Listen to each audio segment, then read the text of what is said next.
Welcome back, ladies and gentlemen, to our coverage of the CLOL Championship. We are heading up into the upper bracket. I'm Simo. Joined with me is Alk, and we have a heater of a series on the docket. How are you feeling? Yeah, I'm feeling good. I was a little afraid that we were gonna have another game 5 on the first shift. I was getting worried there for a little bit. I was like, damn, I woke up 3 hours early for this. But no, it was exciting to watch. I've been catching the multi streams across the day, so I know you guys were talking about at the end of the show some of the upsets. And again, I'm excited to get into this upper bracket matchup. Yeah, it's going to be an interesting one. And why don't we just take a quick moment to reference that, looking at the bracket to see exactly how the journey has kind of unfolded throughout the day. If you're just joining us, Maryville moving on to the upper semifinals. We're just waiting for the culmination of this match. And of course, Ole Miss with the biggest surprise of the day, Western taking down St. Thomas. Oh man, that just means that now with with SCAD dropping out of the tournament after losing to Purdue Northwest in the series before this, the South only has one representative left, and it is UST. Big favorites coming into this tournament, so to see them drop, surprising.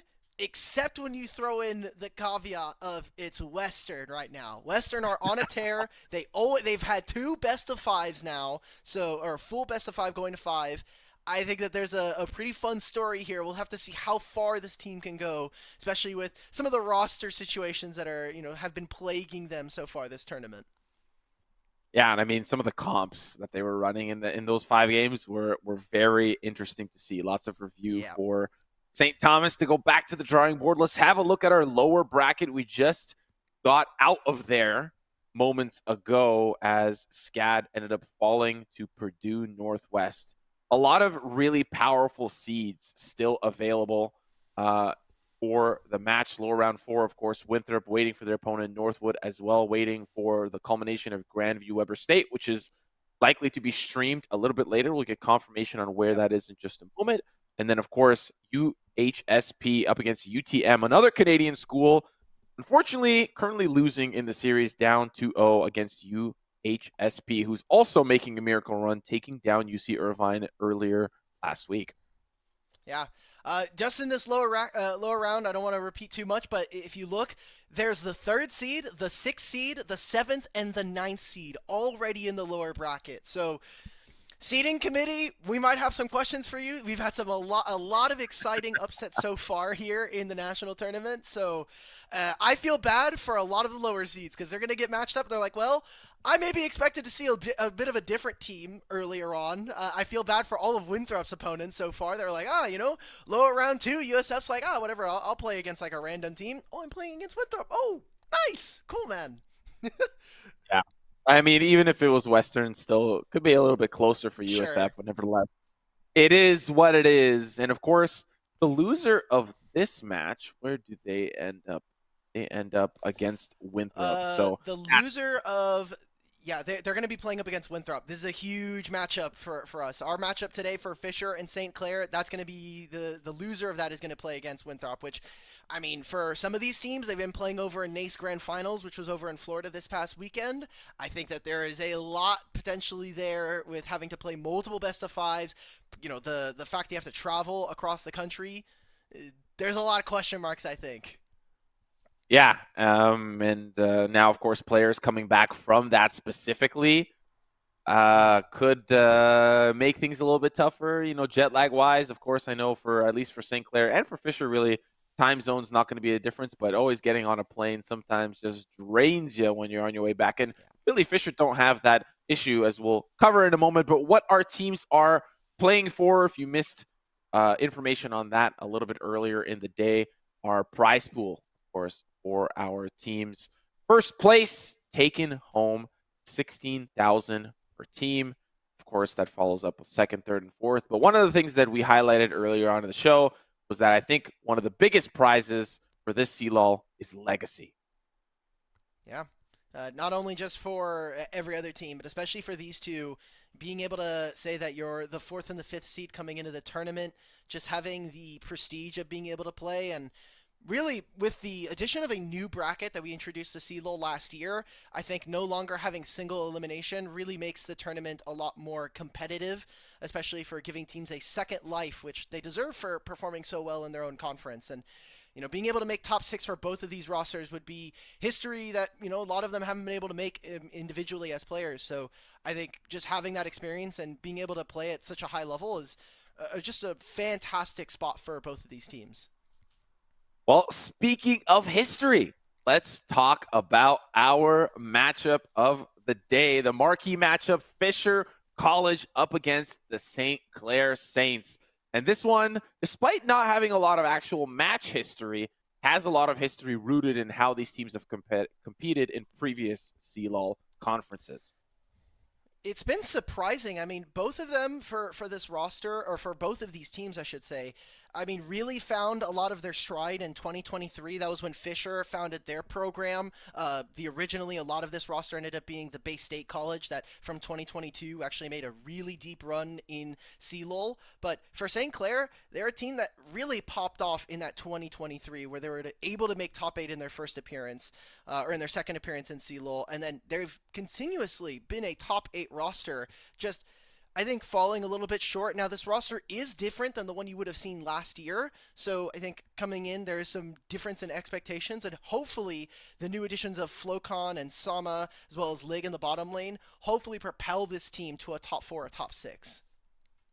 Yeah, definitely in terms of, overall seeding and performance here, there's a lot that can be discussed about the players themselves. And, there was obviously some question marks about whether or not some players were going to play here for St. Clair. Of course, questions around the top lane and, of course, the bottom lane. Yeah.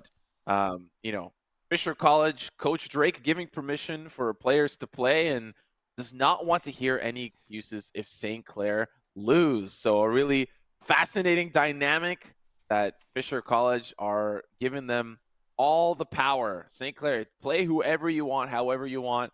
We are still going to win. And of course, for some players on St. Clair, it's also a little bit personal, particularly for somebody like Maddie, who was knocked out by that Bay State College team that you just mentioned in 2022 when he was playing for St. Louis University. So Fisher just seems to have the better end of this deal between these two teams, but it's still going to be a competitive match nonetheless. Fisher is just up one on a couple of score here.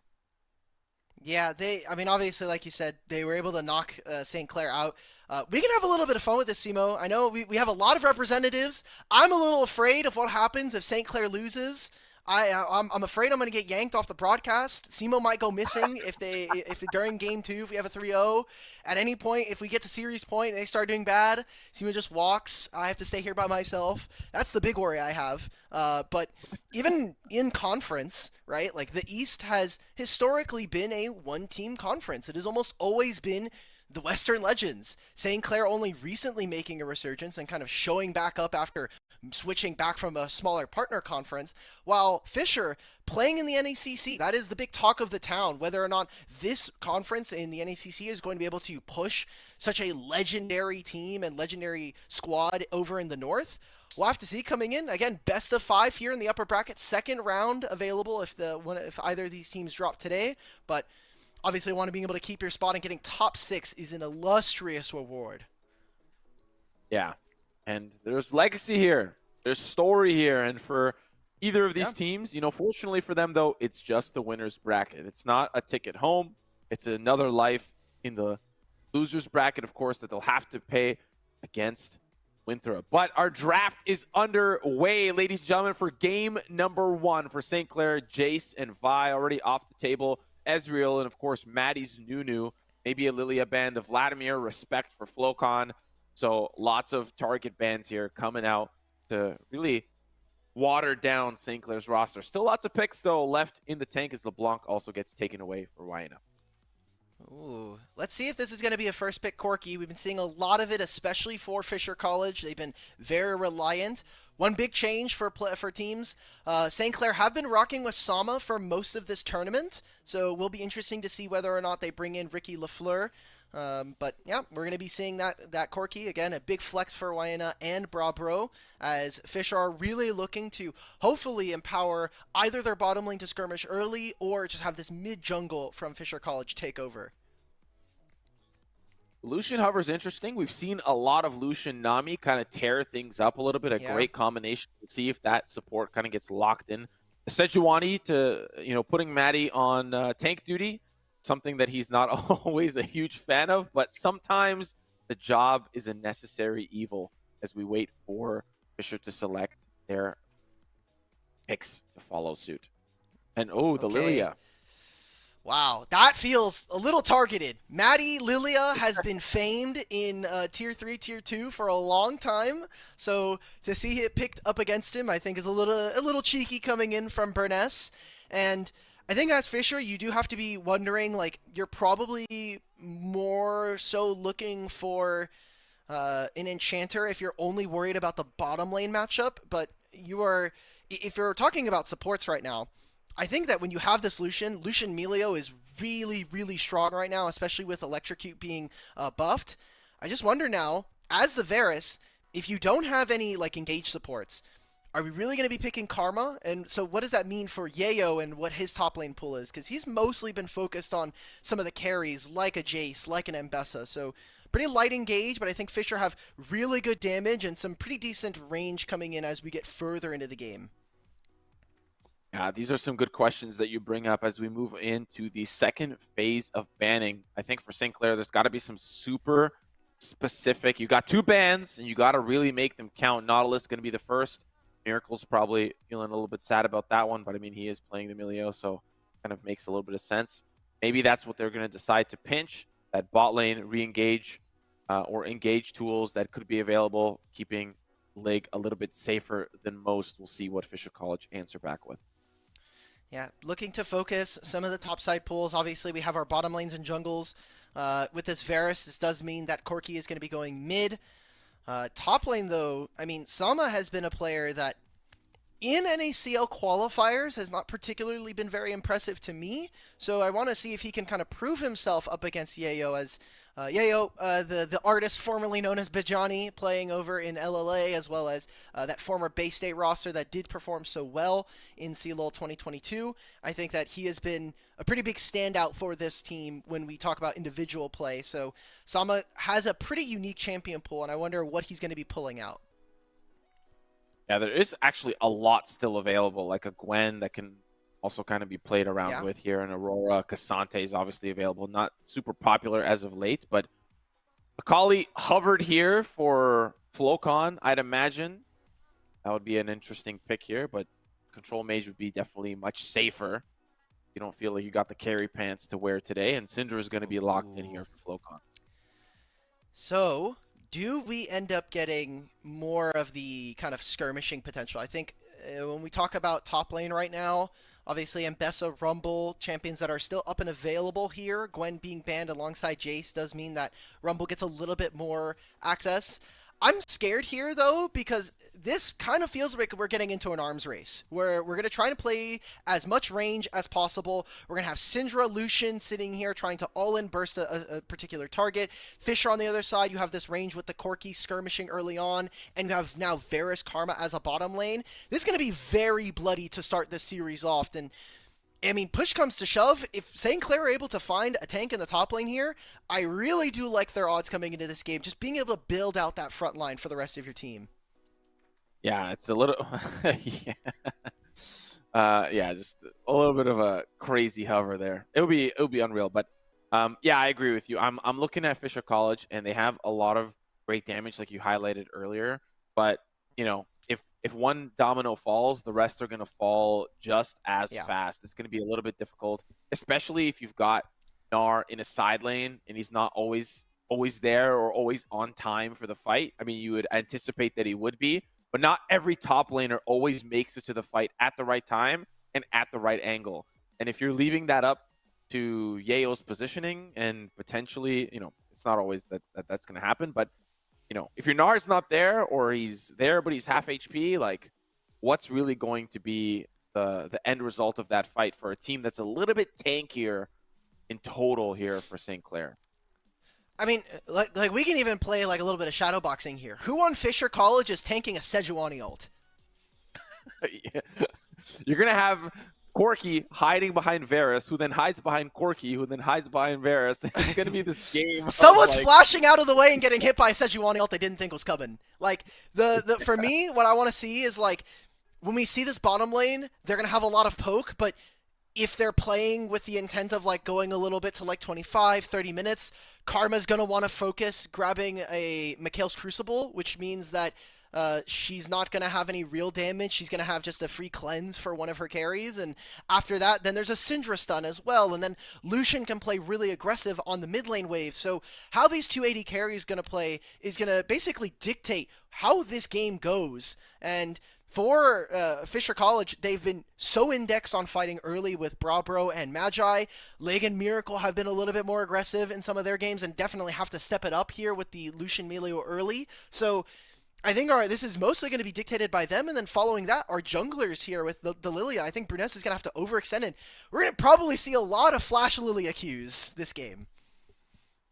I think we're going to see a lot of flashes, period. I think, you know, based on what you've described and how aggressive both teams can play, I think this bot lane is going to be an absolute bloodbath. In talking with Miracle leading up to this match, he confidently stated that he feels their bot laner is better. Their bot lane duo is better the Fisher College bot lane duo. That obviously can also be impacted by jungler presence, which I'm not, you know, maybe you can touch on that to see if Maddie and Bruness really apply a lot of pressure towards that bot side. If they do, then that makes that, you know, not a 2v2, but a 3v2 or even a 3v3 battle that could go one way or the next. But nevertheless, even if Miracle feels like their bot lane is stronger, that doesn't deny the fact that it's just going to be fight after fight after fight to try to gain control of that lane. And they really have two kind of combos to do that. Karma, Karma, Varus, and then Varus. Yep. Lucian Melio. It's scrappy. Oh, yeah. Now, I hope, please, everybody at home, if you are playing Corki right now, please stop building Trinity Force. I keep seeing this. I know that we've been seeing, especially from the side of Fisher, they're definitely big lovers of this build. If you just go Bloodthirster, Essence Reaver, it's a Shogo approved build. It's really OP. I promise you guys. This is, please guys, I don't want to see, because the issue with Trinity Force right now is that it doesn't give you enough AD. And if you look at Corki scalings right now, he has like a free 60% bonus AD on his Q. He has an 80% on his E. He already has armor and magic resist shred on his Gatling gun. Just please, this is the only way you're going to be able to reasonably skirmish with Lucian Melio on one item. I'm begging you. Wayna, please, man. He's listening. He's listening. He hears you. I One thing hope that he's you not. know, you Look, I hope he's not listening. I need them out of the. I need them out of the stream. Them guys got to be playing the game. but yeah, very, very, you talk about the core key, and we highlighted that it's probably a first pick, but I like that it can be flexed here for Fisher. Yeah. Unfortunately, it's just the one flex. It's the only like flexible champion that I think that they can showcase to could it be mid, could it be ADC. There isn't really a lot of overlapping pools anywhere else, particularly like mid and top. But it still, can keep somebody like St. Clair guessing what the draft could be like. But nevertheless, it is what it is now, and we are just, of course, moments away from loading onto the Rift and getting things started. Why don't we take a moment to talk a little bit about the top lane matchup? We saw the Renekton come in. We haven't really talked about what that's going to be like for Sama versus Yayo into the Gnar. Any thoughts on the top lane matchup there? I mean, mechanically speaking, this is a matchup where if Gnar has his hop, he basically has to save it for the entire matchup. Because anytime he uses his hop is an angle for Renekton to try to find it all in. Early on, it should go over towards Sama, or over to the Gnar in terms of priority. But after first items, it's a little easier for Sama to breathe in the matchup. And for Sama, he's going to have a pretty big role similar to the enemy top laner, where he's looking for backline access. He's going to be a pretty big tank, especially having access to things like the Eclipse or even the Sterix gauge, and that'll kind of dictate whether or not we actually get to see this Renekton provide a lot of value. Well, ladies and gentlemen, we're on to the Rift in Fisher College, looking for a cheeky early start, thwarted by a ward from Miracle, who spots out the early push. And of course, that allows St. Clair on the opposite side to get a little bit of early vision. They don't decide to ward blue side. There it is, as the recall comes in. And actually two wards, one towards Wolves / Blue, and one on Raptors, going to give that early pathing of Bruness away pretty clearly. All right. So again, we got to see it coming in for Fisher. Their jungler is pathing yet again down towards the bottom lane, recognizing that Brabro and Magi are going to be fighting very early on. Both bottom lanes should know that they are here, and the only difference in summoner spells is going to be between the supports. You can see how easy it is for Lig to proc that Electrocute thanks to some of the changes, especially alongside the Melio, and that is what we should be expecting as this game continues. Lucian, very similar to seasons past of playing with Nami, how you control the mid-wave and how you can play with range is going to be all important for St. Clair, and if they're able to find the win here. Yeah, so far, St. Clair taking a little bit of extra harass. That ward in the far bush is paying off dividends, having to pull Miracle back a little bit further to respect just even the autos that are coming in, and probably some of the karma queues as well following suit. But of course, you can see here level 2 going to the favor, and they'll actually start the engage early. Lots of damage onto Brabro, but they can't really follow up as Brabro is in and out of attack range. Ignite and Barrier already popped, whereas only Lig pops the Barrier himself. Heal still available here for Miracle. Pretty big spell, especially not having that Ignite anymore.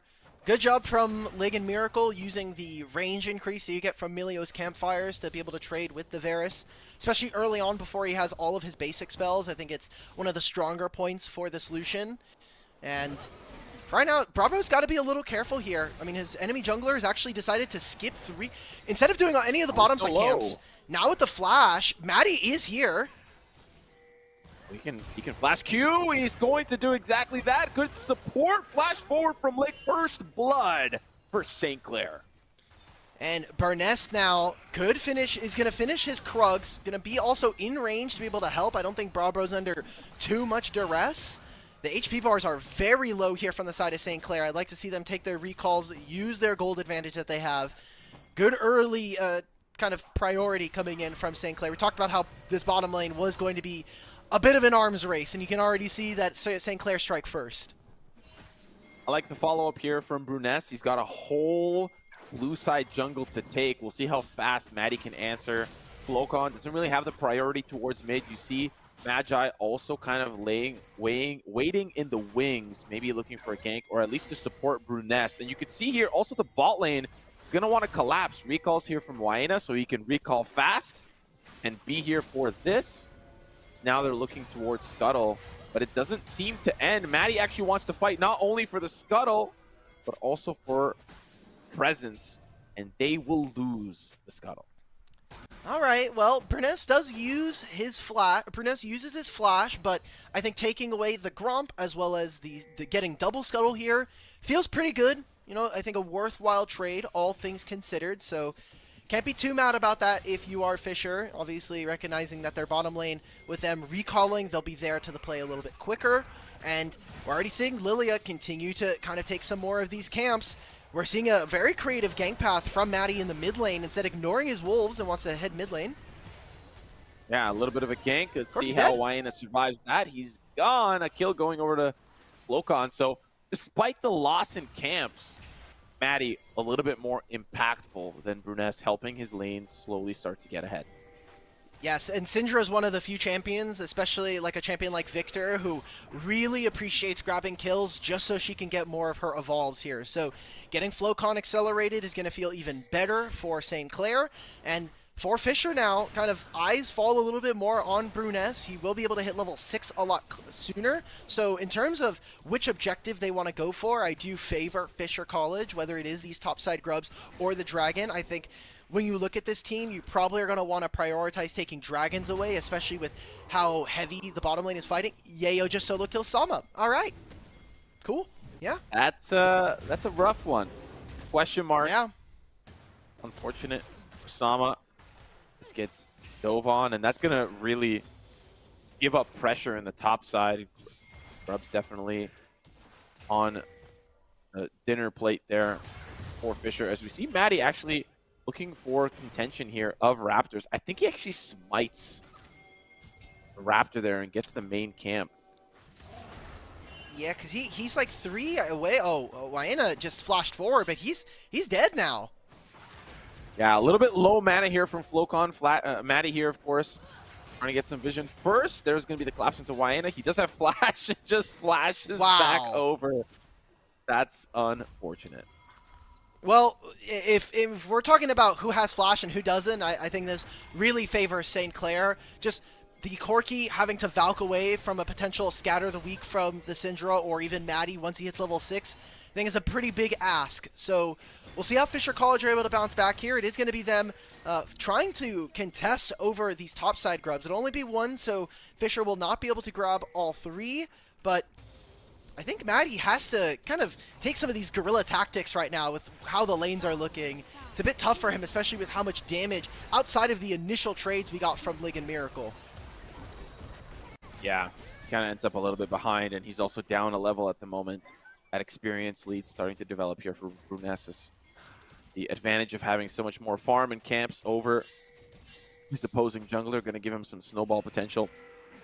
Also going to give him a little bit of an advantage in some of these skirmishes where both junglers are involved, despite the fact that Maddie at this point is just going to be a CC bot until he can get tanky enough to really handle the brute force. On his ways, we see a little bit of fancy footwork from Lig, does get caught out by Magi. Brabro falling, of course, dangerously low, and actually pops the barrier to survive. I don't want to alert you here, Sumo, but our top laners after we were looking at bottom lane and after the little scuffle around the grubs and Fisher were getting them, both of our top laners did use their flash. So we have an all-in, which is still good here for Fisher, I think. They're using the Ignite onto Lig. Brabro has the ultimate, so they're looking to just force this recall. Also do have Waina trying to fade over into this bottom side, but I like how aggressive Fisher are playing overall, recognizing that they are the team that, as this game goes on, it gets a little tougher for them. They do need a gold lead, I think, coming into 15 minutes, a reasonable one, especially for their bottom lane. And for the time being, I think they're keeping those advantages. Obviously, the big one that we've been talking about is Bruness, but you look across the map, Brabro fighting back. You have this mid lane matchup between Waina and Flocon. So Fisher College are happy with the state that they're in, and if you're from the side of St. Clair, you're saying, okay, look, we're only down like 800 gold. This is probably as comfortable as it's going to be. Oh, well, they catch Bruness out with a wombo combo there for Maddie and Flocon, and of course they can't follow up into Wyena, but that is a great pickup here. And tempo now to capture this Drake. So good pick here, good timing for St. Clair, who are probably trying to collapse onto Wyena, but found themselves a lucky little Bruness instead. It's that ward, right? That ward that's right on top of the river ramp, just being able to see Bruness over the wall. And this was something we talked about from draft, right? Who is tanking this Sejuani ult? Because it's probably not going to be Gnar in a lot of instances. So something that Fisher are going to have to continue to battle with whether or not... Oh, good dodge from Lig. Oh, there's going to be, of course, an engage here from Lig, but it's just a tussle back and forth because, of course, Bruness trying to rush over to this lane to be impactful. Miracle, unfortunately, dangerously low, clearing out the wards. They're sticking around. Maddie, of course, is around the corner, but I think Bruness is going to be faster to the punch. They do get spot out, of course, not going to hit with the swirl seed, and that's going to allow them to stay alive. Recalls, though, from Miracle having to leave Lig alone. Oh, I saw that Lig. I don't want to point it out, but as part of the broadcast team, I feel like we have a duty to do so. I saw those auto attacks on the minion. We gotta tighten up a little bit on the auto attacks. Oh, okay. Going for a little bit more of a trade. Well, Miracle very low. Oh my god, how is he still alive? Oh my god, he canceled the Q channel by landing the super mega death kick there. He just stops the channel of the piercing arrow, so gets to live for another wave. Junglers are here again, and Bruness really wants to make sure that this wave gets underneath the turret. Yeah, Swirl Seed unfortunately going to catch Maddie out of position. Flash having to be used. Swirl Seed again. Follow suit. Of course, rotations may be coming in from Flocon. He's a little bit low. Finds a kill in the mid lane instead. As unfortunately the jungler is separated, they might want to turn onto this bot lane. Unfortunately, Hail of Arrows keeps them slow as Bruness still waiting around. These members from St. Clair are so dangerous. Oh, he wins this. They are struggling to turn this back around. Turret shot for one. That's going to be 2 kills for Magi. Probably not ideal, but TP now coming in from Flocon. He wants to party. Doesn't decide to cancel it. Not sure if he's going to be able to chase, but at least get the wave. Unfortunate loss here for St. Clair.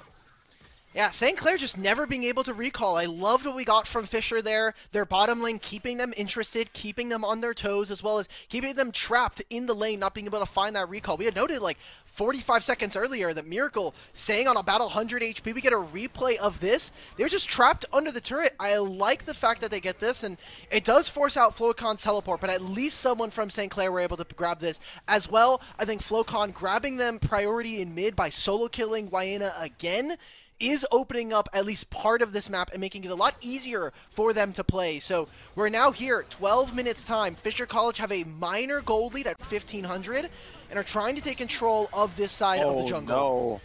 Is there follow-up TP coming in from Sama? They'll be able to pick up Magi for free. TP may be a little bit too much to secure these grubs, as now no one's going to catch that bot side turret. And of course, Fisher College just going to stick around and poke and prod, provide a little bit of heat on the backsides of St. Clair. And of course, we're seeing a lane swap probably for these grubs, as Brabro also sticks around, and no support here to help him out. Of course, the league is going to go right on top of that. Culling coming out. Is it enough? Brabro is out. Lig with the double kill alongside Miracle.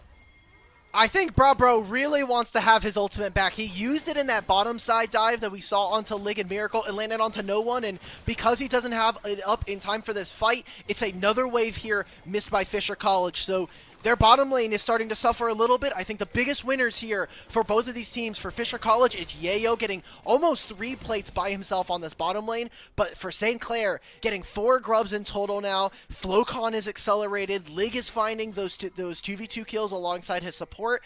St. Clair feel very, very good with the game state right now, even grabbing themselves the first dragon of this game, starting to secure themselves a scaling advantage as we go further.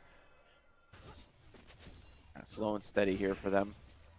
You know, I think for Fisher, they're still happy with how some things have kind of unfolded. They'll trade things out, like getting some plays for Yayo, having to use the Gnar there to actually just push Maddie back and stop the play to a halt. But he's going to stick around, especially since he knows that there's pressure towards mid. There's going to be a scatter of the week, but unfortunately Flocon falls asleep, having to flash out to safety. It's going to buy his team some time. Here comes Bruness trying to escape from Maddie's clutches, but there is no ultimate available. Glacial Prison on cooldown is going to stop that play and give Bruness a free camp. Yeah, it's also just, there's no damage there, right? Like, it's Corky Lilia versus Emilio and Sejuani. I am never afraid of those guys. And Bruness does have a pretty massive lead right now for himself as this Lilia, taking more of the Sejuani's camps, almost hitting level 11 here. So Sama's probably going to be going down, has the dominance, does have the ultimate. Okay, so he pops the ultimate now. He's going to clear the minion wave. That's all he wanted. Never mind. He just wanted the minion wave. But look at where they are now. 3 of them are towards top side here. They've given up dragon priority, so how much of this turret can they take? It looks like Fisher are going to be getting themselves the first turret of the game, but in terms of wins across the map, it's more gold onto Bruness. Maybe you can make something happen now that Flocon no longer has flash. This is, you know, things that we can start to think about, but for the time being, again, that scaling advantage for St. Clair is always going to be in the back of my mind. St. Clair finding an opportunity towards that bot side as they find Yayo overextended. They'll trade that top tier turret for a Yayo. Maybe they'll be able to at least get some damage onto tier 1 in the bot side. But it seems like Fisher, I think overall, despite the fact that St. Clair are making some good micro plays, overall Fisher is winning in the macro massively. They're at least taking a lot of the map right now, which I think is really important with how many timers Flocon is able to take. Feels like in this game in particular, Flocon has been essentially very much gifted a very good laning phase early on in this game. And 15 minutes in, already is 3-1-2, already has the Blackfire Torch as well. He's going to be very close to hitting his second item, and as the Syndra, levels and getting kills are so important to being able to level up your passive and give you access to the enhanced abilities. So he has been able to roam around the map, mostly because of his own lane versus Waina. So for St. Clair, they're kind of building themselves around their superstar in the mid lane, a relatively fresh player to competitive and someone that they've relied upon in many series this year to bring them over the line. Absolutely. Oh, Flocon getting a little bit caught out here. Of course, Bruness waiting off in the wings, ready to party here as well as Maddie just going to try to kite out Flocon. Scout of the Week available is going to land. Maddie playing point as Miracle waiting in the wings to try to join this fight. Of course, there is no Glacial Prison available, but at least they will stop the play dead in its tracks. Talk about itemization. How's Waina doing?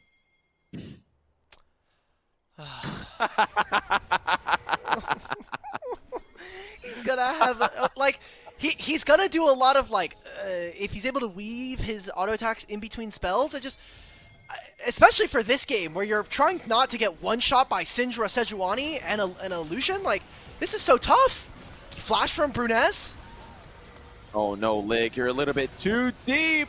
You're gonna have to play point to keep him alive. Flocon off to the side, being chased down by Yayo. It's Bruness that is getting caught out here by Maddie, who is just going as deep as he can, trying to survive. Flocon is still off to the side, surviving as there's a quick trade karma for Sejuani, but now they want to collapse onto Bruness, who is pretty decently healthy and double buff, but you have Emilio off to the side, and Lake gets shut down gold on to Bruness, but a Halo arrow from downtown keeps Miracle alive. Now we want Yayo, we want another piece of the pie.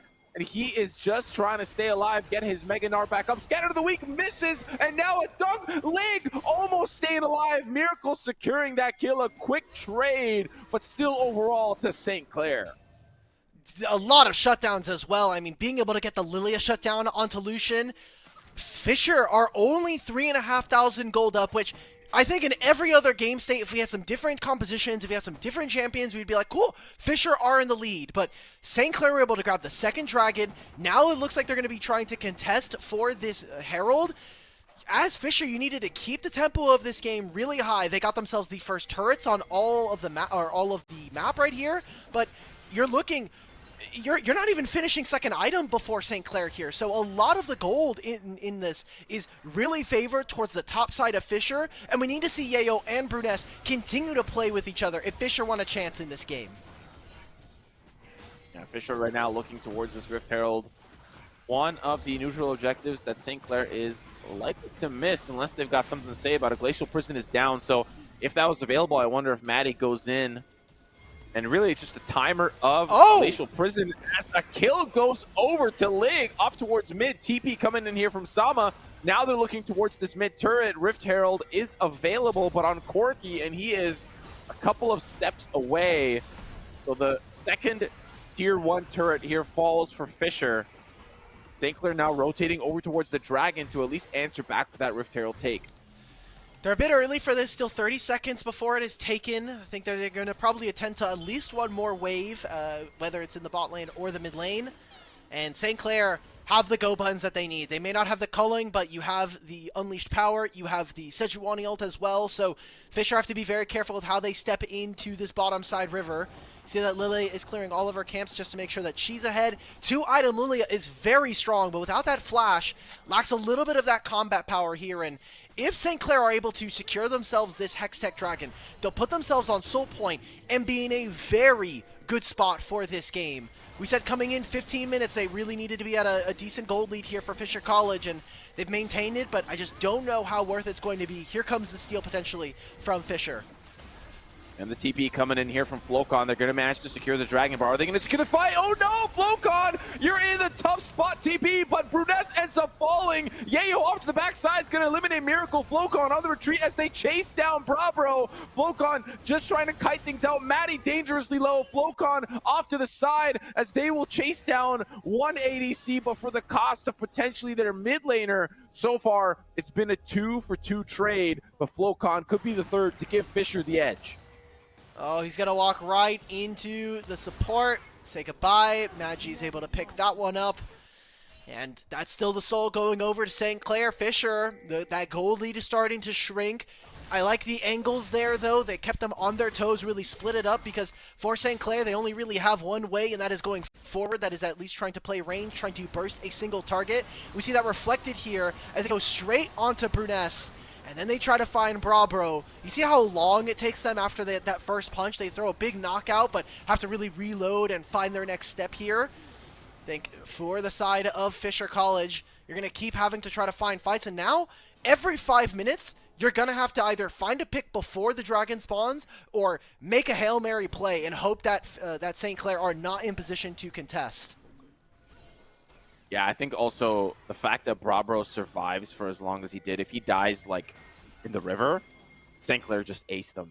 I think there's like really no coming back. But the fact that there were so many members chasing down, it just took so long to kind of find that pick and to find the edge that they were looking for. So managed to get the Dragon, at least that's what they get. Of course, now Otacon is available as well. And unfortunately, Miracle gets caught in a tough spot. Maddie just dueling things out on the opposite side with Yayo. Of course, Flocon was there, but Miracle alongside Maddie just trying to get some vision out and clear some out. But this might actually start Otacon. Oh, they're using the ultimates. There's a fight going up towards top side. Wyena's dead, and that stops the play here for this. I mean, Yayo? Oh no, Flocon gets gnarred. Of course, they try to turn things back, and they will at least get the trade. But Bravo has so much damage, he can at least turn things back. Sama, why are you walking away? At least Maddie was trying to get the kill onto Bravo, and now Sama, with his lizard tail between his legs on the retreat, Yayo is chasing him down. And that is almost a complete wipe for St. Clair. That's a glorified ace here coming in for Fisher College as Bruness with the Lilia came in, did exactly what we prescribed. Flashed forward, found 3 with the sleep, gets the bonus damage for Brabro to let loose with the piercing arrow. And that's a huge win here for Fisher College, now even able to grab themselves a mid-tier 2. Miracle getting caught out there opens up such a big play as for Miracle as this Melio.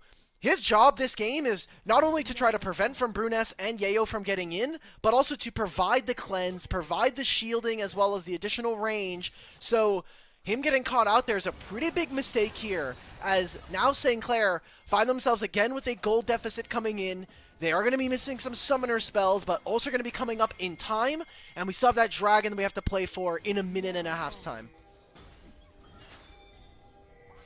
Still St. Clair, I like that they haven't given up their, aggressive nature, trying to find picks wherever they can.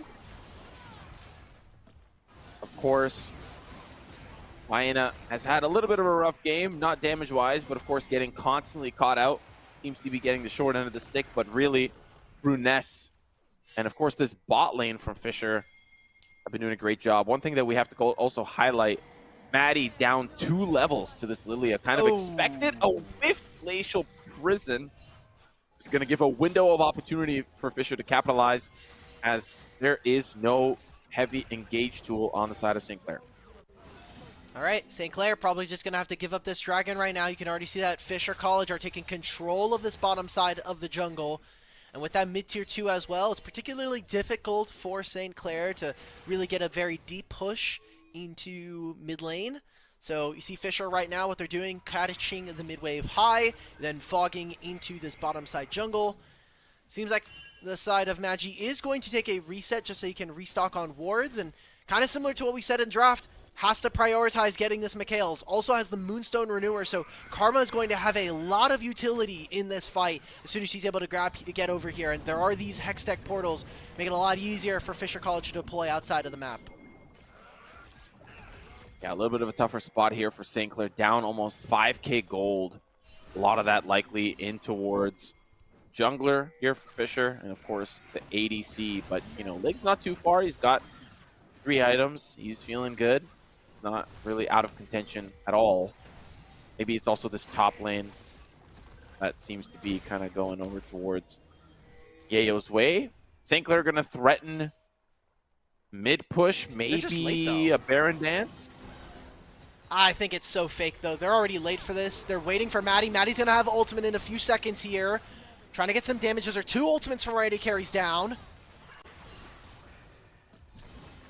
Oh, Sama actually flashing onto Bravo, and they use a defensive ult. Glacial Prison, it only catches 1. Scatter the Weak is going to catch 3. 1 more ult secures Bravo, but St. Clair are low on the retreat. 1 is asleep. It's Maddie. Bruness will take him down. Sama, the only frontliner left, is actually going to continue the play, but he's out of range from Hyena, and nobody from St. Clair can follow up. They use everything, and now a missed Scatter the Weak puts this play dead in its tracks. Guys, we're in game 1. We still have an entire best of 5, and so far 26 minutes into our first game of the series. It has been back and forth. Fisher College have maintained a gold lead for this entire game, but we've been seeing St. Clair start to eke back. But Maddie now feeling, I think, a lot of those woes of being down in the jungle matchup with how creative Bruness was able to be. Maddie sacrificed a lot of his jungle camps to make sure that his lanes were in a good spot, but that's kind of the issue here. Your lanes have to be able to pay you back, and so far I think Flocon has not necessarily been able to live up to that. I think his job is particularly difficult, especially when he doesn't have flash, but Lig and Miracle have just not really been able to find the poke damage we wanted to see from them. They needed to play really far up, and Sama, I think, is just dead. No. Yeah, too many roots, too many problems. He's on the retreat. Halo of Arrows puts his nail in the coffin for dead Crocodile. As we look towards top, double kill going over to St. Clair, so a worthy trade. But now, look, Fisher College, a death ball is moving through the topside jungle, and St. Clair aren't exactly super healthy for this. They're going to pick up a couple of grapes, but Lig, no, help your support! Doesn't have the flash available, has the barrier. He's still alive. The Gnar is going to work, but Maddie now is able to turn things back around. Glacial Prison use. Flocon is here to party too. Attention onto Bravo. He's executed. 1 flash Q from Maddie is not enough to secure Yayo, but it is the double kill for Flocon. The turret, and maybe now Magi 2. Another missed Scatter the Weak. Can they continue the chase? Lig running him down, but they can't get the last kill. They're going to teleport. They're going to go for this Baron now. If they're not able to grab this, if they get moved off, I think this is a huge loss here for the side of St. Clair. I just don't see why Sama teleported. You could have saved this, just walk back through mid. They're going to be missing out on that objective now. No longer having access to the teleport means that Sama probably going to have to give up a lot of... He teleported, killed 2 minions, and then backed.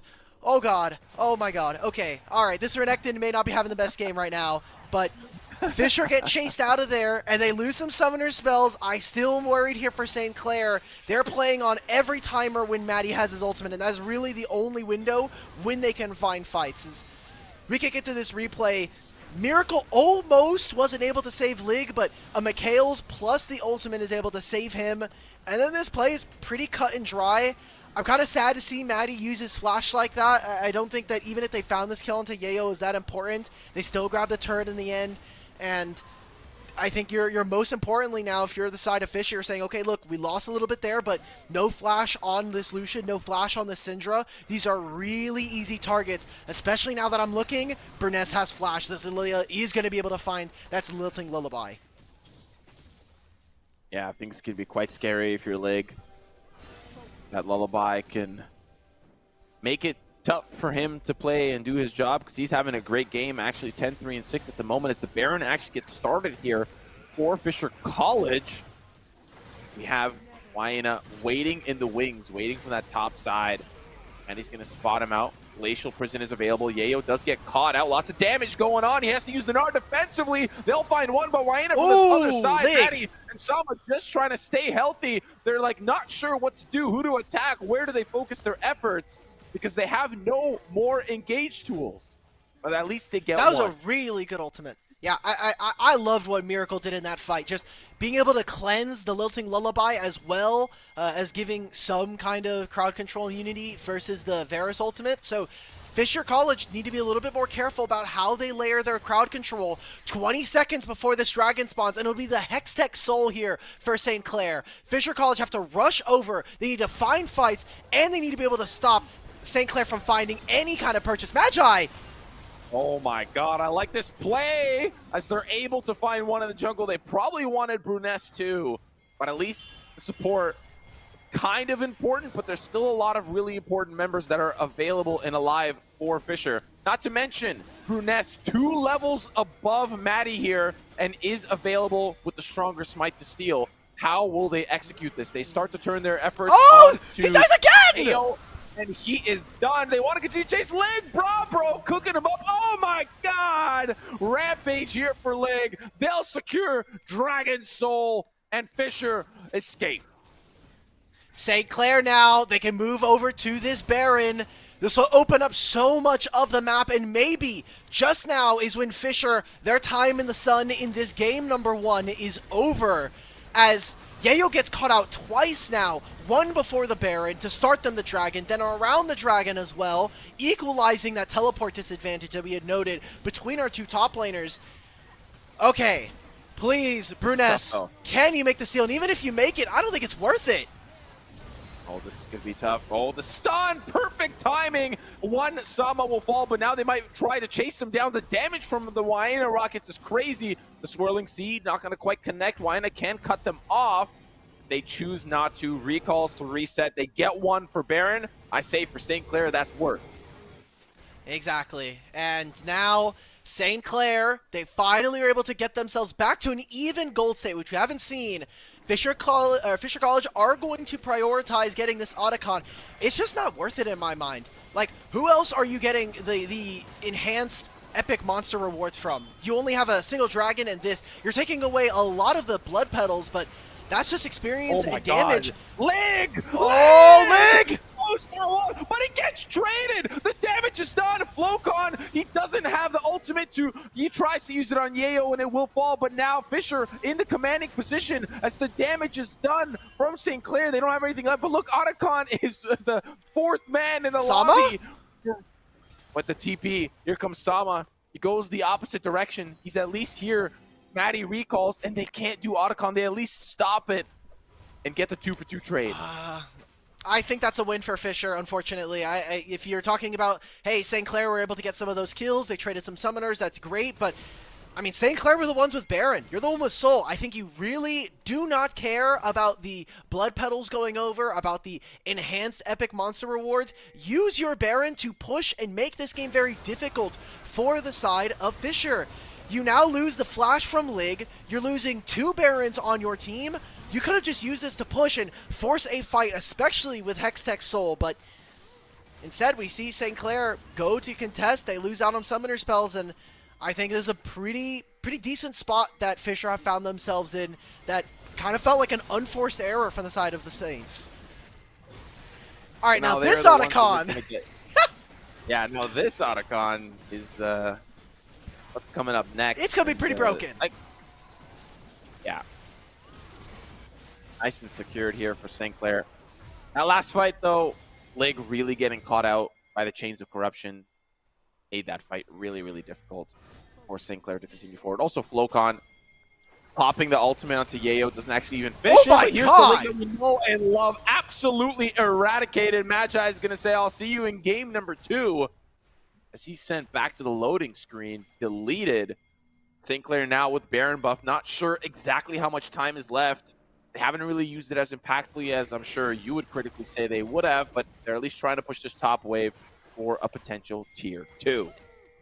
Yeah, they've got another 30 seconds here. This is the last minion wave that we'll be seeing. They're going to use Hextech portals to get across the map. They really want to try to pressure onto this top tier 2. But you can see how kind of one note this Fisher College roster or the St. Clair roster is right now. They're trying to find Wayna. Good dodge. It's whiffed, but Wayna still probably going to likely to fall as they will pick up 2 for this tier 2 turret. St. Clair now knocking on the Nexus. Recalls coming from Brabro. Recalls coming from Yayo. They did not expect their team to be wiped that quickly. And now St. Clair looking for the Nexus. They got another minion wave coming on through, so give them about 15 seconds and they'll be back to hitting on these turrets. That's the ultimate away from Brabro now, so Sama can try to find something. Yayo's ultimate is going down, so he no longer has access to the Mega Gnar once this Rage Bar goes. And St. Clair, they're going to bide their time, they're going to back off, they'll take the inhibitor. I think we're going to Elder here, Simo. I think we're looking at another big dragon fight, and St. Clair with the Otacon buff making it so that all 4 of their dragons are enhanced, making it so that their Hextech Soul is even stronger with these 4 grubs. St. Clair College are trying to put the finishing touches on this game, but I think some hesitancy and without much engage tools, you can kind of see it as like a touch and go sort of matter in this fight. It is which spells, which crowd control is able to land. Otherwise, Fisher College can really take these fights slow and continue to poke away at their opponents. Yeah, I would agree.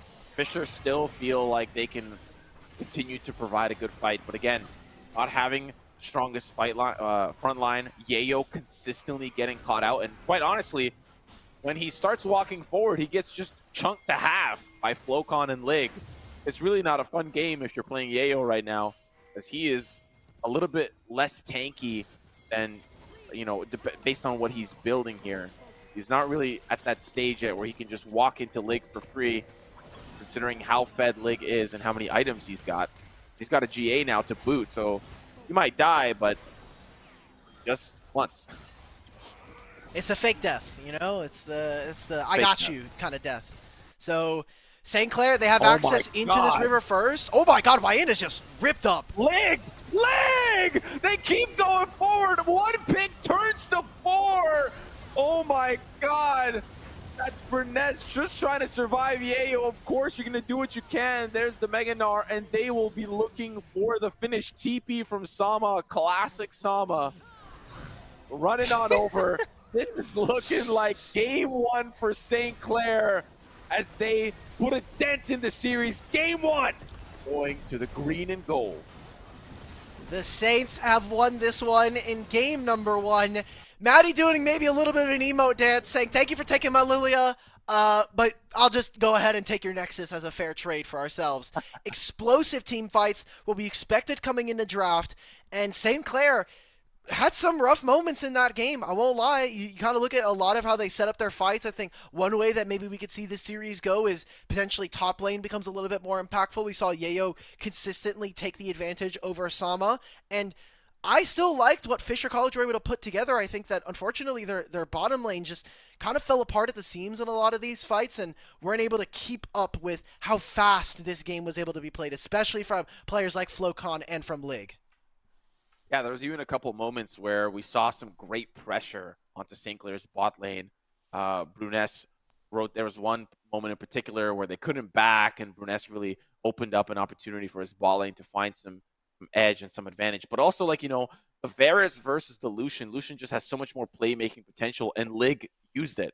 He used it. He had the playmaking potential, and he used it instead of just being a passive ADC in some cases and not really having that agency to pop off. But nevertheless, lots of questions for both teams to answer, and we will answer All of that, I'm hoping so in game number 2 after a short break. When we come back, game 2, Fisher and St. Clair.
Welcome back to our CLOL coverage here for the Collegiate Championship of 2025. We are in the upper bracket with St. Clair taking down game number 1 against Fisher College. I'm Simo, and still with me is Al as we dive into this second game. Fisher off to a pretty hot start in kind of the individual lane performances, I would say, but St. Clair getting the better end of that half of that match.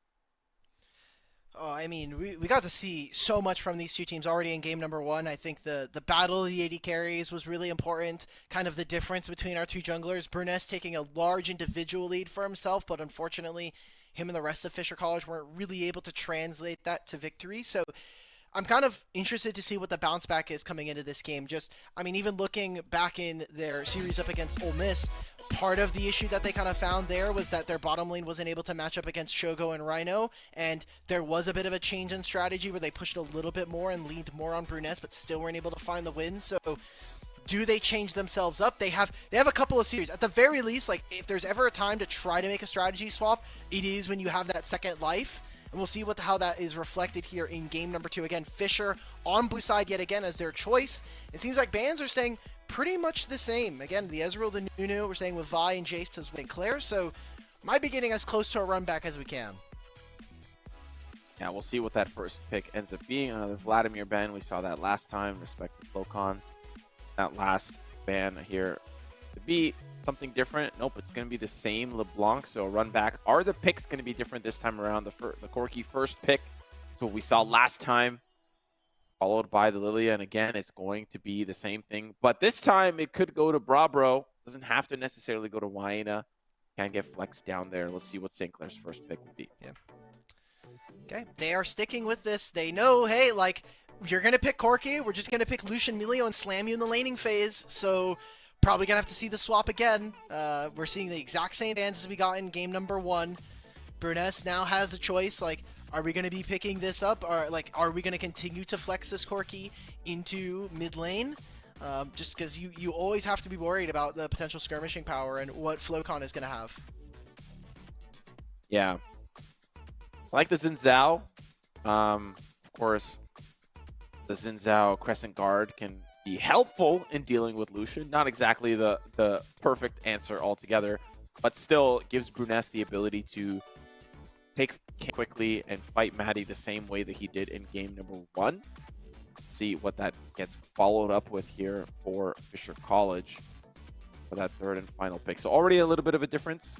The respect to the Lilia in game 1. You lost game 1, so no more Lilia respect. And the karma again here for Maggie. Oh, Maddie.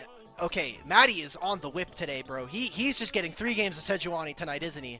That's what's happening.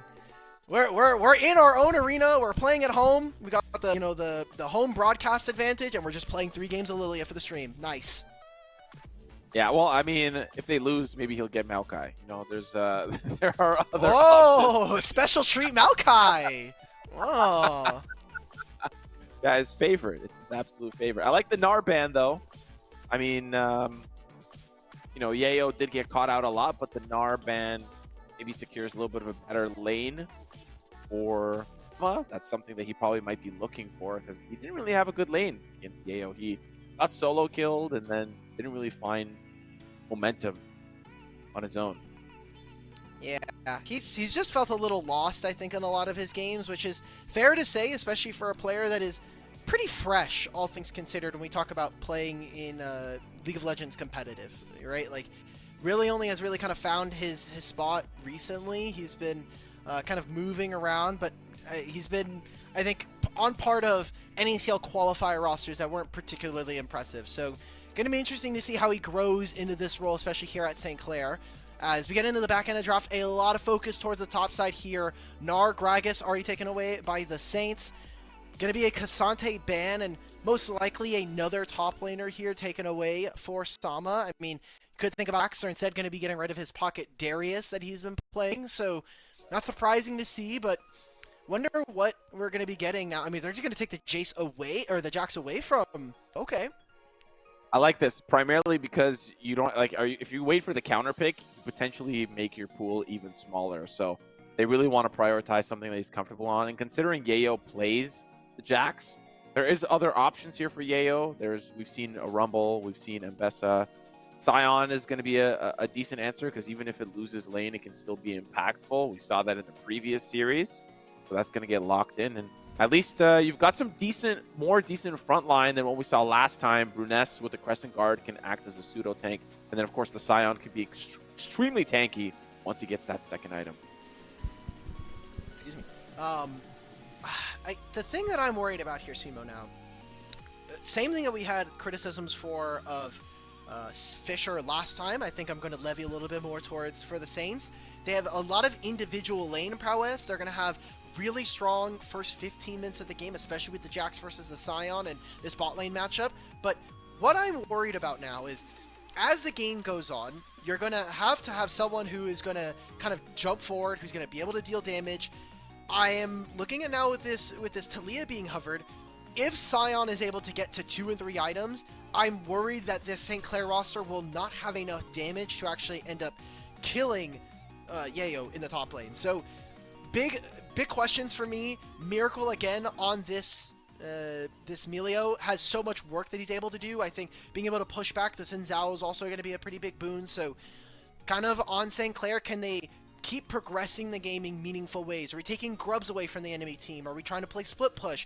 Are we just playing really fast on mid and then moving into sides and grabbing ourselves a dragon? Otherwise, Fisher are going to be pretty comfortable with this game. Yeah, I think it's a little bit of a better adaptation. Not that last game was rough in any capacity, but I think also putting Brabro on the Corki gives him a little bit more fighting chance here in the lane, possibly. But I mean, again, Corki doesn't really, I don't see him too often right now in the current ADC meta towards that bottom side. It's just something that I think Fisher College are extremely, they prioritize heavily. I'm, like you're saying, really curious to see as the game progresses, what does St. Clair do to kind of answer some of the questions that you highlighted. And considering Sama's performance in the previous game, I'm also wondering how the top side goes. Even if Jax is a little bit of an easier time against Sion, is he going to be able to split push? Who answers it? Last game in the previous series, we saw often mid laners answering top laners split push. Is that going to happen? Is Waina going to answer Sama or vice versa? Lots of questions, and considering Maddie's back on the Sejuani duty, how he's going to impact the map for his team the second game around is also another variable I'll be paying attention to. Because Bruness is having a great game. He's getting camps, and he's moving fast. Yeah, he's doing pretty good so far, but I mean, taking camps, if it was only a farm off, then Bruness would have already won this tournament, right? But now he has the Xin Zhao. He's going to have a little bit more access to being able to skirmish, especially early on. I want to see a lot of movement from Fisher College and their mid jungle. I think they were the two players that may not have worked the best together in that first game, and now they have a kind of this 1-2 punch with the Ahri and the Xin Zhao. So I need to see them moving around the map. If Fisher College are able to contest for early grubs, they're a big takeaway.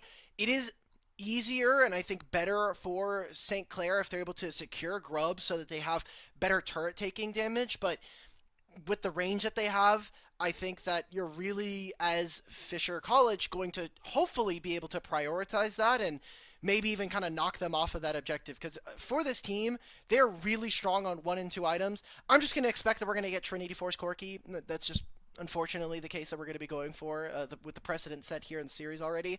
And early game, they have so much more damage coming in. I think, again, aside from Sion, you got to be really careful about where Sejuani is entering from, and it's all about that pick potential with the Taliyah now and the Lucian. Like, someone's going to die in the first part of a fight.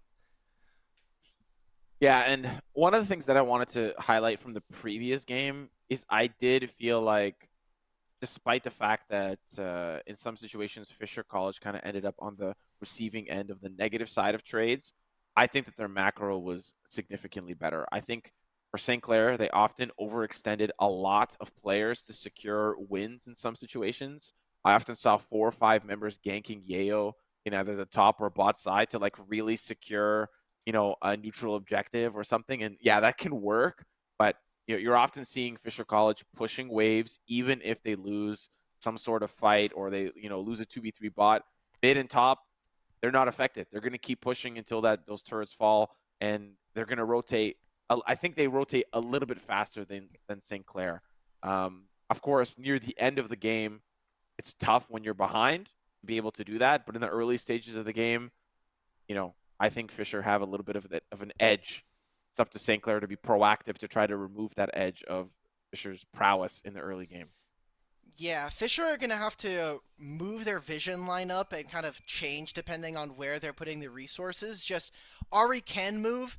I'm looking at Flocon, and not only his performance inside this tournament by himself, but across this entire 2025 and last year in 2024, here on Talia, he should have a much faster time of just being able to hit the Weaver's Wall, travel to the other side of the map, maybe cut off certain angles there. So how they play around the map, especially for Fisher College, is going to be kind of dictated as to, can they move their vision lineup? Are they able to trap Talia in a side lane? That's something that they can try to do, especially with this mid jungle.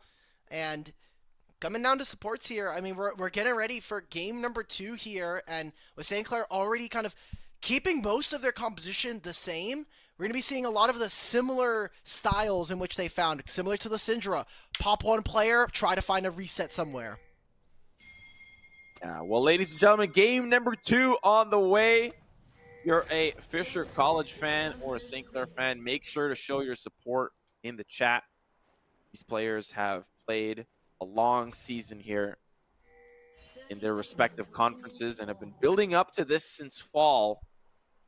And here's the moment that all collegiate players boil down to: competition in CLOL. Yeah. It's honestly the best part of the year for a lot of players. Like, just being able to have such a large bracket. The double Elim bracket, I think, is literally the best change we have gotten to CLOL in its entire history. Just having access to that is so good. And especially for a lot of these players who have experienced some of those highs of being able to make deep runs in the collegiate championship, I think it means a lot for them, especially for players like Maddie, or even players on the opposite side for Fisher College and Yayo and the rest of this team. I mean, we talked about some of the imports. We haven't really touched on them just because of what happened in the last game, but Burness and Waena were pretty big pickups in the offseason for this squad, just being able to not only find them, we've kind of seen a lot of different players immigrate from outside countries into the U.S. to try to find different opportunities in collegiate. So it's been cool to see how many different players, whether it's from the Turkish leagues or coming in from EU Masters and all their different regions, kind of come and play and I think level up a lot of the field when we talk about Collegiate League of Legends. Yeah, I would agree. There is a kind of counter side of that all the seeds below 15 and below suffer based on some of the... Hey, UHSP is doing it, okay? They're number 19, okay? They're allowed. They get the pass. Fair enough. As we look towards this bot side, level 2 starting off the fight. A kickback here from Miracle. Still, advantage, I think, goes over to Fisher as they have the wave pushing towards the turret. Wave going to catch things up as Leg will obviously nullify that. Looking towards the top side as we stop by mid. Top side, Sama doing good. Flocon having a little bit of early damage onto Waena. So far, a little bit of an even standstill. But jungle-wise, this time Maddie able to keep up in camps. Yep, not skipping 3 camps and go bot lane. So, we've already changed it up. Some early vision coming in from Fisher will mean that they know that Maddie will be matching on the bottom side. And something to note here, Lig opting for the press the attack this time. So maybe recognizing that some of the lane prowess isn't as necessary, even though this 2v2 is very dangerous. But really wanting to have access to being able to blow up Yayo later on as a Scion, because that was a big question coming into this game. So I like the adaptation from St. Clair and their AD carry, and we'll see what he's able to bring, especially as a player who I think internationally speaking probably has some of the most experience, maybe tied with players like Burness and Waena. Oh, there's just some bot lane. Okay. Yeah. All right. Well, 6 of them are gone. Nice. Yeah, it makes sense for Lig and Miracle pushing the envelope, and Lig, when he wants to go in, he's going to go in. Have to force Bravo back, and he doesn't really have a lot of great dueling potentials. We look at duel towards mid. Flocon having to flash to safety, looking towards Maddie's support to flash forward, trying to at least turn things back around. Bruness is stunned. Flocon still alive. Maddie putting in the work, but he's falling dangerously low. Flocon just trying to be a part of this play. Oh! My God! Double kill for St. Clair. Oh, they get 2 of those kills. They make their bottom lane on the side of Fisher College lose out on golden experience from that massive wave. Brabro's going to be behind. A good start yet again coming in from St. Clair. It is the mid jungle. Maddie, one of the franchise players, being able to play for such a long time on this roster. And now with Flocon, these two, an unlikely duo on the Sejuanians League, being able to link up so early on. Yeah, I'm surprised Flocon survived for as long as he did, but flashes burned by both jungle mid. I wonder at what point in the fight were they burned and available, because if they couldn't catch up. Just tough business. As despite that fact, Wayna able to slowly start to build a little bit of a CS lead, despite this wave being caught. Wayna probably up maybe 5-10. It's nothing too big, especially since Flocon now getting an early kill. But vision onto Maddie. Let's have a look at this replay though. Oh man, Maddie plays this so well, being able to stop him in the middle of Burness being able to walk up. I like how Flocon does play the range. Maddie playing with a lot of his HP bar, but Wayna not having any mana makes this fight very difficult. And yes, the Ahri matchup into Taliyah very early on should be Ahri favored. Wayna should be looking to pressure Flocon, and now with level 6 on the horizon, have to imagine that with Wayna getting 6, Flocons might be in a little bit of trouble there. We're seeing the trade of objectives, however. St. Clair going for an early dragon. I wonder if they'll be able to rotate their bottom lane in time, as already Fisher College making the swap, putting the Karma and the Corki down into the top, or up into the top side here. Wonder how much they're going to really be able to get. Sion is very, very strong, especially early on, and even has the Bomby Cinders to help him with his wave push. Yeah, Sama is just going to be in a little bit of an unfortunate position, who I think is going to have, didn't have the greatest standout performance in game 1, and now stuck in this lane swap. Going to make things much worse for him. Same can go and be said for Yayo, who's stuck in this 2v1. We'll see for how long, of course, as grubs are going to be taken by Fisher College. I see the lane swaps just go back the other way once this is done.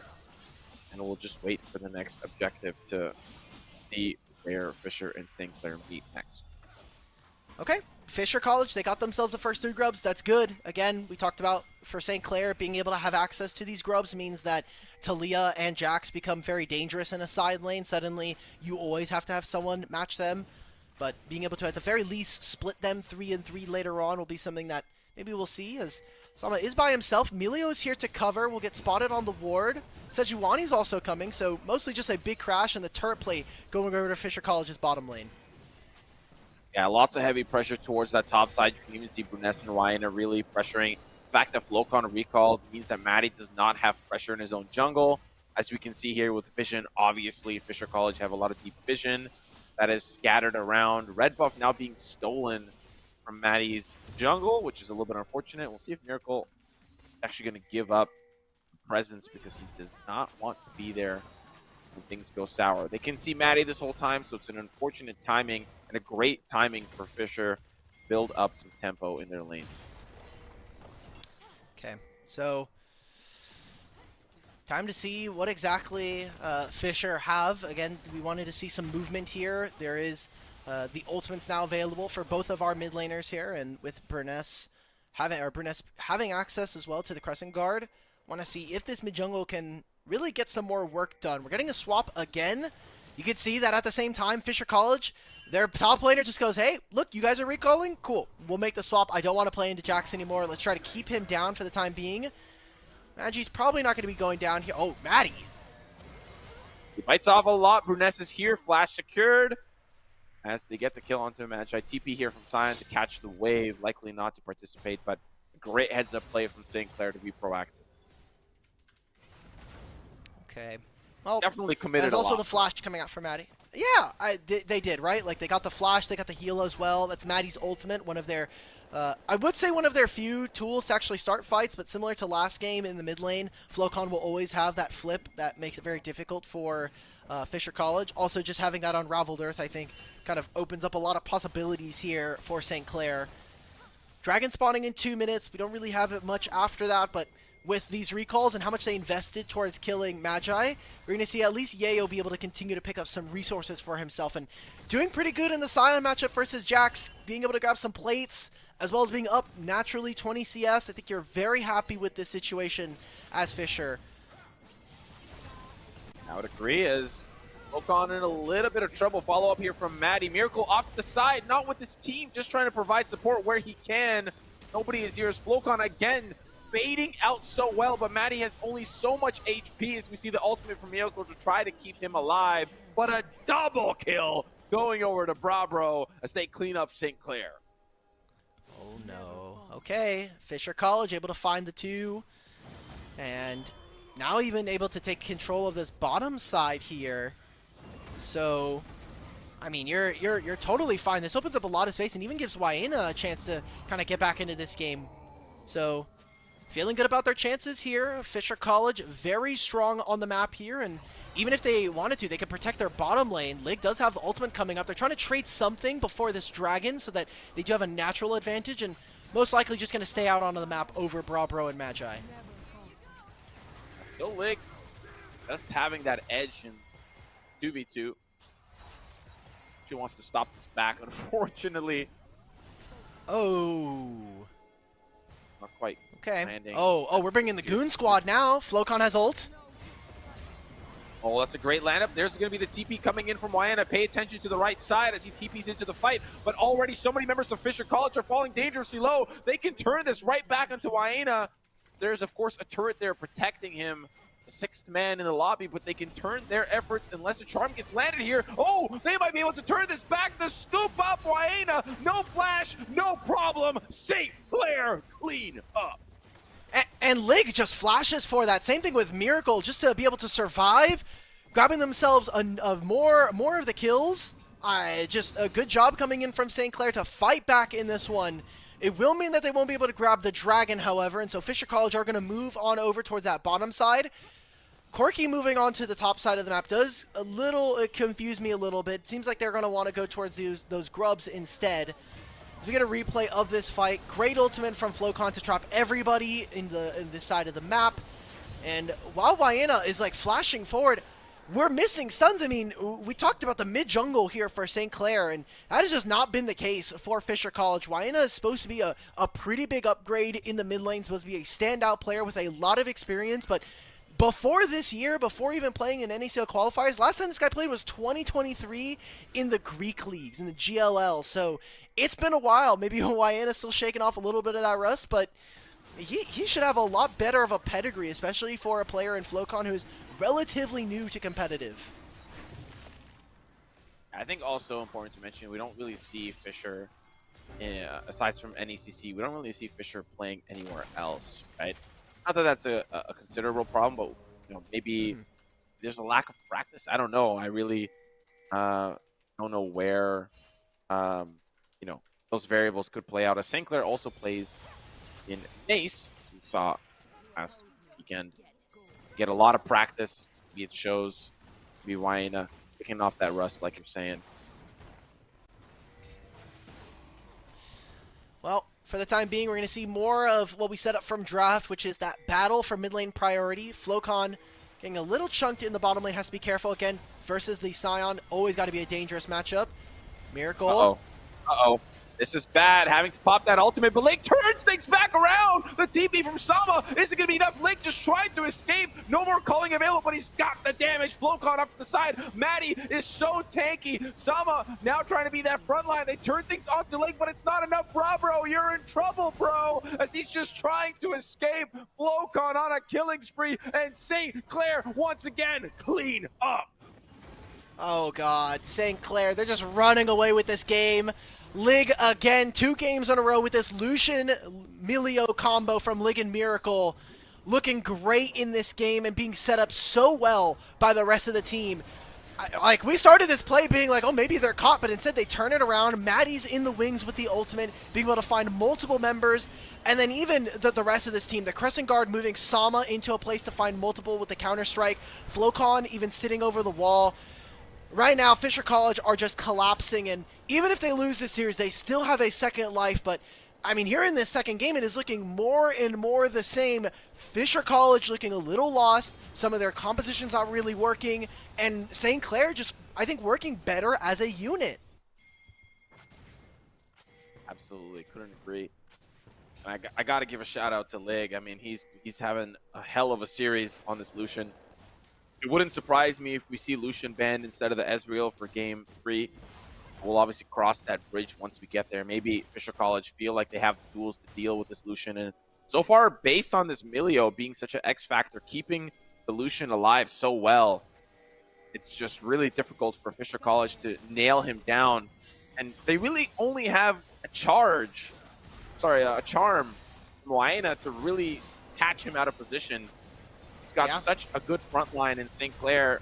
Keep him alive. Even this Karma route is going to do nothing. He's still going to do Lucian things. And he just feels unstoppable. Well, we'll have to keep kind of checking whether or not Waina and Bruness are going to actually be able to do anything in this game. I mean, you look back at their in-conference play. I'm going to hold that. Seems like they're trying to make something happen on this bottom side. I think it's very fake considering it's Talia versus Sion. But when you look, part of the reason Fisher College even got into grand finals of NECC was the fact that Bruness and Waina absolutely clapped Old Miss in the mid jungle, right? Like that was a part of their strength, but their bottom lane really hasn't been able to be up to snuff. We're now putting Yayo on like a bad matchup in top side. That's just not what we want to see. And cool, we got the flash out from Jax, but I think that's a less important summoner spell when we're talking about side lane and even the impact of this game. Lig and Miracle have just looked by far better, and Flocon Maddie have been able to, I think, just more effortlessly get this game in a much better spot for their team. So if Fisher College want any chance in this series, they're going to have some kind of change up. Something has to happen in this game dynamically from them. Otherwise, they're just going to lose out again and go down 0-2 in the series. Yeah, I couldn't agree more. And considering the amount of kills here for St. Clair and the goal that's starting to develop, it's not looking good. They have to find a way to put a stop to Lig and Flocon, and some of those tools in this draft are just a little bit difficult to execute, primarily because you've got such a great peel with Miracle, but also, like you highlighted, overall great peel from someone like a Sejuani, like a Talia. So as we wait now, we are waiting for the next kind of couple of objectives to be focused around, maybe a team fight for Fisher College, as Miracle gets caught out trying to stop a back. I mean, he didn't know that there was a back there, but Ward will tell him now, as Dragon, of course, next to spawn. St. Clair prioritizing this rift. They may think that they have the potential to rotate fast towards the Dragon, but Fisher are there on the punch faster. Yeah, good job from Sama recognizing that no one is on his side of the map, that they don't see a lot of where Fisher College are, so instead decide to pull back. This will be the Dragon going over to Fisher, so they'll at least be able to delay some of that Dragon stacking. Instead, they're going to go for mid, seeing if they could try to force something. I think they want to try to catch Lig out of position, and now they've got a 5v5. This is one of the first 5v5s that we have. Sama on the flank in the back line, being annoying for Bruness as they spawn this Rift Herald. There we go, onto Flocon. Doesn't matter. There is going to be a cleansed Lucian in the back line. Lig just blowing up Yayo, but does not have enough damage. Maddie's falling low. They need to get some more damage in. An AoE stun from Sama's not going to connect. Finally, Maddie falls, and Fisher find the edge, but a scoop! Flocon! Oh my god, Flocon finds 2. They still can't take down Yayo. This guy is a beast. Wait, Lig! Flocon will be taken out. Lig pushes forward onto Magi, but not enough damage. 2 for both teams. I mean, St. Clair, though, they got so much more out of that trade. Just being able to summon the Rift Herald in mid, get down this turret. They're going to take this on this next push. We're going straight into a replay on this, and I mean, the biggest change for me anyway is the fact that Lig puts all of his culling into the Scion. That's why a lot of this fight looks so good. The Crescent Guard also being able to stop, but Flocon in the mid lane as this Talia, taking over the flick onto this Ahri, stopping her from being able to deal damage. Brabro trying to step up to trade, but Lig is uninhibited in these fights as this Lucian. They're just having to, I think the target acquisition isn't quite there. We're now seeing St. Clair and Fisher fight over for position in the Dragon Pit, but there are no summoner spells for parts of Fisher College. Well, Sama on the backline, Magi in trouble as Sama's trying to cook him down, but Waena off to the side looking for Lig as there's potentially a knockup. Yayo so tanky, but Maddie and Sama are so low. They spend so much of their HP in this fight. Now, of course, Yayo going to the back line. Flocon is right there, has to flash out of that knockup, and finally Fisher find the angle they're looking for. Now, Miracle being chased down, has to pop the ultimate, might actually get away, but unfortunately, St. Clair fall from overextension. They just needed to wait for timers. Like, you don't have your Sejuani ult. Why do we care about contesting this dragon? Let's push on the opposite side of the map. Maybe let's use our mid priority after taking the mid-tier one and move into top side and grab ourselves a little bit more gold there. St. Clair, I think, biting off a lot more that they can chew. Didn't have some of those key ultimates like the Sejuani ult, and end up kind of backfiring right there. Also, you saw how they all split into different groups, making it very difficult for someone like Melio to get a lot of value. St. Clair just rushing way too much in this fight, way too much in this game. Gonna even up a little bit of this gold and now even give over Fisher some of this advantage. That's finally a good fight for Fisher, but we're going to need to see more of those, and maybe that's happening now with Brabro hitting 2 items, Waena getting close to hitting 2 as well. Same thing with Bruness. This will be a really strong spike coming in for Fisher College that they can play on and try to leverage into some wins. Slowly, the scales tip as Lig going relatively even now with Brabro. Brabro 6-3-1. CS, of course, going into favor of Lig. Let's have 2 items working on his third, an item, or at least some momentum ahead here. Brabro. Maddie just trying to get his blue buff. He's looking quite tanky. Working on his second item as it currently stands.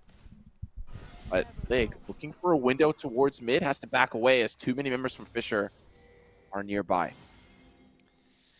They're pressuring onto this bottom side, but there's a wave that St. Clair have that's pushing.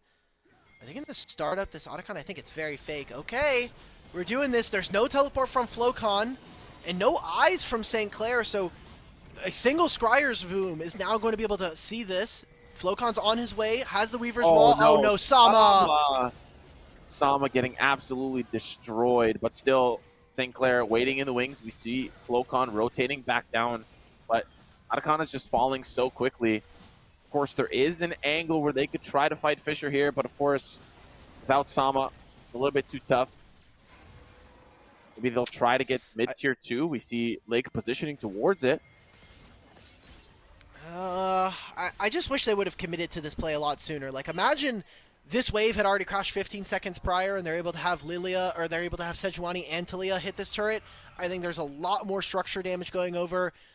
It's a pretty big advantage over to Fisher College, being able to grab themselves the Otacon buff alongside having the Void Grubs now. I think they do so much damage on side lane. I want to see Fisher College change up some of the game plan. Put the Scion in a side lane, have it maybe reinforced by one other member, whether it is Magi or just having the soul laners stick together and shadow each other, and make it difficult for St. Clair to kind of push themselves on the map. With these 6 grubs and having the Otacon empower that, you take these turrets incredibly quickly. So anytime that they're not matching you as St. Clair, that's a moment where you're winning now. And again, we talked about those item spikes coming through. A second item coming through, I imagine, from Bruness once he finishes his recall. Waena already having done the Leandries as well as the Rod of Ages. So Fisher College, I want to see them play the map, play a little bit wider, and hopefully catch St. Clair off guard. Going to be the name of the game, as there aren't really a lot of objectives at the moment for Fisher to play around, but like you said, these turrets, quite an opportunity for Fisher to play around with what they've got at their disposal. And towards mid, his Lig holding down that line on his lonesome. Melio towards that top side, getting some vision. Sama now answering the bot side. Flocon obviously constantly looking towards that top side to answer the wave. TP's also available for both solo laners on the side of St. Clair. TP here for Yayo is available as well, like you're saying. Put him in the side lane. You now have an ARAM, and Waena answering the top wave to push it in. Okay, so we're just getting a bit of a posture here. I think that St. Clair wanting to finish some of their items, but not really finding too many opportunities. I like that Fisher College are playing really well around Fog of War, recognizing that it is on St. Clair to find these engages. That for Fisher, they have a pretty robust front line, not only in the Scion, but also having Bruness with the Crescent Guard. So I mean, we're just seeing that St. Clair are really not giving over too much, but Fisher are slowly starting to eke out advantages across the map. Ping's coming out here. Where is Flocon? He's not topside answering that wave, so he's joining up mid with the rest of his team. Matty caught out of position. House is going to turn back around. He decides to alley-oop. Bruness is out of commission, and they will back away, but Matty is so dangerously low. He's going to be the first to fall, but Sama manages to make his way onto the back line. Looking at Lig. Enough Lig. Trying to isolate Waena, but he's not able to reach that far. Sama trying to do the job for him now. It's just the carries and the support still alive. Yayo gonna tank that front line, but they don't want to walk into Lig. There's the charm. It doesn't quite connect. He turns it back around. Lig, no! Not enough damage to secure the kill. And now Fisher College looking strong, trying to turn things back onto Yayo, but they have no damage. Fisher come out on top. Fisher make a really good pick there, being able to start that onto Maddie. It does mean the junglers trade very early on, so they'll be back out onto the map. And so many summoners from both sides gone now. St. Clair just not having the DPS. A worry with this Talia was the fact that they wouldn't be able to kill this Scion, and we're starting to get to that moment where there's a lot of HP available here, even with this Ahri build. And we get to look at this fight again. I mean, I'm looking at Lig, all of this damage onto Yayo. Waena, I think, using great use of the new Ahri build with this Rod of Ages, getting access to so much more EHP. There's just not enough damage. I don't see why, as Flocon, you're just trying to put all of this in. We're getting back into live.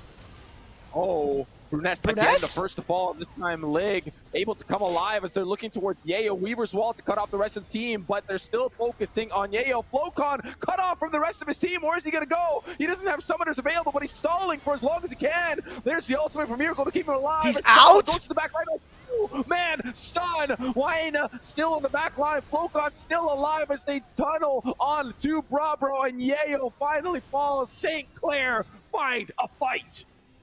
With no summoner spells, it is difficult for Fisher College to ever contest. And St. Clair, they fight their lives out in that pit, just trying to grab themselves priority over this dragon. It'll put them on Hextech Soul yet again, 2 games in a row here.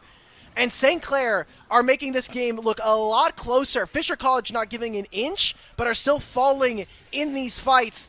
I mean, we were stuck in a replay for the start of that, so I hate to do it. We got to get right back into this one. Fisher College are getting right back onto the map and putting vision as they do not want to give over the Baron in this game. Absolutely not. And you know, I don't know if we're going to get a replay of that previous fight, but like, one of the biggest questions is how does Flocon survive for as long as he does? He does his best Raptors impersonation, and he sits in that corner and somehow survives. That is probably the biggest thing. Why don't you walk us through it? Okay, so what exactly happened here? I mean, they're just split. I mean, I think this is fine. Karma's in a great spot. Bruness gets caught again, which is a big problem. With Brabro taking most of his HP, it makes it pretty problematic. And, I mean, yeah, if you're going to split up, this was the part where we were like, okay, maybe Fisher get back into this. Flocon's in no man's territory, but Miracle, again, with this Melio, is providing so much utility. I think the fact that you have access to free heals, free shields from this Melio is just giving too much. And that crowd control, the free CC immunity, is just difficult to deal with from the side of Fisher College. So I want to say Miracle's been playing really well. There's been some moments where I think his positioning isn't quite up to snuff, but so far, between 2 games, I think he's put up a really good body of work, and I think it's an important series for not only St. Clair, but also for Miracle as one of the remaining members of last year's roster. Hold that. Uh-oh. That's a little bit too much. Weaver's Wall to kind of cut things off, but of course, Flocon doesn't go as deep as you want. Waena has to get out of there with the Spear Rush, and of course, Bruness now taking so much damage. Flocon keeping that chase. Maddie does not have the Glacial Prison available. Of course, now the shutdowns start coming through. Flocon cooking out the line as Maggie's the only one left. The top laners towards that top side. Sama has to recall, but another fight for St. Clair. Ah, man, just now they're going to be able to grab the Baron. They're going to explode this gold lead. Sama now can take in control of the side lane. What a big turnaround here for St. Clair, being able to potentially even reverse history from last year's lower bracket. Fisher College knocking St. Clair out of top 8 with a 3-0 Now St. Clair on the cusp of being able to do it. They'd have to take another game after this if this game does go their way. But we get right into this replay, and I just love what we're getting from this. Unfortunately, Bruness taking just way too much damage to start, Wyanna dashing straight into the unraveled earth of this Taliyah. And like I was saying before, for Miracle, being able to get revenge, being able to, I think, lead this team where, talking to him earlier, he said that he got carried last year by Rockboom. I feel like a lot of teams last year did the same. But having to be a bridge, having to change a lot of his personality, I think, to lead this team, losing a lot of the vocal players in both Bakery Boy and Rockboom, I think that he's played this series and a lot of this CLOL very, very well. So far for St. Clair, they've had a very exciting run coming out of the East, being able to eventually overthrow Western in the grand finals of that conference. They have a lot to prove here and wanting to make top 6, top 4. Oh, Flocon, no! The narrative was too strong! It was too strong. Of course, now it's going to be a base race. St. Clair do have Baron, I believe. So this base race does kind of go into their favor. Of course, the Grubs. See the recalls here coming in from Yayo, but is it worth it? The inhibitor falling here first for Fisher. Do St. Clair want to force the issue, or are they going to recall to try to catch the inhibitor on their own?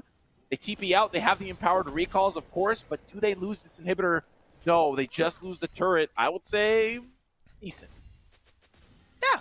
I'd say that that's a pretty good win coming in for St. Clair. This time they actually used their Baron instead of just randomly fighting an Onicon. So we're making improvements game to game. We're making small, 5% here or there makes a difference when you do it every single game. So good job from St. Clair, showing a little bit of discipline there. Still 4,000 gold in the lead now, and we got Dragon spawning in 40 seconds. Fisher College need to make a big defense here, as not only will they have to deal with the Baron buff, they now have Super Minion spawning on top side, which Yayo is now catching. They'll be able to push this mid wave very deep and then just retreat and play for the Dragon.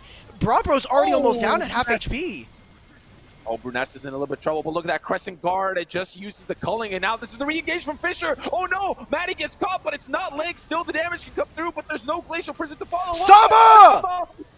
Big onto the back line. Lake providing firepower. It's the whole team getting decimated. Yayo's the next to fall, and this could be the script to end it all. St. Clair are looking to clean up game number 2. Heading up 2-0 in the series, and it's been dominant. Flocon and Lig, even Sama having a bounce-back game here in the second one, as Fisher fall yet again. Oh my goodness. St. Clair are pushing the gas pedal to the maximum distance it can be pushed. Fisher College in a tough spot now, backs against the wall to be knocked down to the losers bracket to face off against Winthrop University. Still one more game hangs in the balance, potentially, as game 3 around the corner. Some initial thoughts. How does Fisher bounce back from this? Maybe don't give one of our best performing players today Scion. I want to see Yayo on things like the Jace. Obviously, it has been banned throughout the series. Give him something with a little bit more agency. I think the reason why Game 1 was so close was because we got to see Yayo actually take control. And I don't know what we need to do. Maybe in the break between game number 3 now, like for Wyanna and Bruness, we gotta like hacky sack tie them together. They gotta do like the jump rope together. I don't know. We gotta increase the synergy between these two because they are not playing at all like they did in the NECC conference. Yeah, it's a very unfortunate performance so far seeing from Fisher. And I will say that it's not completely down and out. Like, I think Fisher has been showing that they're still fighting. It's just St. Clair are, with the comps that they've been building, they're really executing them as well as they possibly can. And a big highlight, I think that, is slept on pretty significantly, primarily because Melio doesn't have any cool, flashy effects on any of his abilities, is the Melio being able to get a lot of his team out of some CC and really save them from mistakes that they could be making had the Melio not have been there. So I think maybe in draft, if just taking away the Melio really turns the series around, could be a factor, but we will answer that question after a short break. When we come back, Game 3, does Fisher get knocked to losers, or do they continue the series run? Find out after this.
Welcome back to our coverage of the Collegiate Championship here for League of Legends. I'm Simo. Joined with me is Alk, and we are diving into Game 3, potentially the knocker for Fisher to be sent down to the losers.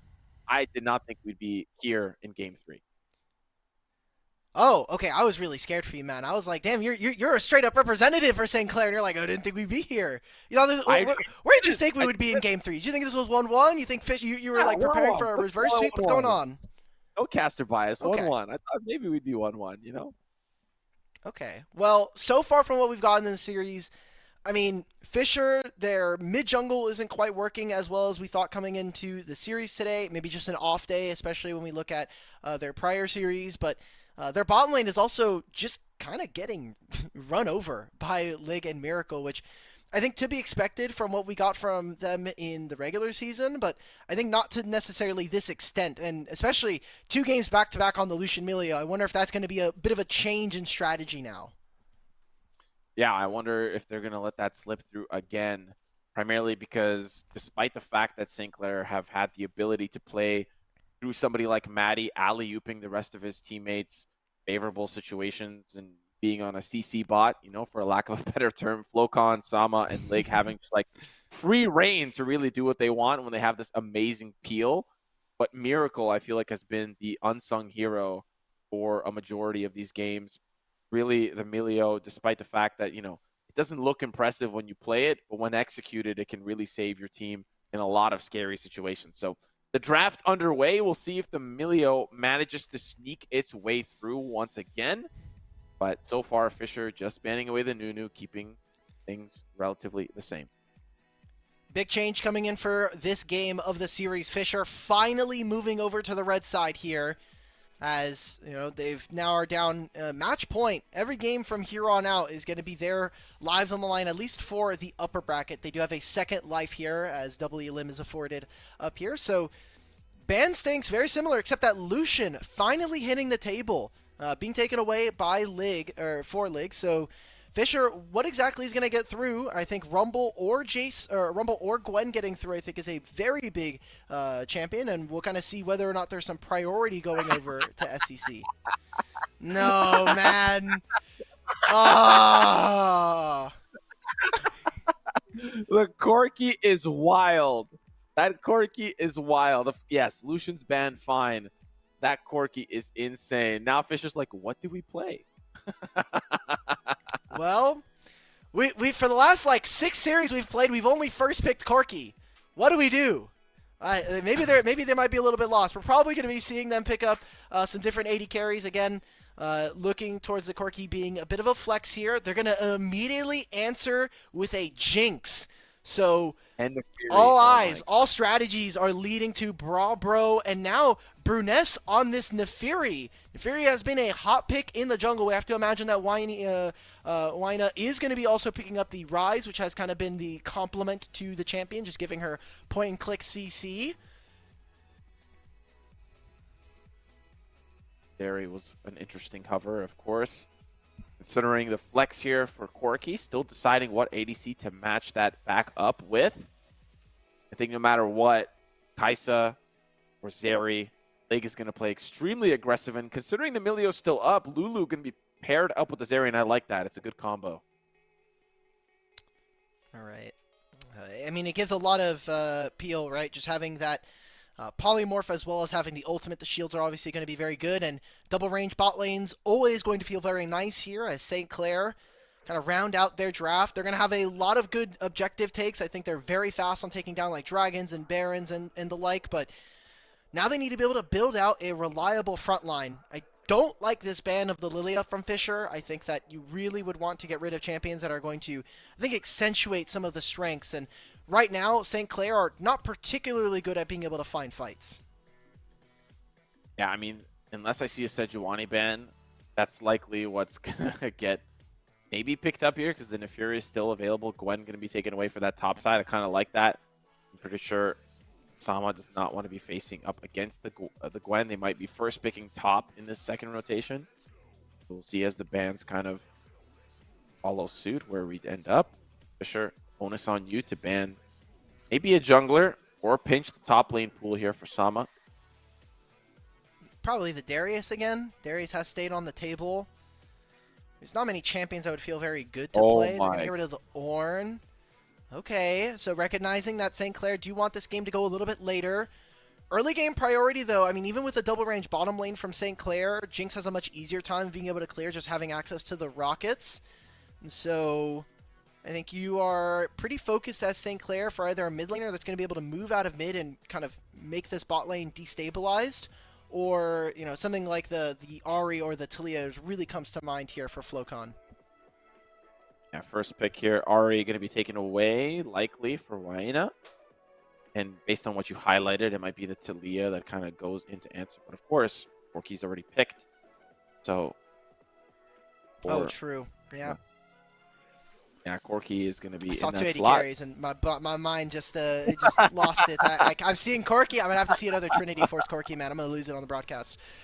Okay, so strong skirmishing still here for St. Clair. I don't necessarily love the Ahri and the Fury combo. I think you're too reliant on a skill shot landing here, so not a lot of setup so far for either Bruness or for Waina, but still a very strong 2v2 in the mid jungle here for Fisher.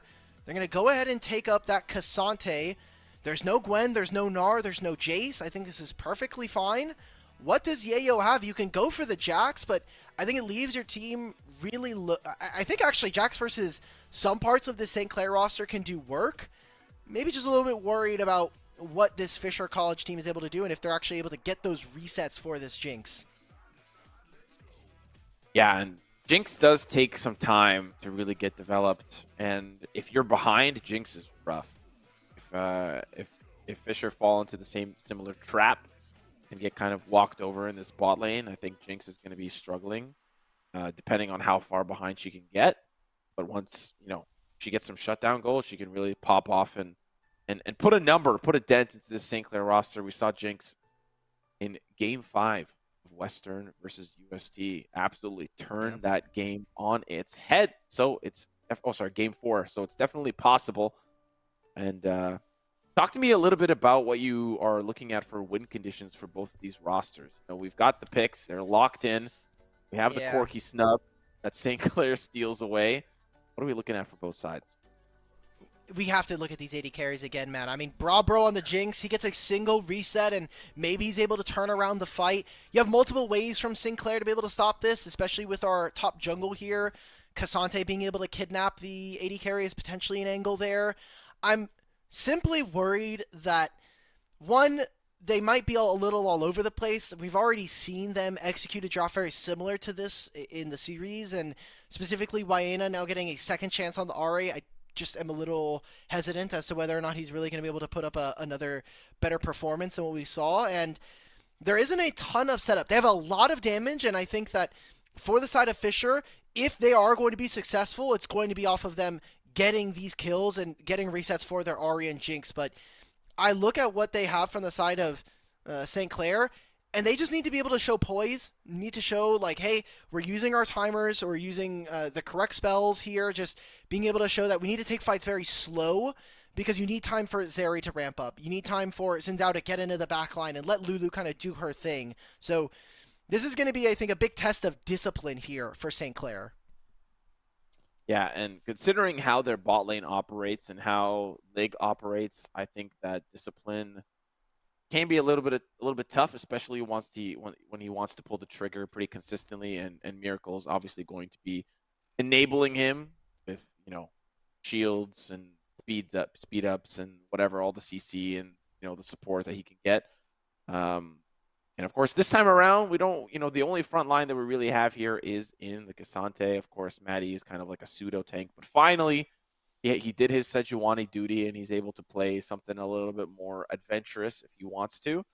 But overall, some of the points that you're highlighting, if there's discipline, and what we've seen from St. Clair in the series so far is that any time that they've lost a fight is because they've pushed the pedal way too far, and that just seems to be a consistent trend for St. Clair. So maybe for Fisher, this is finally their chance to catch out and really isolate some of those mistakes. And the Milio in the series has helped cover up, I think, a lot of the mistakes that St. Clair have made positionally. Thankfully, they'll have like they'll have a single use Melio, which is just they have a Mikhails. That's as far as it's going to go. It's not going to be a team wide one like you were mentioning. So I like that point. Just having Melio, I think, clean up a lot of the mistakes for them makes it a lot easier, obviously, for them to actually like play the game.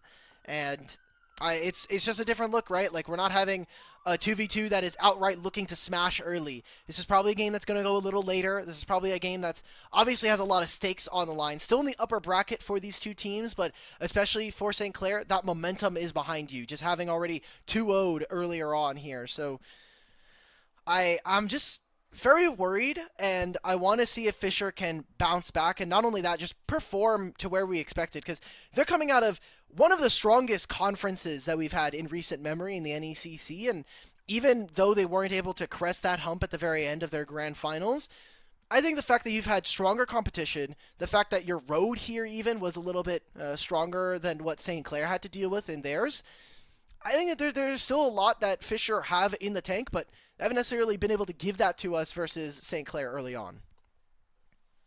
Yeah, and that's kind of the big question that we are obviously trying to discover here for Fisher. And I'm gonna make the same comment that I made in the previous game. I think laning wise and catching the rotations on macro plays, Fisher I think is just marginally faster than St. Clair.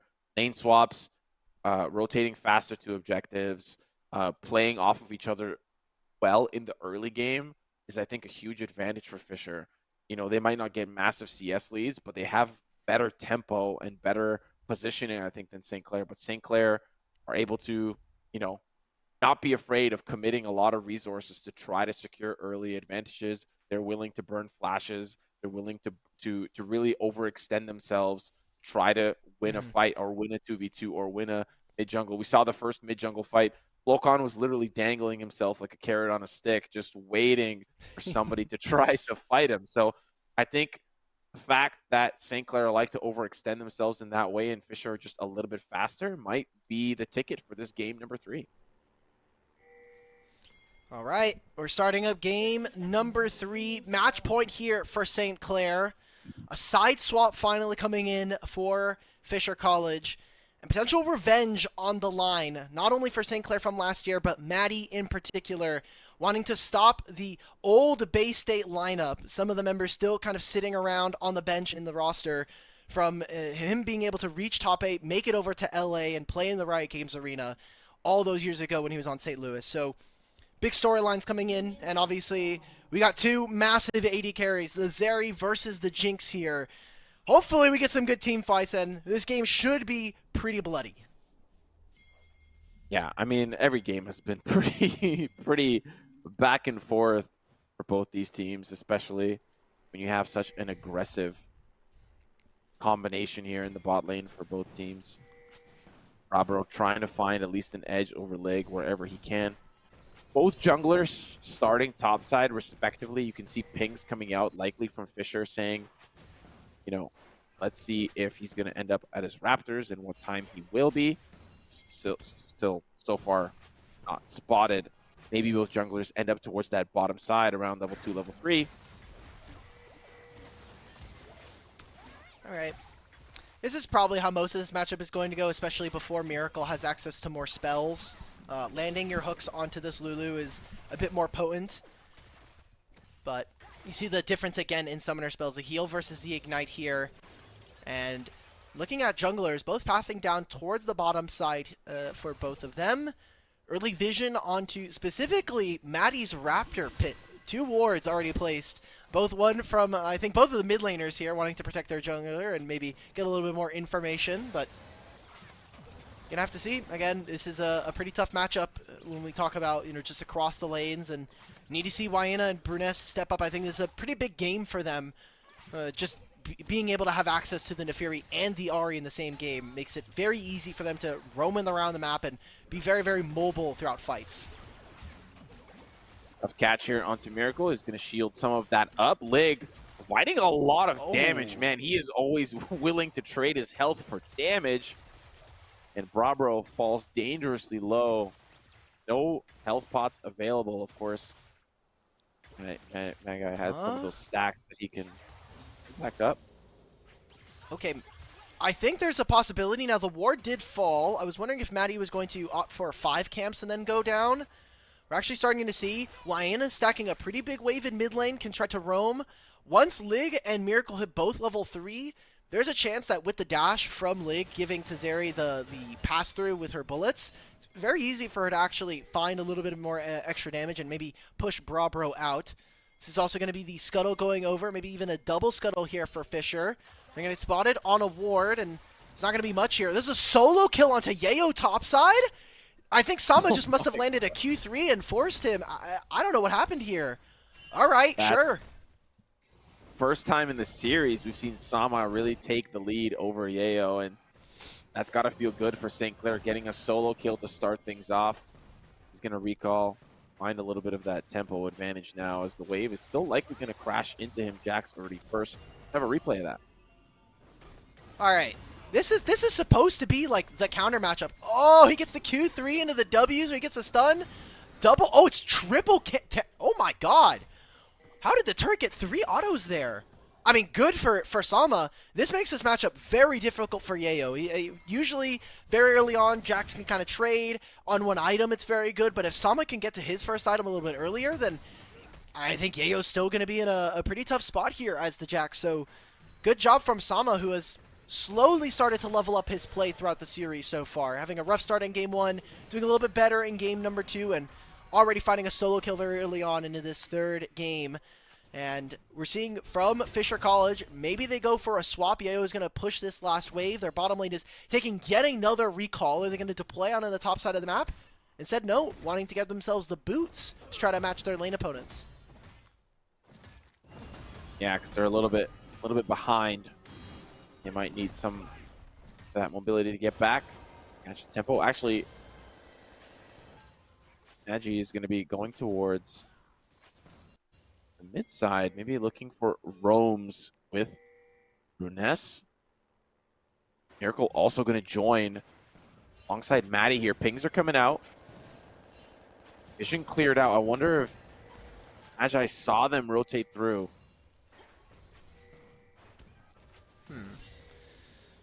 Doesn't seem like there is too much vision here. Bruness is by himself. Their bottom lane getting handily taken down 1v2. It's literally Zeri versus a Nautilus and a Jinx. Like, the fact that they have priority here, I think is very worrying for Fisher. They're going to test this dragon, and for Fisher, they're going to go and look towards those grubs. Would be nice, but again, grubs are always a win more kind of objective. If you're able to hit turrets, that obviously puts you in a state to potentially contest for a little bit more. We're getting that split cam thanks to our observers being able to show us Bruness taking these grubs. But they still haven't been able to hit very much, and the plates are very healthy from the side of St. Clair. Yeah, especially since minus the top lane, lanes are going pretty well for mid and bot for St. Clair, especially considering Lig is just keeping 2 members at bay by himself. Now that Miracle's here, tough for the CS discrepancy is already starting to really develop for Brabro. The turnaround here as they start to engage, but again, the focus onto Miracle leaves Lig the ability to just provide so much firepower and keep them at bay. Lig is happy. Somebody's having topside Sama. Oh, Sama's in trouble. How much is he going to be able to stay alive? Unfortunately not. Bruness going to pick that one up, and a couple of plates here, of course, for Yayo. That's tough. Yeah, those are 2 ultimates as well used, as Yayo used his, Bruness did as well, alongside the flash just to be able to escape from underneath the turret. Sama, unfortunately, going to lose out on that wave. Doesn't seem like it's going to be much more than that. And just getting some gold for yourself. Good job from Fisher to be able to find action, especially around the top side.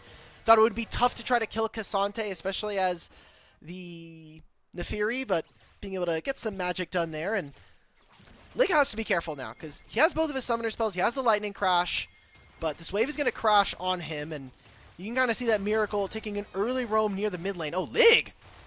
Okay. Oh my God. He's comfortable. He doesn't have enough follow-up, though.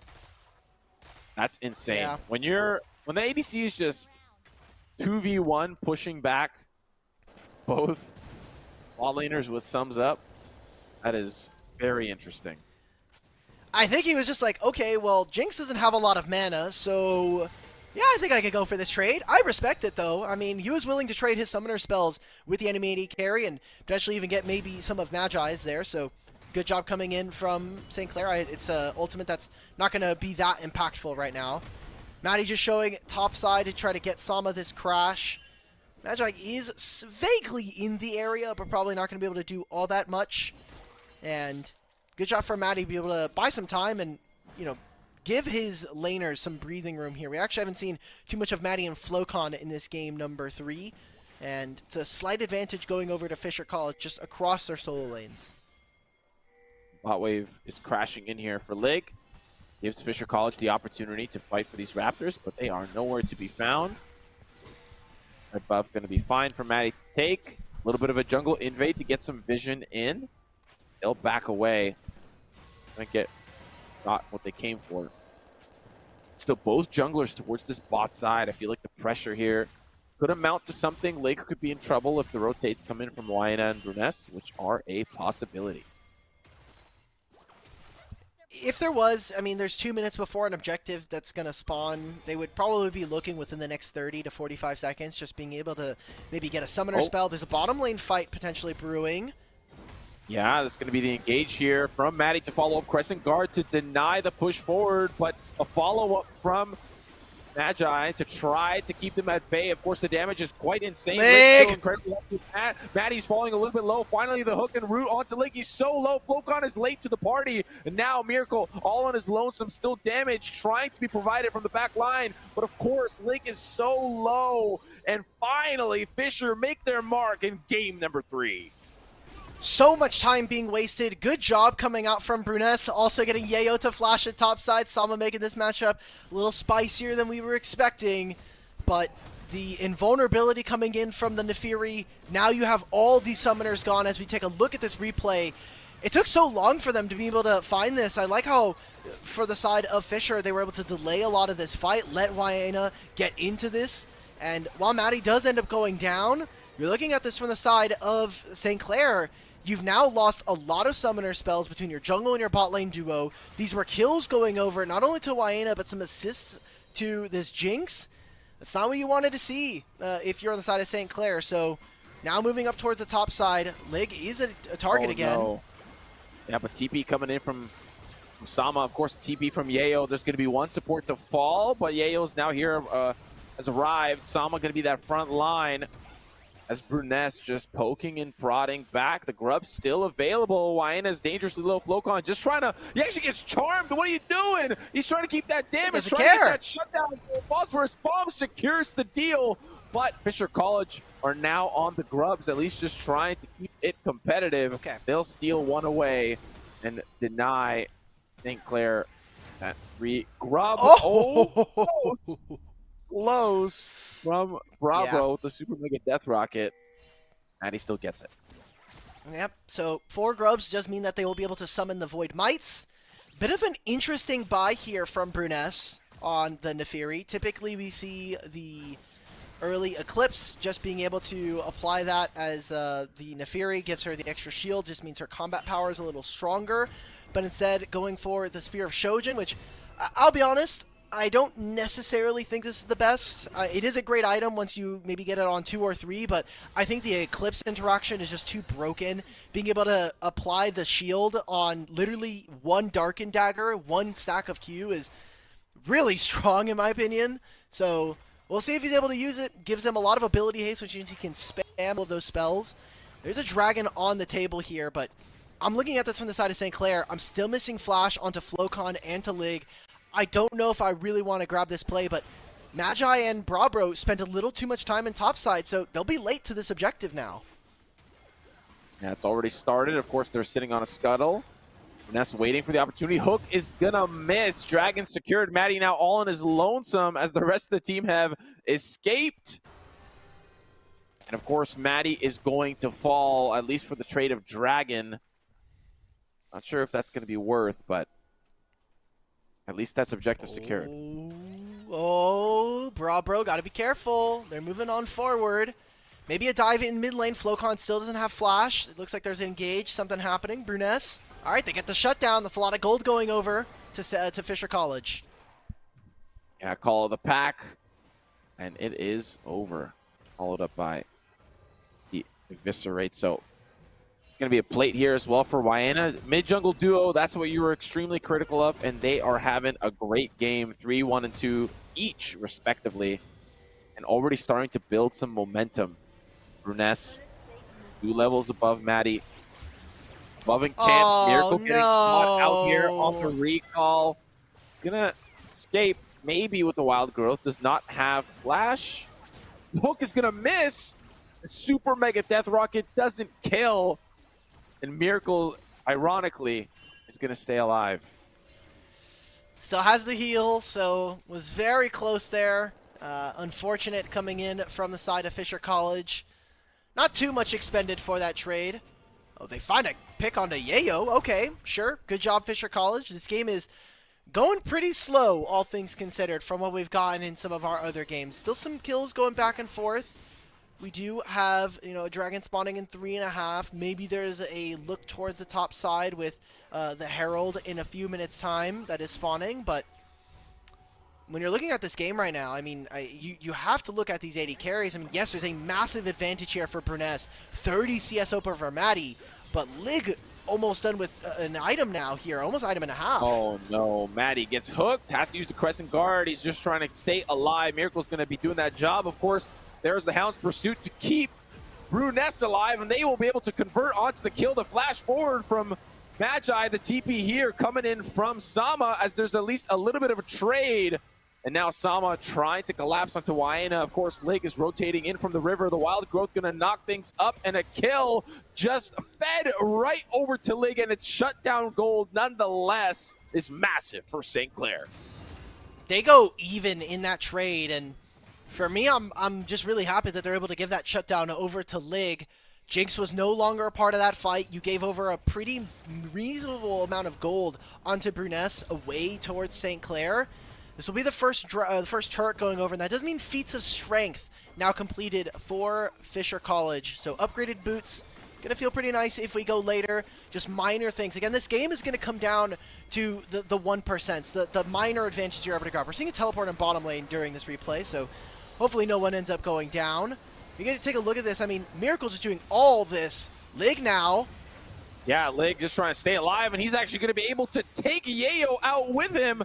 Now, Magi's wondering, do I stay for this play? Bruness is here as well, and Maddie just trying to keep Lig alive. A super mega death rocket. Maddie, how is he still so healthy? But look, Lig does not really have the damage. Oh, wait a minute, Lig!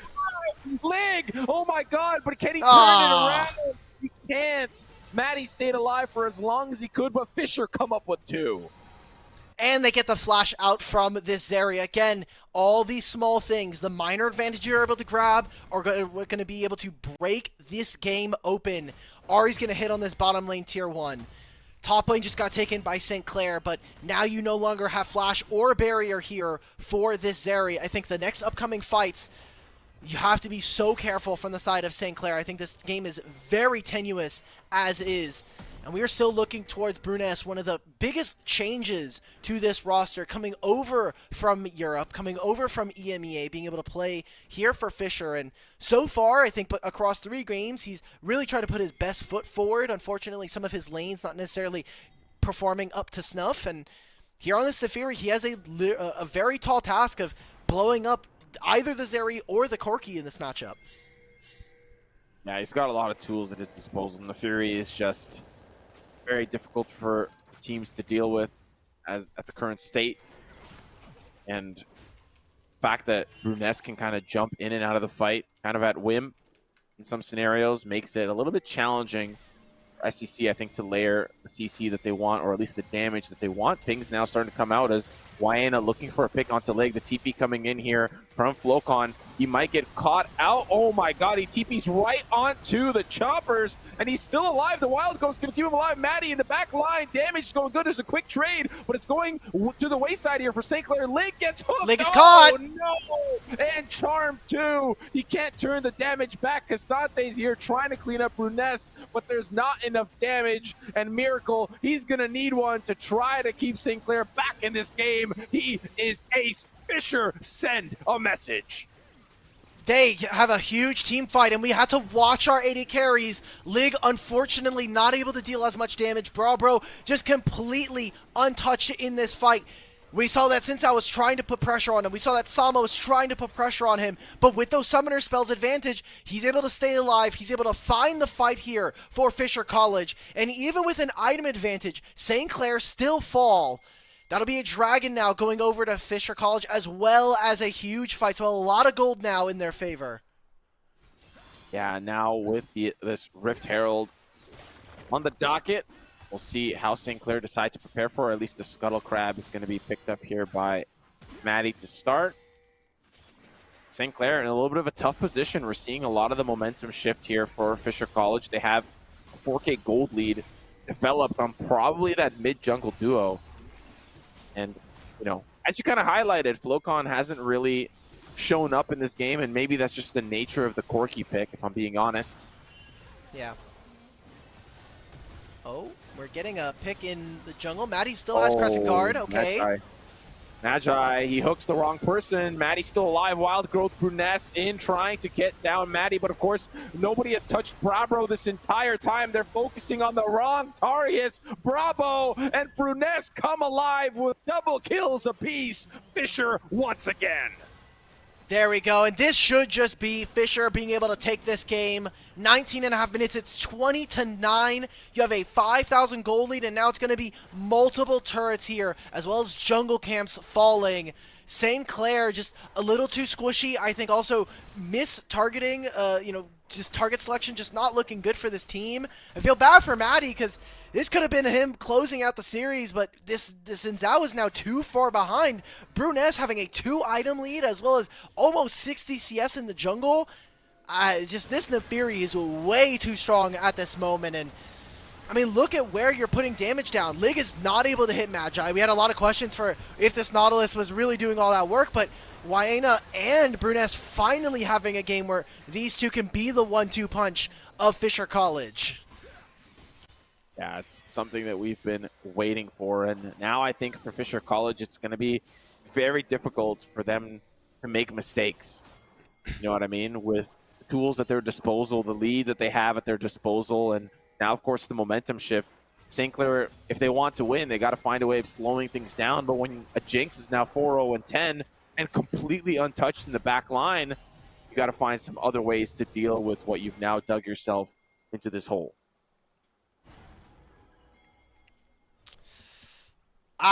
Look, Bruness just now finished a third item. He has Rift Herald in his back pocket. He's got a Serpent's Fang, so he's cut in the shielding as well. Maybe if Flocon had, he had some tips about the Triforce build, or about the Corki build, maybe they'd be in a little bit of a different spot. Hey, look, Bloodthirster shield, the insane amount of damage from the Essence Reaver. I'm really grasping at straws here, because St. Clair have been all over the place. I feel like they've really gotten, again, one of the problems with this team has been, I think, jumping the gun and maybe taking a few too many steps at the same time before they can really walk on their own. And this game has devolved down into whose AD carry is going to be able to perform. And while Lig, I think, mechanically has been a little bit better than Brabro, right now in this game, we're finally seeing Wayena and Bruness perform at the level that we were expecting coming into this series. Yeah, I would agree. And that's scary because we still have lots of games left. Crescent Guard to try to stay alive. Hook, line, and sinker onto Miracle. He is good as gone. And now there's so much follow-up here from Fisher. Lig going to be the next to fall, just trying to escape. Flashes out of the way to safety, so he'll stay alive. But I'm starting to believe that we are already looking at game number 4. Yeah, they're just going to go for the Otacon. There's no Baron for another 2.5 minutes, and good job from Fisher to be able to bounce back. Again, the momentum was on St. Clair's side. Bit of a tougher draft for them to execute, especially with 2 marksmen versus what is a very, very deadly 2v2 with the Ahri and Nefiri. And we'll have to see what the rest of the series holds. Are St. Clair just going to kind of shut this out in 4, or is Fisher going to really take us all the way, the full distance in this series? It's a best of 5. It's early to call. We're still in the middle of this game number 3, but 8,000 gold here in the favor of Fisher College is we got not much to talk about. I hear the pain in your voice. You know, I can hear it. Nevertheless, you know, if we go back to that draft for a second, like, you know, taking Corki away from Fisher, I don't think it was something that was winning them the game or even close to it in game Oh, 1 and yeah. 2. I would say let him have the Corki. And if Nefiri's open, give it to Maddie. I'm not sure if he can play Nefiri, but, you know, prioritize better because I think the Corki here for FloCon's not really working. You know, he had way better performances on the other champs that he played earlier on in the series. I think maybe picking up that Corki first pick is a little bit of a misstep.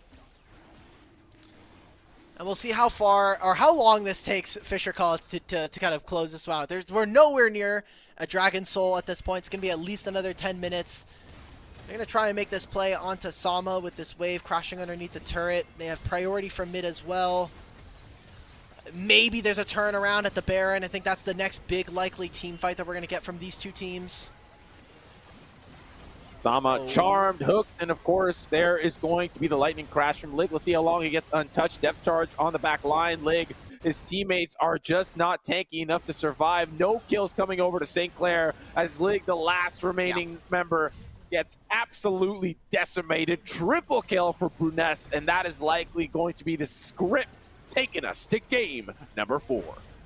For Grubs, they got massive minion waves as well. Great job from Fisher to be able to bounce back in this series. It is a single game for them, but going out 3-0 fashion would have been pretty disappointing, especially as the 4th seed coming in.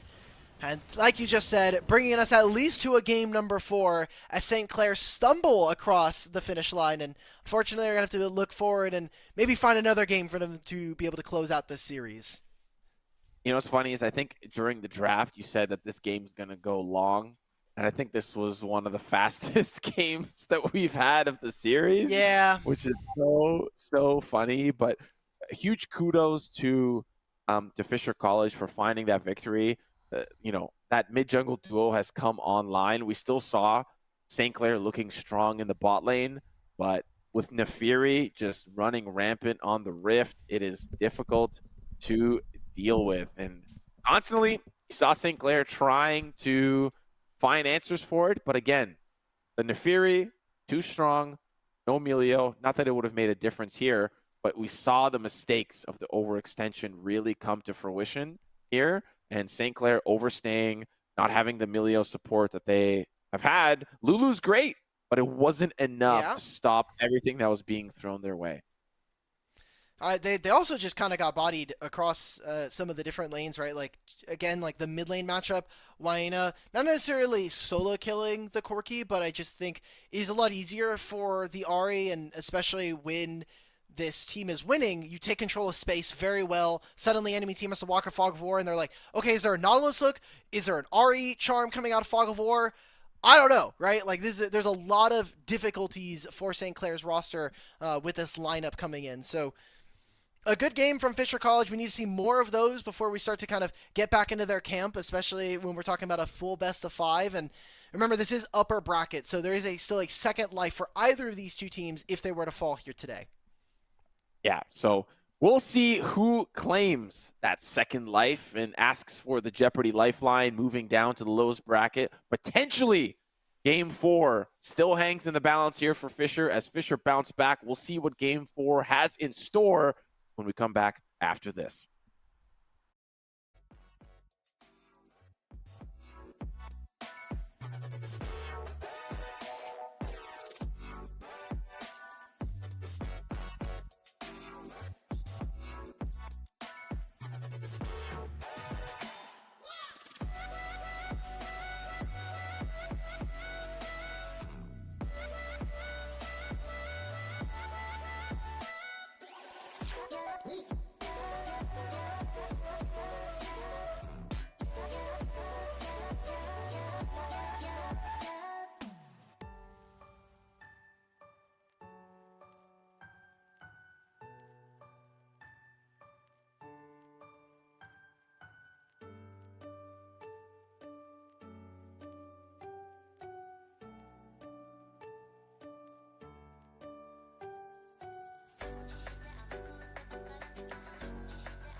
Welcome back to the college championship here for League of Legends. We are entering into game 4 between St. Clair College and Fisher College. I'm Simo, joined with me is Alkin.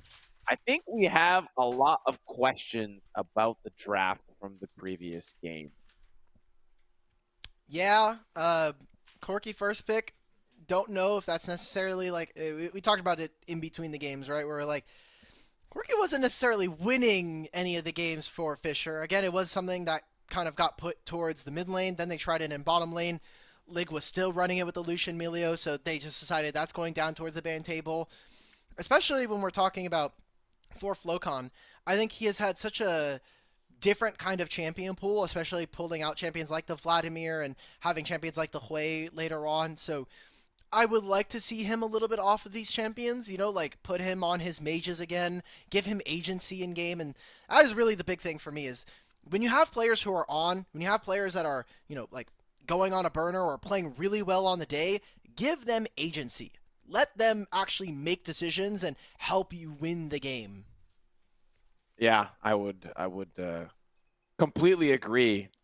Especially when you're leaving something like a Nefiri open, just really paving the way for somebody like Bruness to take advantage of something like that. Like we are talking about imports with high caliber play. You think they're just going to let something like that? There's not a handshake agreement that says nobody can play Nefiri. Like if it's open, I'm going to prioritize it. So Fisher College uh, definitely finding the gap in the draft, and I'm not saying that the game was won in draft, but it definitely played a huge variable for Sinclair as they did not really have the tools for success. Bot lane still did its thing, but I think the mid jungle duo was just way better for Fisher College in that previous game. So moving forward, the draft I think is going to be a big question mark. And speaking of which, let's see if Nefiri gets through. Yeah, look, well, you're worried about Nefiri. I'm wondering if Corki gets through, you know? Corki first pick here again. I mean, St. Clair, they chose red side this time around, so maybe opting for the trade, saying, look, you know, Fisher, you've been prioritizing Corki in almost all of your series leading up to this point, so why don't you just pick it again? Hey, it's a friend of the program. Corki comes on through. Yeah, we'll have to see. Lucian, of course, the same respect ban. I'm expecting Vladimir here as well. Ezreal has been banned pretty consistently by Fisher College. Ezreal is available for League to prioritize if he chooses to. Of course, we'll see if Fury ends up getting banned or first picked. I'm going to imagine potentially the Corki first pick, considering Fisher prioritize it. We're seeing the same LeBlanc ban that we've seen before, targeting against Waena. Do we see the Corki again? Give it to us. 15 seconds left in the pick here. They can first pick Nefiri, right? Like Nefiri is a champion that you are probably more than worthwhile to go for the first pick, and we are finally seeing hopefully some adaptations here. I'm gonna wait for it to get locked in. Okay, there we go. So Bruness does get the Nefiri again, but now we can see what St. Clair and their response is. There is no Vi, which if we go to a game 5, I have to imagine that if they choose red side again, you know they're going to pick Nefiri. I personally really like the Vi matchup into this champion, but has been something that we've been seeing traded across the world internationally. So we're going with the Sejuani. Okay, I need some melees. Give me some melees here, boys. Yeah. You lose the game on Xin Zhao, back on tank duty. Back to Sejuani, yep. Back in the doghouse. And Cho'Gath hovered. That's going to be an interesting one. Likely not going to be locked in. Ari taken away from Waena. Already an adaptation and a blind mid pick here for Flocon. All right. Ari seems fine. Waena definitely been prioritizing this champion so far, but still a lot of champions he can choose here. If you're a little bit worried about the Sejuani, obviously you can go for the Taliyah. Same issues that I had with the last draft where Taliyah plus or Nefiri missing either the Ari or the Taliyah doesn't have quite as the same amount of setup. We're getting a Jhin blind here from Bro. So strong laning phase, good range, good setup as well. We're getting that Rise here. So again, what I wanted to see coming in, now St. Clair are kind of on the back foot when we talk about scaling. Yeah, Rise going to be picked up here. Tristana is locked in here for Lig. I like that pickup. Tristana has a lot of ability to just be super aggressive, and I think that's what Lig loves to do. We've kind of talked about it throughout the series, and Tristana's an interesting pick, especially into the Jhin, and have a lot of pushing power, and maybe that's what they're looking for as we now start to see supports banned away, Poppy taken off the table, and of course the Braum likely to not allow any discrepancy between the Jhin autos. Give him a little bit more freedom in lane. I mean, the Braum would help with like a 2v2. I don't know if it's particularly great against Fisher. Probably looking at like an Alistar ban, or if you're looking... I don't think you're really afraid of Sama's champion pool with how he's played this series, aside from the Cassante. So maybe that's something that they try to get rid of.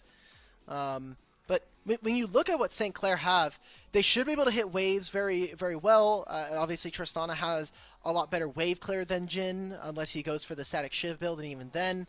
But I kind of look at this, and I'm going to be honest. St. Clair need to get underneath Fisher very early on. Like, the Ahri is eventually not going to be able to scale and hit the same 2-item power spike as someone like the Rise with the Rod of Ages and Seraphs. So St. Clair are just saying, look, we're going to try and bully you in the early game. We're going to try and win this game in the first 15 to 20 minutes, get ourselves an objective lead here. I like the Alistar in comparison when you have the ability to block and then use your Unstoppable Force or the Unbreakable Will versus so many champions. The Jax for the solo lane. Fisher looked very strong here in game number 4. Yeah, looking real scary. Miracle, what are you going to lock in to try to hide the mistakes? Ilio is available, but likely not going to be. I mean, it's not too bad, but you need some other ways to deal with what you are up against. Rakan would be an interesting pick. Very mobile. Yeah. Quickness is going to allow some great follow-up with Maddie. This is a great Miracle and Maddie combo. We'll see how much time Miracle spends out of lane roaming with his jungler, because that'll be kind of the name of the game here.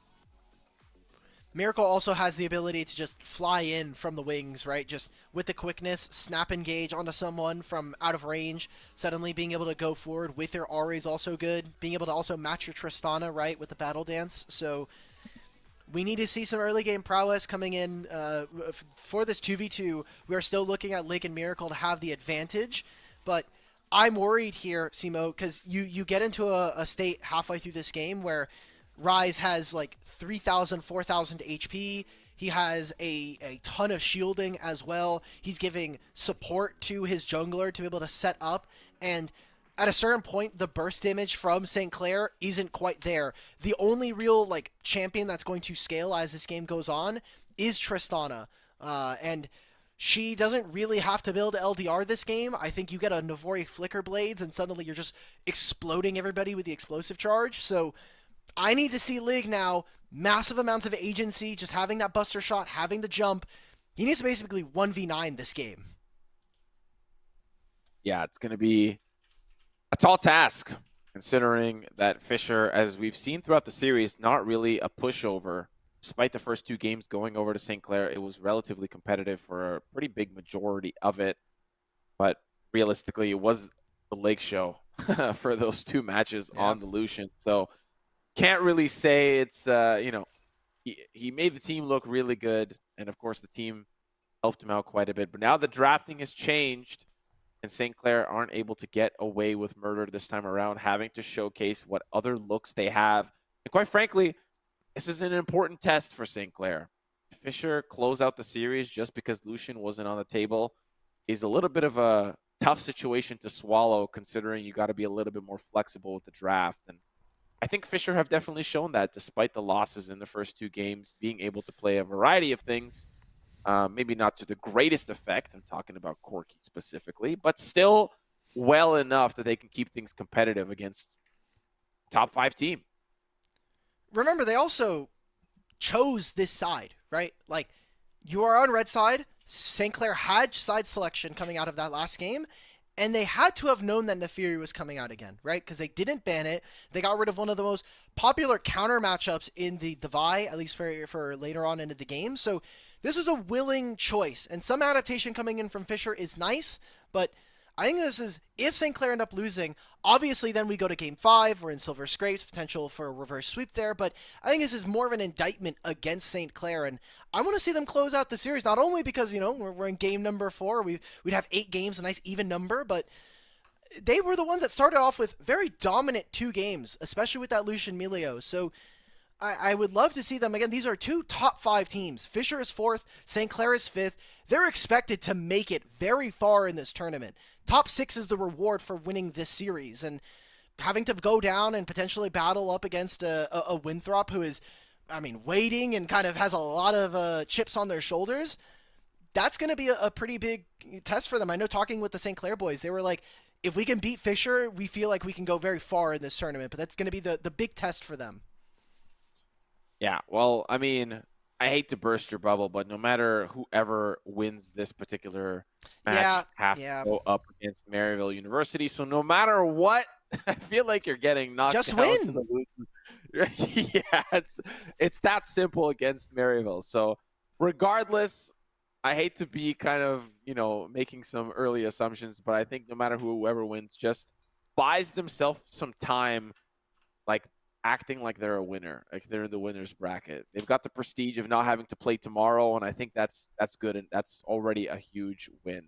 Having to wait for your game with Maryville next week gives you some time to prep, recharge, figure out your game plan, rather than having to play, you know, way more best of fives than you need to. And I think that's the big reward. Both these teams, I think, can make deep lower Yes. bracket runs, but not having to do so is already way better. Yeah, for a lot of teams, obviously, making it through upper bracket is a reward for being able to play well, and playing less games also means that you hide some more strategies.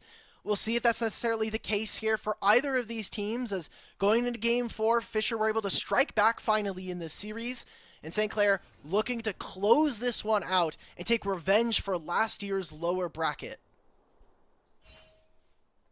Well, the revenge, Fisher is making them work for it. St. Clair, you had a great first two games off the back of your bot lane, and of course, solid support from the remaining laners of St. Clair. But now Fisher have found their second win off the backs of Bruness and Waina, who are now on the Nefiri and Rise. We'll see if Bruness and Waina can have the same impact they had last time around. And I think, considering the trend of how this jungle has gone, Bruness has really had Maddie's number this series so far. Despite the fact that Maddie's obviously got 2 games over him, Bruness is up in CS and up in levels, and a lot of times up in items. Now, you know, in the same way that you gave me a caveat for playing Maryville next week, Maddie has played 3 games now of Sejuani. So, you know, the last game on Nefiri, I'll give you that one. He got absolutely clopped. He got jungle diffed. Happens. But, you know, some of the other games, not as kind. I'm hoping that Maddie, he gets to experience freedom from the jungle role. He doesn't have to play another Sejuani game, potentially, if Game 5 is on the card. So, junglers both starting on the bottom side of the map. An early ward coming in from Miracle, actually, to get some vision down onto Bruness's Raptor Pit.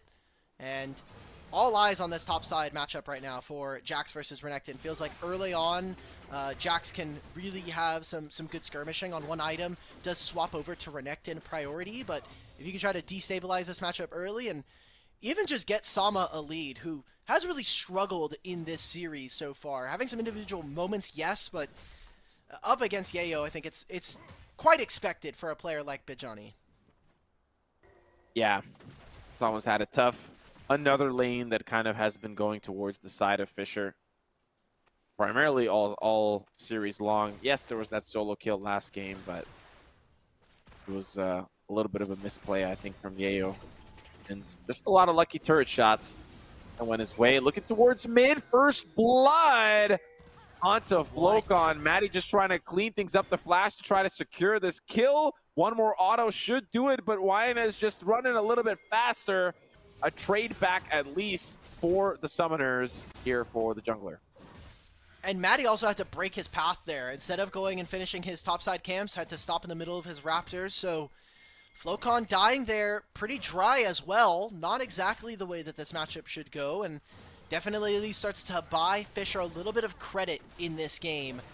Ahri early on has so much more burst potential than this Ryze, and I mean, yeah, it's the Ryze losing Flash. Maybe, you know, there is something for Ahri to play on once they hit level 6. Always have to be very worried, though, now, as St. Clair. A little bit of 2v2 action towards the top side. Bruness getting the upper end over Maddie and now invading his jungle. So Maddie already going to slowly start to slip away. Waina actually a little bit unhealthy to continue this fight towards mid, but he's going to be rotating towards the top side as now they're trying to fight for this red buff. And now they engage onto Bruness. Collapse as well here from Yayo as it's a whole team approach. Smite going over, and now Maddie getting triple buffed and not having agency in his own jungle. He just loses all of his topside jungle. I mean, I don't want to blame Maddie here, but this is... Okay, good job, Flocon. Uses the flash, finds Waina, but remember, this is the whole reason this invade is possible is because Flocon got solo killed so early. He stopped Maddie in the middle of his jungle path, and we're seeing some of the effects of that kill coming over to Fisher College. So making some good plays on the bottom side. That'll be a flash off from Bro, and just trading between these two. Support's taking a large chunk of damage there. Yeah. Fortunately for St. Clair, Miracle kind of comes up the healthier of the two. He's got more shielding and healing in his kit. Maddie waiting in the wings here for a potential dive. He's going to be some time as he's clearing those Krugs. There is a ward in that try. Going to be spotted out. Sama in so much trouble. And the kill going... I thought it was going to go to Bruness, but Yayo steals it. And of course, bot side, no gank. Just going to go for the Drake instead. Yeah, I don't know, like...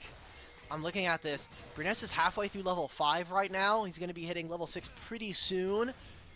Maddie has done like 4 or 5 camps, and that's it. He stole away the Krugs on the bottom side from Bruness, but Bruness was able to get his red buff, his Raptors. Actually, the Krugs on St. Clair's side haven't been even taken on their first clear, so they're still level 1. Probably never going to be seeing this camp. If not, it's going to be taken by a laner here. So... Maddie is in a really difficult state, economically speaking, here. And for Fisher, I mean, the faster that Neferi gets to cycle her camps, now they're going to have strength on top side as well, with Neferi ending up pathing this way. They're going to move at least parts of this bottom lane from St. Clair so they can try to contest, but no teleport from Sama means that they're going to have to stay on this side of the map. Someone from Fisher College is going to get more gold from this. Yeah. Support's now starting to roam. Magi and Miracle towards this mid side. Control for Grubs. Maddie's going to forfeit that for some experience. And some camps. He's got his blue side to clear. Sama really losing this matchup quite handily. CS quite even, but the trades cannot continue. Jax. We see a really deep control ward here from Miracle towards that red side jungle.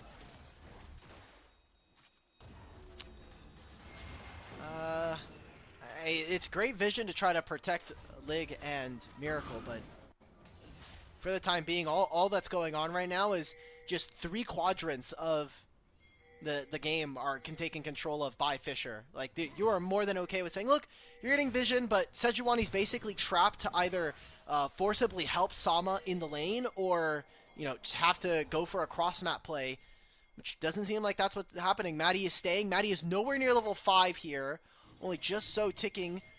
We're getting now the Rise Whelp as well. Flocon is moving. Can Sama survive? He has no Dominus. Yeah, super unfortunate. Just trying to get back to safety and unfortunately not going to survive. Waina is falling a little bit low. Flocon here on the flank. Maddie not level 6. Not even a minion in sight. Can't use the Glacial Prison. Charm does land onto Bruness, but he's able to escape. And of course, the roots here from Waina get them out safely. No kills for St. Clair. And that's the flash coming out from Maddie. This feels like it's going from bad to worse. I think you can feel Maddie getting a little stressed here in this match. Recognizing that he is losing the bout in the jungle. Bruness has hit level 6. And they're able to kill the top laner, even with the wave going even. This game is starting to slip from the side of St. Clair. That does mean that Fisher College are going to be able to take control of the map. They already are stacking the tier, have the Catalyst of Aeons as well. So, part of this game, we said that for St. Clair, they needed to get off to a good start. Mid is looking even. You're not very much winning the bottom lane matchup. It's very minor. Same, like, you could say it's pretty negligible when you look across at the solo lanes in comparison to Lig and Miracle. So, we need to see Fisher College step up their solo lane play. And for St. Clair, it's everybody on the League hype train at this point, because he is the only person right now who can kind of bring us out from this deficit. Maybe with Flocon going the more damage-oriented build on Ahri, once he's completed it, it's good, but I'm just very worried. The scaling here from Fisher College is already starting to win this game. Yeah, and it's only going to get worse from here, especially if you want to continue to highlight that point. Makes things rather worse, considering in the draft you highlighted St. Clair needed to win this a little bit earlier than not, and it's definitely not going that way. So Lake has been constantly engaging onto Brabro, and without great effect has not found the kills. TP ready to come in here for Wyan to try to flank this play, but Miracle gonna tank the brute of those shots here from Brabro. Curtain Call not going to find a kill. Solo kill, sorry, not solo kill. Teamed up from the top jungle duo, takes out Sama. And now the re-engage here, 3v3 towards top. Again, St. Clair not finding anything. And that was also Flocon's ultimate. So you've used 2 ultimates from the Ahri and the Rakan, the Flash as well. St. Clair are not going to be able to get much off this game, and the Jax is starting to get off to a really strong start, especially with Bruness finding a kill onto Sama there. St. Clair feeling kind of the weight of this draft now come down on them. Remember, they picked this side. They had to know that the Snefiri was coming, and with the Rise as a combo as well, the last saving grace for me is going to be St. Clair hitting their first items, right? Like, even the Yuntal Wild Arrow is not that great for Lig, but can scale. Flocon, once he hits what looks to be a Malignance, maybe there's a play. Maddie does have his ultimate, so kind of this first item is going to tell us whether or not St. Clair really have a chance. And unless this game goes very late and we see Tristana just absolutely take over team fights, you have to imagine that Bruness's lead is going to be insurmountable, and the eventual tankiness of a player like Wayena is going to make this game very difficult to play. Just saw a whiffed Glacial Prison onto Wayena in the top side. Again, St. Clair has been trying to find these angles, and so far this entire game, they have found no success. Yes, there was 1 kill for Sejuani in the early stages, 1 kill for Ahri when Wayena was trying to back in a little bit of a cocky position. Now, again, another attempt at trying to find some value for St. Clair, and they will not. This is like the 4th attempt at a kill from St. Clair that has come up empty-handed. I like that Flocon is playing the map. It's one of the reasons why they were able to win game 1 was he found a lot of timers to be able to go and help his side lanes, but now 6 grubs here for Fisher. If they ever get alone time on a turret, they're going to absolutely eviscerate this. And that was the Dominus pop tier. Dragon being started by St. Clair, but Fisher are in the position to potentially even try to contest. Wayena can use his Realm Warp to get him to a better spot. Yeah, this is all on Lig. Keep your eyes on Flocon and Lig where they can position themselves for this fight. Fisher, now the positions have swapped. Bruness in the back line, going to be taken care of slowly, but he's still healthy. Miracle, Flocon doing so much damage off to the side, as now Lig still in the fight. Flocon re-engaging, double kill for Flocon. Wayena doing as much as he can. Knock up here for Lig, as now the re-engaged Bruness. Lig? The follow-up, Lig, can he get more? The rocket jump reset, it's good! St. Clair 5-4 in the Dragon Pit. That was an incredibly close fight. I think you could see Lig in real time trying to figure out, does he need to jump in? He has to jump out. He has to try to save his life. And a lot of summoner spells burnt across the board, but it'll be St. Clair not only winning the fight, but also grabbing themselves the dragon. As we take a look back at this play, I think right now Bruness is going to want to have to take that ultimate back, getting right onto the other side of this wall, missing out on access, and then this fight is just split. Magi's not able to peel the rest of his team. And I want to really congratulate this bottom lane. Lig and Miracle have been kind of a masterful 2v2 for this team, winning a lot of the lanes, winning most of these matchups in these fights, and finally being able to find themselves in game number 4, a good spot between this Rakan and this Tristana. Yeah, lots of good mobility throughout that fight. Miracle being able to be super mobile on the Rakan. Flocon with the Spirit Rush being able to get around. So, great fight there from St. Clair. And, you know, I was starting to question all these attempts at trying to find kills, trying to open up the map for themselves. They find a dent in the Fisher armor, and that gives them a little bit of a window to play around with. They're getting their first item spikes now based off of those kills and those team fights that kind of went their way. What does St. Clair do with this momentum now? I mean, right now what they need to be able to do is consistently push waves, which is something that Fisher are going to continue to struggle with. Oh, the flash. Lig is dead. Yayo 2v1. A little bit of disrespect from Lig too far forward. Miracle managing to get out, but Lig overstepped, and Yayo, he is looking good. This Tristana had ultimate and the flash, just maximum amount of disrespect coming in. Flocon's coming in from over top. You also have Nefiri in the wings. Yeah, following right behind Flocon, and Yayo will get out of that one, and he's going to go back to farming. But they're hitting mid turret, though. Like, this is a huge loss. Part of the reason that I was saying, like, for St. Clair, Flocon. Their game plan is so easy to play. Okay, Flocon has ultimate, though. Oh, Spirit Rush, yep. Orbital Deception, Magi in a little bit of trouble. Maddie going to continue the chase. Magi going to likely get stunned up, but Bruness is here, and he's quite healthy. Are they going to be able to turn this back onto Flocon? Charm! Bruness is so much trouble, but here comes Brabro. Maddie will be able to take one. How did this fight go to the wayside now? They see Brabro trying to escape. They'll let him go, but a free wave here to be caught by Flocon. But still, they might be considering more. Maddie just and it gets interrupted, Lamau. Nice. Okay, well, you know, I appreciate the look from Brabro. He opens up the current call. He's like, all right, I'm going to be able to kill Flocon. And Maddie's like, no. I had to stop this. They're going to make a play onto this Jhin. He's by himself. No cleanse available. Realm Warp is coming, though. Yeah, they're a little bit too late to the party as too many members fell, and Wyna was alone, so that Realm Warp really going to be kind of fruitless, at least here to answer the wave. And Magi is coming up here. Bruness nowhere to be found towards that top side. Likely going to do camps or at least look for Sama here in this 2v1. But great heads of play here from St. Clair. That should have been the time for Fisher to, you know, use their 6 grubs, but not necessarily marking who and where they want to try to find their fight, not backing off. And honestly, if they just had kept Brabro and Bana in the mid lane and let him hit this turret, I think with the 6 grubs again, he should have been able to take this very quickly. So minor losses here coming in for Fisher, keeping this game even here between these two teams as St. Clair just barely over 1,000 gold. But the items are going to start to be completed. I mean, Wayne is getting closer and closer to a Rod of Ages, or the Seraph's complete. The Rod of Ages is 6 minutes away. So that's going to kind of be our external timer here for this game. At around 22, 23 minutes, we need to be able to see St. Clair with either the Dragon, you know, stacking, potentially the Soul that is spawning in a minute's time to force their opponents into an awkward situation, or some kind of, like, massive, like, the map has to be blown up wide if St. Clair want a chance here, because eventually Rise is going to get to an untenable position for St. Clair.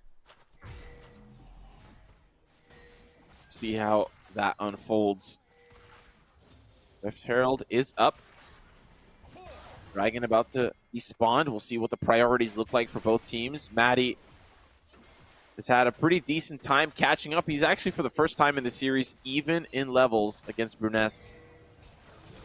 And of course, he does have kind of the match on the items. Nefiri not really getting off to the crazy start that we saw in the previous game. Rift Herald is going to go to Fisher College. TP's now starting to come in here from Yayo to secure that. And St. Clair won't contest. They're happy to cut them off and pressure this Dragon. Maybe even bot tier 1. Okay. I always really, really heavily favor the team that is able to get 6 grubs and now a Herald. They're going to make this play onto Sama. He's going to use his ultimate to be able to clear out most of this wave. Okay. Cool. So we traded the first turret. I mean, you got your first turret from the side of St. Clair. You still had the Herald here with the 6 grubs. Imagine this is potentially a second turret. There's a teleport now coming in from Flocon. They want to try to stop this turret take as well with the next wave coming on through. Tristana potentially on the flank, but this is another Dragon going over to St. Clair, so we get another Hextech Soul, man. Please, St. Clair. Is this actually going to be your win condition now? Yeah, it's the big question here. As you know, your carries have some gold, have some kills stacked. This is your chance. You're giving up the grubs, you're giving up the Herald for the chance here at getting the Soul now. 4 minutes and 30 seconds is what we'll wait to see that next transition. Miracle gonna get a lifeline here from Lig. just to survive. And back to farming he goes. Maddie waiting in the wings, providing some peripheral support. Yeah, we got a little bit of time. I don't think there's too much to play for. We're seeing that right now Ari is going to be matching the Jax. The only one that maybe is at risk is Sama, but he's going to give up this wave, which does mean another turret going over to Fisher College, just short-term gold. You know, as someone who's over there at St. Clair, do you have any fun stories about the boys on the team? Any like, you know, hanging out at the lab or? I will say... It's the perfect time for this. Oh, well, maybe not right now. I'll answer you in a question as there's a fight towards mid here. Maddie just trying to keep them at bay. Flocon a little bit far away. And still, okay, they will reset. I will say for some reason there was a trend where they spent a lot of time at the casino. I'm not sure what went on there, but you can see the way that they gamble with the aggression here. It seems to be the case. Is they're fighting with their life and they're gambling here, but the TP coming in from Sama looking for the re-engage. Flocon going deep. Oh, Flocon!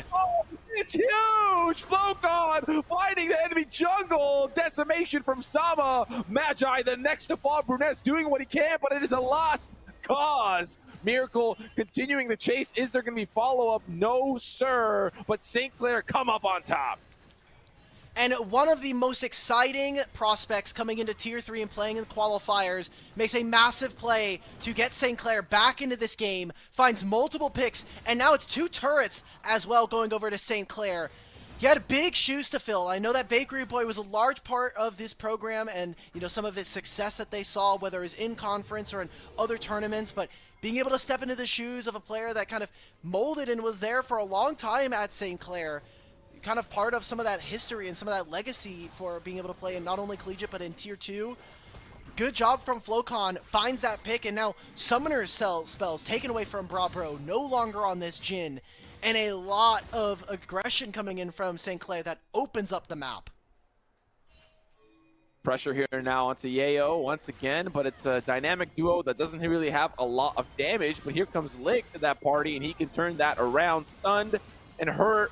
Yayo, can he turn this around? Probably going to have a lot of damage onto Lig himself, but of course the turnaround is going to be rough. Now focusing onto the Otacon, looking towards mid. It's Sama holding down the uninvincible line here of Fisher College, who are looking for this Tier 2. Trading Tier 2 for Otacon seems to be interesting. We'll see how much further Fisher can get. Can they get the inhibitor turret off of this too? I think you're worth to try to trade this. I think you're fine. Remember, these are Blood Roses. This is the team that has all 3 dragons, and with Fisher College pushing this far up, getting all this gold, they're going to have to utilize these Hextech gates if they want to be able to get back out of the map in time.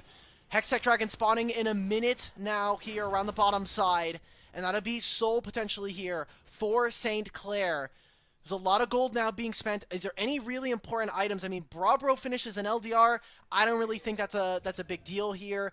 Like, yes, you're hitting Sejuani, but really, I think you're more important about trying to kill Flocon or kill Lig if he goes in. It's a Black Cleaver completed here for a Bruness. So I'm looking at this mid jungle. We said that we wanted to see this rise now. He's finally ticked over 10 stacks on the Rod of Ages. Seraph's completed. Upgraded boots from Feats of Strength. This has to be the pinnacle at which Fisher College are going to be able to push this game and find themselves a Game 5 here, as St. Clair are trying to play aggressive, trying to put them down. They're going to reset some of their members. Flocon can teleport if he needs to. Fisher have the wave advantage here as they push in. Of course, St. Clair are going to answer that, reset it. Now we start to do the dance for the control of the river. It's a 3v4 here. Flocon is going to be a little bit late to the party. Lig a little bit separated from the rest of the team, but now rejoining and staying in the back line. Oh, the top laners are fighting. He's trying to force summoner spells or try to make him really uncomfortable even if he TPs. Even if Sama dies here, this is a win. I swear this is a win. There's no Grandmaster's Might, and he's wasting Yayo's time. Yep, he's going to actually be able to heal some of that damage. Oh, it's stolen! It's stolen! Bruness with the craziest steal. They can't even continue the fight forward. They've got to back away. And that is so brutal for St. Clair. Now they're trying to recall, but of course Fisher College want to try to stop that if they can. Now they're rotating towards mid. They have the wave pushed up. They can try to catch this inhibitor turret, and Jax is splitting top.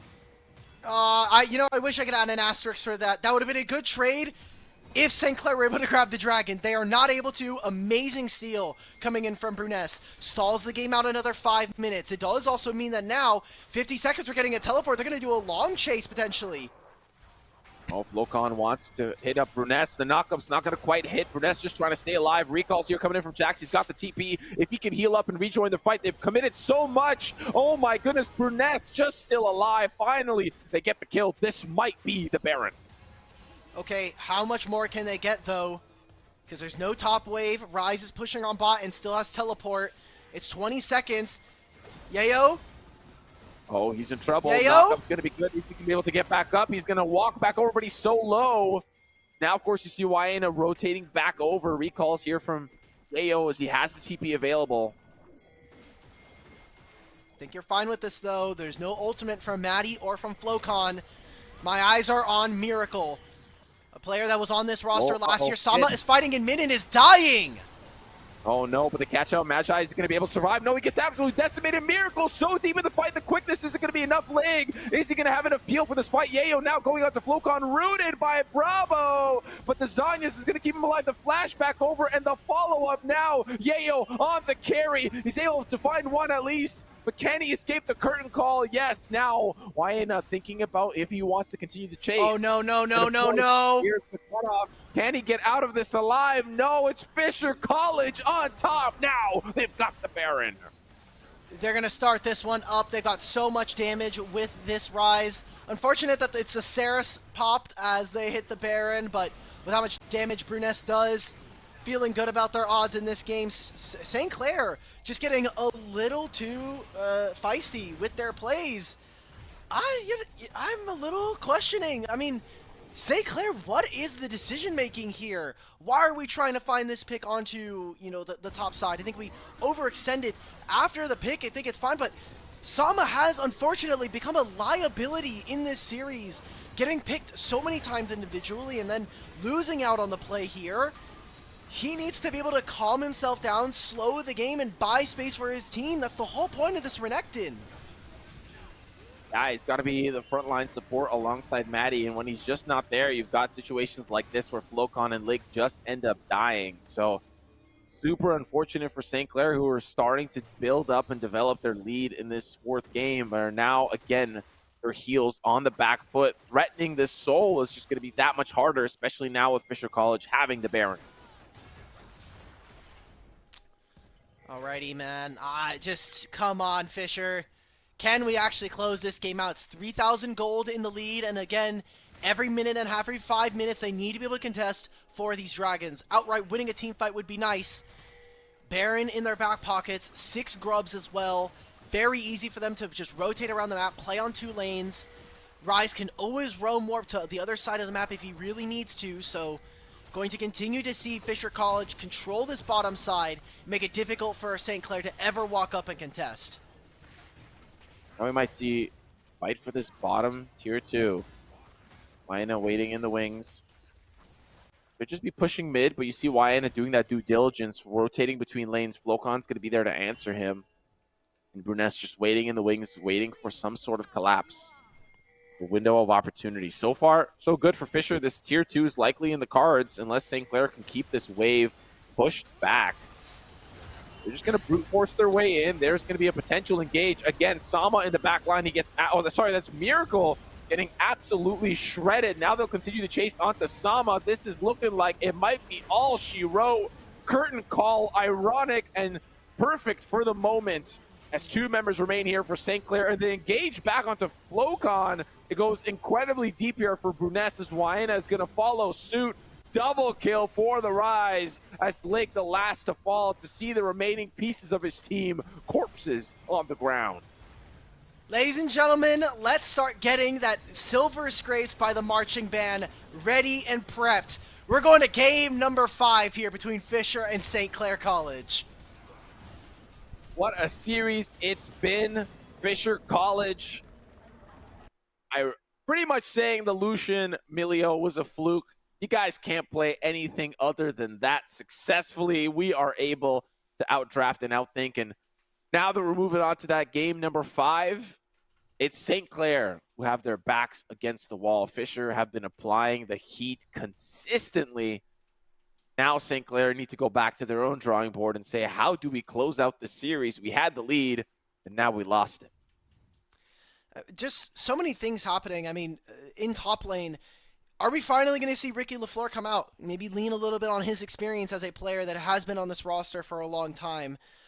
Do we, try to change up some of our jungle matchups? I do worry that sometimes there's that overcorrection coming in where you're saying, hey, we try to change too much and then we end up with the draft that's not particularly very playable for us. So I don't know, man. I'm very worried now because while League of Miracle have looked good individually, right now, like the jungle matchup is something that has to kind of change. I think that also, again, top lane has been an issue all series long. Yeah, I couldn't agree more with all the points. And, they have another top laner they can lean on. I don't know if they're going to sub him in for this last one. Maybe he's feeling hot, maybe he's feeling warm, or maybe they stick to something that they know, a.k.a. Sama. We'll see if that's going to end up being the case. Still lots of decisions to be made. We will see what those decisions amount to. We're going to throw things to a quick little break. When we come back, Silver Scrapes Game 5, St. Clair against Fisher College.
Welcome back, ladies and gentlemen. Silver scrapes in your ears, maybe not on the official broadcast, but in our hearts. Silver scrapes in our hearts. I'm Simo. Joined with me is Alex. We're diving into game number 5 of this upper bracket series between St. Clair and Fisher. Silver scrapes is played. Now we head into draft. Alex, how are we feeling? This has been a rather back and forth series. We had St. Clair come in with the first 2 games looking very dominant. Then the last 2 games here felt like Fisher have turned the corner. Is it a little bit more of Bruness really, I think, feeling himself? Is it maybe Wyena even kind of leveling up some of their performance throughout the series? Still have a lot of questions here. We have a couple of substitutions already. We have St. Clair back again on the red side. We'll see if that Nefiri makes it on through. And we have Ricky Lafleur, Game 5, trying to stop the potential reverse sweep from Fisher College. And what a worry this would be for St. Clair. We were very critical of Sama throughout the series, providing a little bit of a weaker performance. Yes, in one of the games, he had a little bit of a edge over the Jacks here for Yeo, but it has just been really tough. And Bruness, alongside Yeo, have had such a great opportunity to take advantage of this top laner, the Renekton. Not it. And, it wasn't even some of the laning mistakes. It was some of the calls to engage or TP into fights and kind of just end up being washed to the wayside and not being the front line that St. Clair needed. So we'll see if Ricky Lafleur can provide some assistance in that regard and be the leader, at least the tanky leader that his team needs him to be. I know that he's the leader and leading them to the casino. We'll see if he's going to be the leader here that ends up leading them to victory here as well. Did they ever tell you if they did well? Like, were they up? Were they down? Like, I feel like this is an important part of the story. I hate to say that Ricky's probably been the most unfortunate St. Clair member at the casino. His luck has not been great, but I think the luck could be better here, as this is not a game of chance, it's a game of skill, and I think Ricky's got better odds here. I can't wait for him. I want him to play like some kind, like if he played Twisted Fate, I think it'd be very funny. Just start racking down the slot machine, pulling down that arm. We're here in the draft. Draft has stayed mostly the same, except for some minor adaptations. Lucian has been hitting the table after game number 2 in the series. I think that potentially Nefiri might have to be an answer here from St. Clair, as they are again on the red side here. And kind of a lot on the line here. Again, this is upper bracket, so there's a second life for either of these teams. They'll have to play Winthrop tomorrow, which I think is the more important matter. But for St. Clair, obviously wanting to get revenge for getting knocked out of CLOL last year. For Fisher, wanting to prove themselves, I think, up against a team of the similar in the seedings, as well as kind of trying to keep up with the rest of the NECC. The rest of the NECC, aside from Winthrop, has been very competitive so far in the tournament. So they want to at least keep up the good name of the conference. And already, again, we're seeing that Lucian again. No.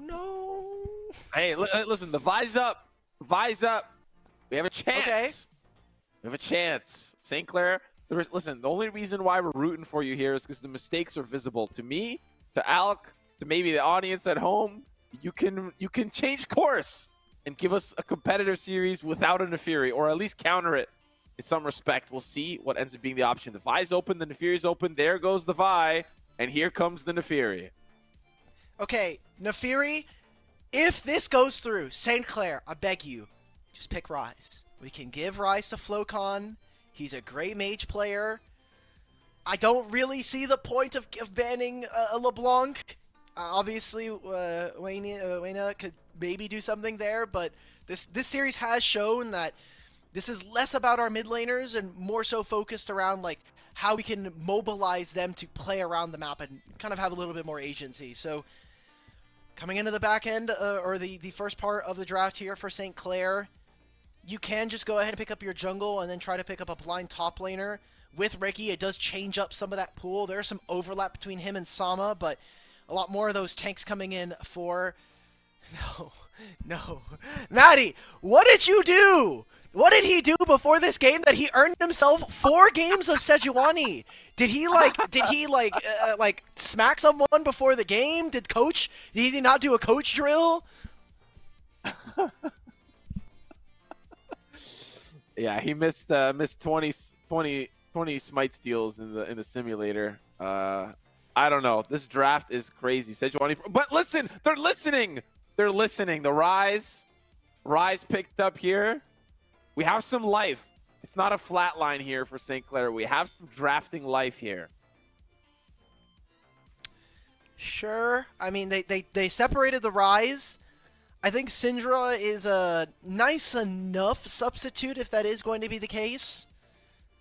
Instead, it looks like they're hovering between two that go for the Ahri. So, again, we're talking about having, you know, some good frontline. Maddie, I really hope he doesn't have his path cut in half again, just because that was a big problem in that last game as well. And not quite as much synergy with the Rise, but just having that front line I think is very important. And we're seeing the return of a young Corki back to the side of Fisher. It's been a while, but he's home. Maddie's crazy for commenting in chat saying Sejuani looks good here. Insane. First pick Sejuani, the Mel hover here. XD. Would be spicy. Corki, of course, locked in for Brabro, something that we've seen time and time again. Ezreal has been banned for the first couple of games, and now Lig gets to unlock on the Ezreal, something that I think he's extremely potent with. The second ban phase. Let's see what both teams have cooked up this time around. So big focus, I think, going into supports. Maybe you get rid of some of the niche top lane picks from either of these two guys, but I am kind of looking at what St. Clair have. I think Rakan gets a little bit more value. Maybe you go for Braum in terms of the 2v2 skirmishing to just try to match up against Corki. Just Corki has so much damage early on that maybe this is a bit of a change coming in for Lig and Miracle. Yeah, we have all of them. Alistar and Braum already taken off. Yeah, support pool pinching, of course. Lots still available, and I think Miracle quite flexible in... I mean, most supports are relatively flexible, despite the fact that maybe some have a pool of Chanters and some don't. The Gwen ban here going to solidify top lane ban against Yayo, and of course Warren G still have yet to see what he can play. I doubt he's going to flex the Rise towards that top. It's probably like a 1 out of 100 chance that that's going to occur. So for Fisher, their final ban here for Fisher to see what gets locked in here. Okay, so they ban Rel. The Gwen ban tells me that they really want to either play a Rumble here or they are focusing on tanks. So getting rid of the Gwen, there's no Jace as well, so early game lane bullies no longer, at least the more popular ones, are no longer available. In terms of support, though, I like Poppy as an answer. It doesn't do particularly great in the lane. There's some good damage you can get, but Leona is going to give them long-range ability. It's going to force out some of the spells from Fisher College when the Solar Flare comes out. So Fisher College, there's not many supports you could try to use as a counter here, unless you're going to take something like an older Thresh. Maybe we get like an Enchanter coming in, but most of the Chanters are not particularly fun to play versus Leona. That's probably where if I'm gonna be picking the Thresh, maybe that's where I bring in the old sword blue, but the Nautilus can kind of substitute for that, at least in some respect. Nautilus Leona is like the most, the tale of time matchup in the bot lane. Pick Nautilus, you pick Leona to kind of answer back here. It's going to be just a CC fest down in the bot lane. But the big question, we've brought in Warren G, a.k.a. Ricky LaFleur, and what is he going to play for his one series here of CLOL? And it's going to be Sion. Hey, man, Sama's not looking too good. Obviously, we're in upper bracket. We would like to keep our second life. Can you give us some counter pick? Hey, man, can you give me R5? Yeah, man. Okay, sure. You've been a long part of the team, long-standing member. What do you want? Give me Sion. Okay. Sure, man. I mean, we look at this from St. Clair. Ezreal is going to kind of be a bridge. When we get to 2 items, he's going to be very strong. You think about the Muramana, you think about the Seraphs coming in for Flocon. So this team gets very, very powerful on 2 and 3 items. So early game, whatever objectives they are able to get, I think are a big boon. Fisher College, however, I think I want to see them prioritize Dragons. Yes, it would be nice for you to grab the Grubs, but taking the Dragons away from a team that is looking to scale, looking to be more powerful than you, that I think is the more important goal here. And we have seen time and time again in the last 3 games, Bruness and Wyena being the better of Flocon and Maddie. Can they prove it again here and continue their role into top 6? Yeah, that's the big question. We saw better performances, I feel like, from Flocon and Maddie in the first 2 matches, and then really the tail swap. Bruness not really as impactful in that 4th game, but really Yayo, Wyena, and the rest coming in with some heater power in that 4th game. And now as we sit, the last game of the series, St. Clair, Fisher College. I think this is the only series that went the distance. Nope. There was also UST Western that went to game 5. Yeah, that one went to 5. Yeah. The potential, there is one other series happening at the same time. If you don't have the multi-twitch up over on Weber State Esports, the Weber State guys are playing up against the GVU, the Grandview Vikings, so that potentially could go to 5. We'll see, but yeah, we've at least one other series today go to 5, and again we have games tomorrow, which at least 4 best of 5s there. There's always a chance. Yeah, there's always a chance indeed, but really showcasing some competitive matches. Of course, Maryville Northwood went pretty handily for Maryville, and then of course for Ole Miss. Even with their sub roster, right? Like even with playing with Shimmer and Toasty Alex, so very exciting stuff over there. That's a strong team. That's a strong team. So last game of this series, upper quarterfinals, Fisher St. Clair, 4th and 5th seed respectively, gunning for top 6 like you highlighted, but also I feel like gunning for their stamp at securing who is really the higher seed here, who really has the more potent play, and who doesn't have to go through way more best of 5s than the other. That's really the big question, because tomorrow against Winthrop, both of these teams I think are more than capable of beating Winthrop tomorrow, unless Winthrop have some additional firepower under their sleeve that I'm not familiar with. But I still think that regardless, each team can make a deep run, but it's probably preferred that you don't. You want to be moving on up now so you can not have to play all those losers games. Yeah, I think also to kind of add to Winthrop's side is that they are playing an exorbitant amount of games right now. They're playing in NACL, which means they have to play at least 1 to 2 best of 3s a week. They had to play NACE this weekend as well, which unfortunately didn't win, but got second, so they went the distance. They're playing 2 best of 5s. They played their Minnesota game a couple of days ago, but then having to play today. They've played a lot of games in the last 7 to 8 days, so they have a ton of experience, especially as a 5-man roster, only the only change being only 35 in the support. So if there was ever a time for them to really lean on some of that experience, I think it's going to be them. They're going to have a lot of momentum, I think, from playing all of those games. And the loser obviously having to immediately bounce back, whereas Winthrop, if they really wanted to, they could have just spent all day today just watching the stream on like 2x in the VOD and just absolutely go through all of these games, really pour over them with the support staff that they have. I know that they have a really awesome staff with, I think it's the guy from C9. I can just grab this right now, but I know it's they have obviously Artemis of EG and Clutch Gaming fame, and I'm trying to make sure. Yeah, they have Tails. So Tails, obviously, former player. Tails is the GOAT. Okay, fun fact about Tails. Back when I started casting League a long time ago, like 2017, 2018, this was when there was a group of Canadian guys playing at LAN ETS, which is like one of the biggest LAN. I know a LAN ETS. Everybody who plays Tier 2 knows LAN ETS. I love that. I love that tournament. I wish that they had an English stream, but Quebecois. It happens. I did a few English streams. Okay. For LAN ETS back in the day, and Tails would play with like Zig. Zig also had some LCS appearances before. Yeah. I wonder who else played. Oh my god, I got ganked. Was their jungler? I don't know how far he. I'll just go look up Tails'. I'll just go look at his match history. Who cares? Like we got time before the game starts anyway. Okay, so LAN ETS 2017. So It may not come up here because sometimes ETS is a little weird with getting proper credits. Yeah,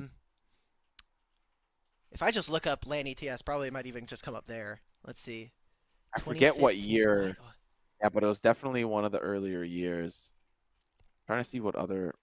Zig was definitely one of the players that he played a lot with because they're both Canadian, right? They would travel to LAN ETS together, and I just forget who he ADC'd with because he was supporting, obviously, but nevertheless, throwback there. So glad to see Tails still in the scene, providing that additional firepower where needed. And now that firepower is going to be needed now, or rather tomorrow, against the loser of this matchup here. Fisher College on your blue side, St. Clair on your red, as they prepare for an invade. Wayena gonna expect and anticipate that, but still St. Clair putting the foot on the gas pedal. Thumbs up from Bruness. They'll get a deep ward in. Finally, we see some activity towards, can we get Maddie a better jungle start? Still playing Sejuani, unfortunately. Still has to play Sejuani, so yeah. But little hope here for St. Clair. Again, this is potentially a reverse sweep. Now, we have not gotten full reverse sweeps here in CLOL 2025. We got very close with the UCI versus Northwood series. I know that one went up to 5. The other series that we were talking about with Western and UST earlier today was not a full reverse sweep. So could Fisher potentially give us our first here in this tournament and continue the legacy that Fisher College has had, being able to at least make top 8 in the last 2 years of CLOL, top 6 last year as well. So a lot of exciting stuff here for a very new roster, all things considered. The supports have already lost their summoner spells. Yeah, classic St. Clair bot lane. Lig and Miracle, not even level 2, and already bullying them out. This is what you expect from the St. Clair bot lane. And considering it's Corki to Ezreal, Ezreal's going to have that advantage here, at least to start. Yep. I think the fact that Brabro no longer has Cleanse or the Flash is going to be pretty meaningful. Both junglers are pathing down towards the bottom side of the map. There's early vision from both junglers, so Fisher College know that the Sejuani isn't on bottom side. St. Clair just saw Nefaria on her blue, so always going to have access to that kind of information. And does mean that St. Clair will have access to the Ignite before that Cleanse is back up for Brabro. So do we see Maddie go for a little bit of a difference in his jungle pathing? I know game 2 he was really excited about being able to kind of cheat and find some different angles. Now we're setting up in the mid lane here, as seems like Maddie's mostly just going to muscle his way on through mid. Actually, Maddie, that was not it. That was not it. Maddie, now you got to retreat, but Wayena is actually quite low. First blood and double buff, but it's actually answered back on the bot side as well. And Wayena will end up falling to Flocon, so a 2-for-1 trade despite Maddie falling. Look, it's late right now, you know, it's 8 p.m. PST. I know that on the East Coast it's getting a little bit later. We're getting some sloppy games here at the last bit of our stream. St. Clair, I mean, Maddie making a few mistakes there, and fortunately for him, not only does his bot lane come up clutch, but his mid laner able to find that kill onto Wayena. Again, we do advantage St. Clair if this game does go later, but mistakes like that are going to bite them. Yeah, that's definitely rough. You know, it was looking good. Burness finding that double buff, and Maddie's happy to sacrifice his life in that instance for at least the trade, considering how the series has gone, and Maddie kind of having the weaker end of this trade between Ness and himself in terms of camps. His team is slowly starting to slip ahead. Looking towards this top side, Warren G, aka Ricky, just trying to stay alive in this matchup. We have some convergence around mid. They're already going for the swap. Sion has committed the teleport, and Sion is a legendary top laner when it comes to playing the weak side. Seems like they want to try to make a map split here, create a vertical where Fisher control the top side. Flocon no flash, yeah, punish this guy. Nice. Just trying to weave, bob and weave. Maddie's actually here to support, but of course, yeah, he does not have the resources to survive. Maybe they thought they could turn it. Of course, Miracle's here as well, but unfortunately not going to be the case now. The death ball is rolling towards the top side. Maddie just trying to catch this wave. Ricky, concerned, gonna go ward the river. Still. I'll take that, though. I mean, that's Respawn Raptors. You see that Bruness still has some of his camps respawning, so this Nefiri starting to get off to a good start, and for St. Clair, their bottom lane was not able to, or their mid lane kind of under a bit of duress here. It's going to be the vision cleared by Fisher College. Instead of playing for the Grubs like we were talking about, that Dragon, more important here, but it's priority confirmed for St. Clair's. Bro? Nah, we're not getting solo killed like this. So dry. That's close, though. That's incredibly close. And, of course, Magi is going to get that one. Dragon secured here for St. Clair, and I think this is going to be a pretty scrappy game as we are moving incredibly fast for both teams. Fisher College already have the Feats of Warfare confirmed for themselves at 6 minutes, so good job from this bottom lane to find a little bit of scrap. Does mean that there's another cleanse from Bro very early on, as well as the Ignite. Yep. Won't have access to all of his summoner spells very early on. See that St. Clair have decided to move on over after grabbing themselves the Dragon. They're going to continue to put pressure towards this top side of the map, make sure that they can at least contest. And I think that's been, despite some worries that we had for Flocon on this Rise, he's been doing a really good job of making sure that he gets wave priority when his jungler's in the area, and that it allows them to, the very least, be able to grab most of these, as Bruness is only just now getting out of base and probably not going to be able to grab any of these grubs. So St. Clair getting the first 2 objectives very early on into the map. And it's a vast difference from what we've seen in the past 2 series.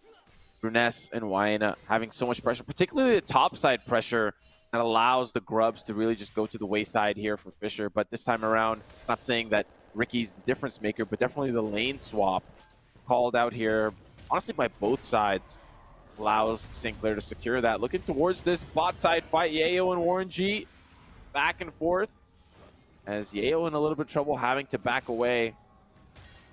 Still Flash available to re-engage or escape if he needs to. They know that Sichuani's topside. The pings are coming out. Bravo gets engaged upon. No level 6s, however.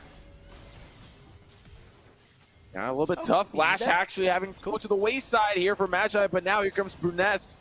Bravo not going to be re-engaged on by the Zenith Blade, but of course, mid-jungle duo from Fisher College rotating up towards to try to fight this. DP coming in from Jax towards bot side. Lig trying to get that kill. Last year for Bravo. Craziness. That's such a good play, because now Maddie's going to have level 6. The next 4 minutes are going to be under a little bit of duress, as you always have to be worried about that Sejuani ult coming at you.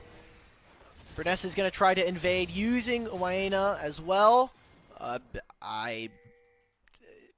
You know, he's already had 3 games of Sejuani in this series. I think you're allowed to he is very trigger happy with his flash in this game 5. Yeah, absolutely. Gonna make things definitely interesting if we continue to have late night games. I'm just getting flashbanged by this, man. I'm just getting flashbanged by the Sejuani flashes every time. Yeah, I mean, the cooldown's long enough that it's not going to be that frequent, but Yayo in a little bit of trouble here, but he's going to be able to get to safety, I think. As here comes the bot lane to answer the swap. They're happy to do so. I mean, we're looking at Warren G. He should be able to catch this wave in top side. Shouldn't be under too much threat. Flocon is slowly starting to pick up his items. Seems like Wayna also opting, instead of the burst build that we've been seeing for Ahri for multiple months, instead going for the Rod of Ages. I really hate this build. It just doesn't fit what this Ahri wants to do in a game, especially if you're going to take Electrocute. Maybe if you took Ahri, but Ahri did get nerfed, so I understand. Just feels like it doesn't match. It's like when Tank Jace was very popular about like 3 months ago. They're just not this champion, man. Just please. So Fisher College now, and we're getting Trinity for Corki. Oh boy, this is a special treat for me. Oh boy, guys. Yeah, you're having a great time. You're having an absolute great time. This is exactly what you signed up for when you signed up to cast CLOL. Simo, think about it. I'm going to get Rod of Ages Ari. I'm going to get Trinity Force Corki. And I'm going to get first item Spear of Shojin Nefiri. This is like Christmas, but like the evil version for me. You're getting coal. That's what you're getting. You're getting coal in your stock. I'm getting so much coal. St. Clair and GG Tech are going to be sending me so much coal for the next 3 weeks. Wonderful stuff. Not much happening on the map. I mean, we've got Dragon spawning in 20 seconds. It seems like St. Clair are in position first. Bruness is also here to catch this wave. So a bit of a desync between some of the members of Fisher College. The fact that now the second Dragon going over to the Saints, they're not even going to bother to contest for what looks to be the Grub spawning in 30 seconds time. I think a win coming in for SCC. Absolutely agree. Towards the bot side, Ping's actually coming out. The bot lane's going to be collapsed on here by Lig and Miracle to follow up onto Magi, and he's low. Of course, the Ignite going to secure the kill. The TP here from Flocon, but Miracle's a little bit low for the dive as Maddie rotating back down. Bruness waiting in the wings in the dark. Wonder if they will spot out the Nefiri, and they actually still want to continue onto the play. Miracle's going to be probably the first to fall from the engage here from the Nefiri, but the W keeping him alive. Oh, Ari though. Now, here comes Waena. A follow-up onto Lig as well. This play is going to the wayside as Flocon obviously gets away. A 2-for-2 trade, I believe. Support, of course, Magi falling a little bit earlier. Sorry, 2-for-3 trade going in favor here for Fisher College. They could have just gotten that kill onto Magi, maybe focused a little bit more onto the Corki, and then just said, hey, we're backing out. But they spent way too much time trying to push the wave. They get punished for it, so not only do they lose those kills, Fisher College now grab themselves the Dragon, which we talked about from draft. For St. Clair, you really want to try to cut them out, make sure that they're not getting that scaling advantage already. You have to imagine with the Rod of Ages soon to be done here for Flocon, as soon as this wave is not getting hard pushed with Flocon, this should have just been the Dragon started, because now it's taking too long. You don't even know where the Nefiri is. You know that Ari's eventually going to match. We have very few ultimates for this play. I think this is a massive mistake, and again, St. Clair biting off more than they can chew and playing a little too, hot-headed. Yeah, that's going to be very tough as we look over towards our pip. The Grubs taken once again for St. Clair, and they are nailing these objectives, at least for now, until we see more development from St. Clair's positioning. See where they end up. So far, so good, as Bruness having a way better game than last time around. Finding way better positioning, I think. Finding more opportunities for his team, as Ricky is going to find an opportunity himself. Okay. They want to engage onto Magi. I don't know if this is the exact target you should be focusing on. Bruness waiting in the wings, and now a very low Miracle and a Yayo joining the fray. Bruness should be the focus here. Miracle's going to be the first to fall. Is there enough damage? Flocon is so late to this arrival, and now Lig in the back line. Warren G, he's going to respawn. Get it though. Still focusing on the Bravo. They find one at least, but here comes Waena. Can Yayo fall? No, it's decimation from Fisher College. It's Flocon left, and the ace is on the horizon. Fisher College decimate St. Clair. St. Clair still got the Grubs, but that's an ace coming in from the side of Fisher College, and they'll be able to have time to hit this mid-tier 1. They're just winning fights because they have outright more damage early. If you're St. Clair, I mean, hell, just get Flocon in position and Realm Warp out of there. Just too much invested. It feels like in for a penny, in for a pound with the Saints right now, and Fisher are more than happy to take those kinds of fights. You have Trinity Spike coming in for Brabro on this Corki. You have the Spear of Shojin done for Bruness, so they're saying, hell, let's take these fights. These are winning times for us. Even with St. Clair, you look at the items that they have. Double Heart Steel, these are scaling tank items. They're going to be better in longer fights once the game continues to build. But you have Flocon, who really shouldn't be having to extend himself in these plays, and sure, you have Trinity Force done for Lig, but I just don't think it's worth it. Why are we putting all of our work into Magi? These are mistakes coming in from St. Clair. I'm glad you highlighted that because it makes my play-by-play look cooler. I couldn't That's the whole agree point of the more, man. show, Simo, is we I help each couldn't other agree more, look man. better. Yeah, man. All this focus on Magi is crazy. Like this guy's got the biggest red target on his back. I mean, if this was a WoW boss, he's just a minion. He's just an ad. He's not really the main Yep. course, and that's the big problem. You're letting the carries really thrive. And listen, I get it. Nefiri has so much mobility that's going to make it hard to target, but at least try. At least put the effort in because Nefiri is going to be. If Nefiri gets to just do whatever Nefiri wants to do, this game is going to be as good as gone. So we need to see some better Yep. target practice here from St. Clair, and hopefully we can see that unfold, because otherwise Fisher is just going to knock him down and feel good about this best of 5. We are taking a look at some of the item completions. I think a lot of the gold in particular. Waina, really slow start to the series, but has, I think, come into his own here against Flocon. Maybe the download complete. We have Dragons spawning in a minute. St. Clair really want to at least see if they can finish their backs. Maybe they can fish for a little bit more. I don't think that there's much here for Leona, considering she still has 2 wards and typically isn't going to get that much gold, but I'm kind of looking at Flocon getting closer and closer to stacking up that tier of the Goddess. Doesn't seem like he's going to have the Seraphs in time, at least for not the Drake after this. There is a Herald here, and while I think St. Clair would love to have this with having 6 grubs, I think it is very illegal for them to walk into this topside jungle right about now. Yeah, especially considering they've lost the past couple of fights. Definitely don't feel like they've got the upper hand when it comes to making it these fights and being able to win them over, especially if they're going to continue to play and focus the way that they have been. Going to be a little bit We're tougher just for them. teleporting for TP this. actually coming in from Flocon. I think they want to try to find something. They're seeing the assist things come out for this Rift Herald as a pause timer has unfolded potentially. If we put 2 and 2 together with Ricky DCing maybe a little bit of a reset here as we have a moment for Ricky's PC to come back online. Oh boy, that's rather unfortunate. Now the PCs are revolting. They're saying, "Hey, you guys are a late game scaling team. I'm gonna make you wait now. Maybe we bring them a little bit of pause time." We did have word, like you were saying, Ricky's PC has gone down, so hopefully the rest of St. Clair can kind of help him out there. Obviously, as part of the production arm, can do a little bit there, but. Unfortunate timing.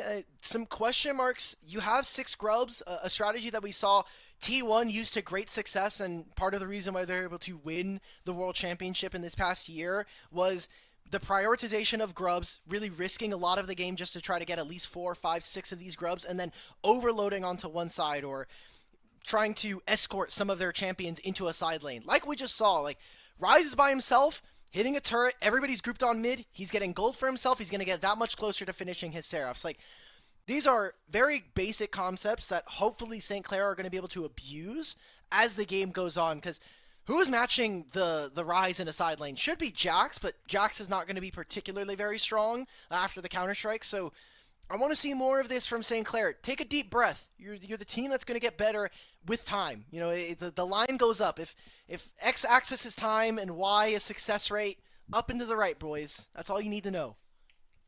Yeah, I mean, everything that you're saying makes sense to me, right? I'm sure it makes sense to our audience as well. However, witnessing how St. Clair play, they don't know how to take their foot off the gas pedal. Everything needs to be go, go, go, go, go. And, you know, I understand their desire to be aggressive, to be scrappy, but we've seen it work and we've seen it not. And considering they don't have a lot of the tools to, I'm not saying like Milio was this goated pick, but he really did mask some of the mistakes that afforded St. Clair to be able to send Flocon into a 1v3 and somehow survive by not being CC'd and being healed up almost half, and being sustained. And not to say that Miracle's not going to have impact on other champions, but he's not going to be able to hide the mistakes of his teammates nearly as well on other champions. Yeah. So, yeah, the go button is great, but not when it's pressed 24/7 and stuck in the go position. It's been tough. I think that it also just has been maybe a symptom of, the inter-region play. I know that's something that we touched on at the very beginning of the show is kind of the different conferences that these two teams come from. For St. Clair, stating a lot of like how they were able to actually win their conference and kind of going up against Western, kind of having to make some adaptations. They made it in upper finals. They went all the way to 5. They ended up winning grand finals. They 3-0 Western there. And for Miracle, I know he was talking about the fact that, like, for us, it's really hard for us to kind of bounce back or find ourselves in the middle of a series. So for him, it's been really important to try to focus on buying some time in the game, recognizing, like, hey, we can slow down. We can, bring ourselves back together and refocus on the objective, which is this is a marathon, not a sprint, right? Like you're playing 5 games here, and now you're in the last one. You really need to kind of tap into that last bit of experience, last bit, like the last leg of whatever you've got. Yeah, and I mean, you bring up a lot of great points about Miracle, and primarily, in speaking with Miracle, he is the golden voice on the team. Like he is really calling a lot of the shots and deciding what macro plays that they are going to be focusing on. So not only is he figuratively keeping his team together with some type of champion selection like Emilio, he's literally keeping them together from a morale perspective and from a calling perspective on what should be next on the plate, whether or not they fight a 2v2 or not. So, in some of these cases, you really got to look to Miracle to see whether or not something was the correct or the wrong call. And I think as the series continues, like you said, they're trying to find an identity for themselves. It's going to be off the back of whether or not Miracle is successful in keeping his team together and not having any crash outs in any of the other lanes.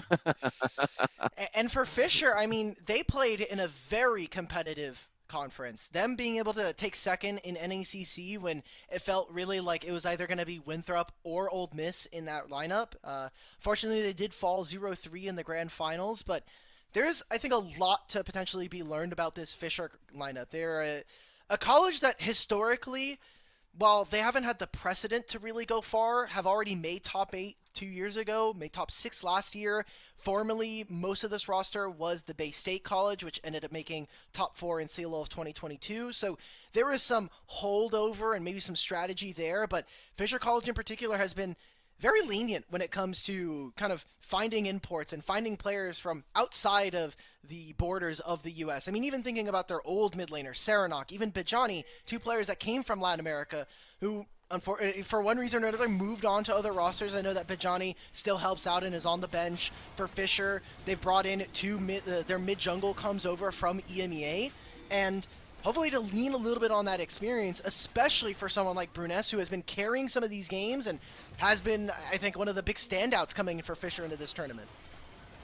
Oh, Matty risking his life for the Dragon seems to be the tail of the tape. He's just trying to do what he can, but it seems like we missed the Rift Herald. I thought there was going to be a fight around that river. It seems to be completely forfeited from what it looks like by St. Clair.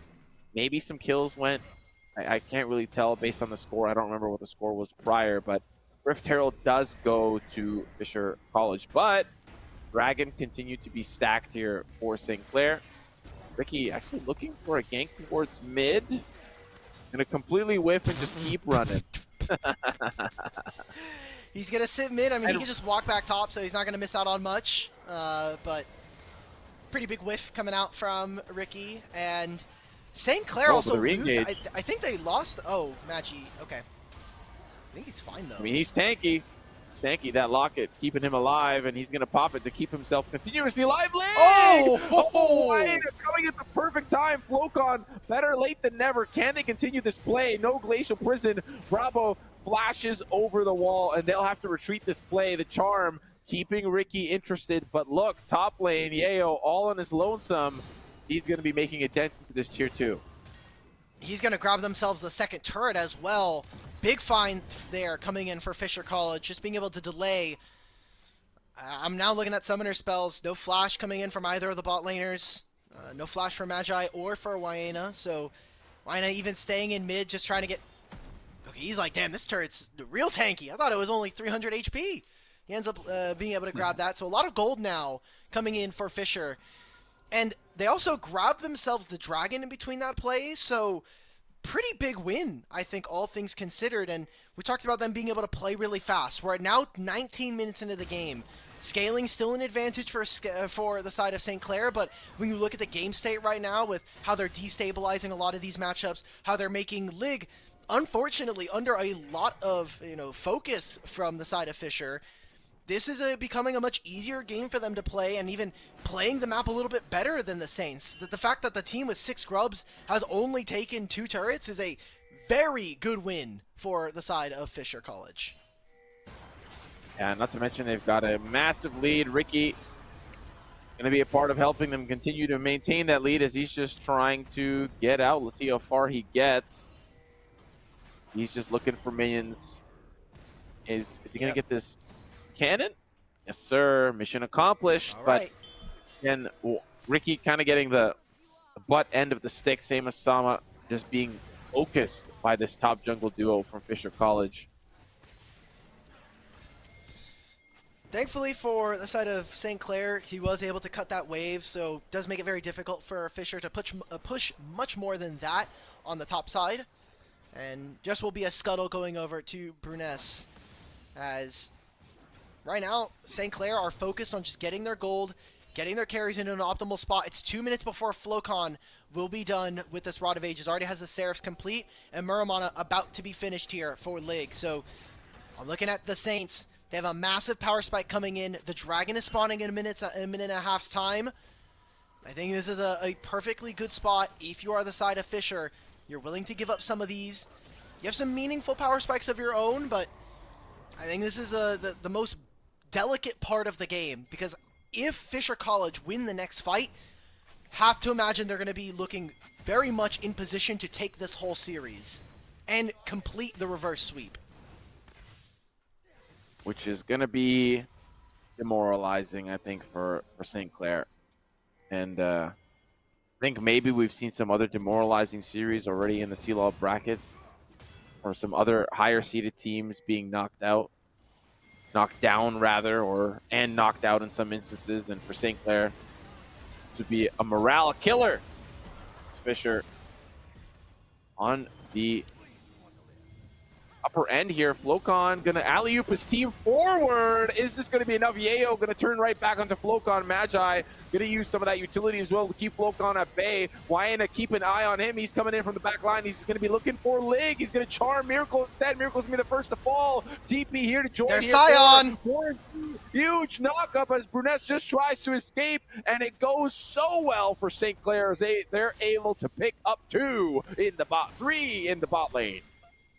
Why was Brabro sitting top lane?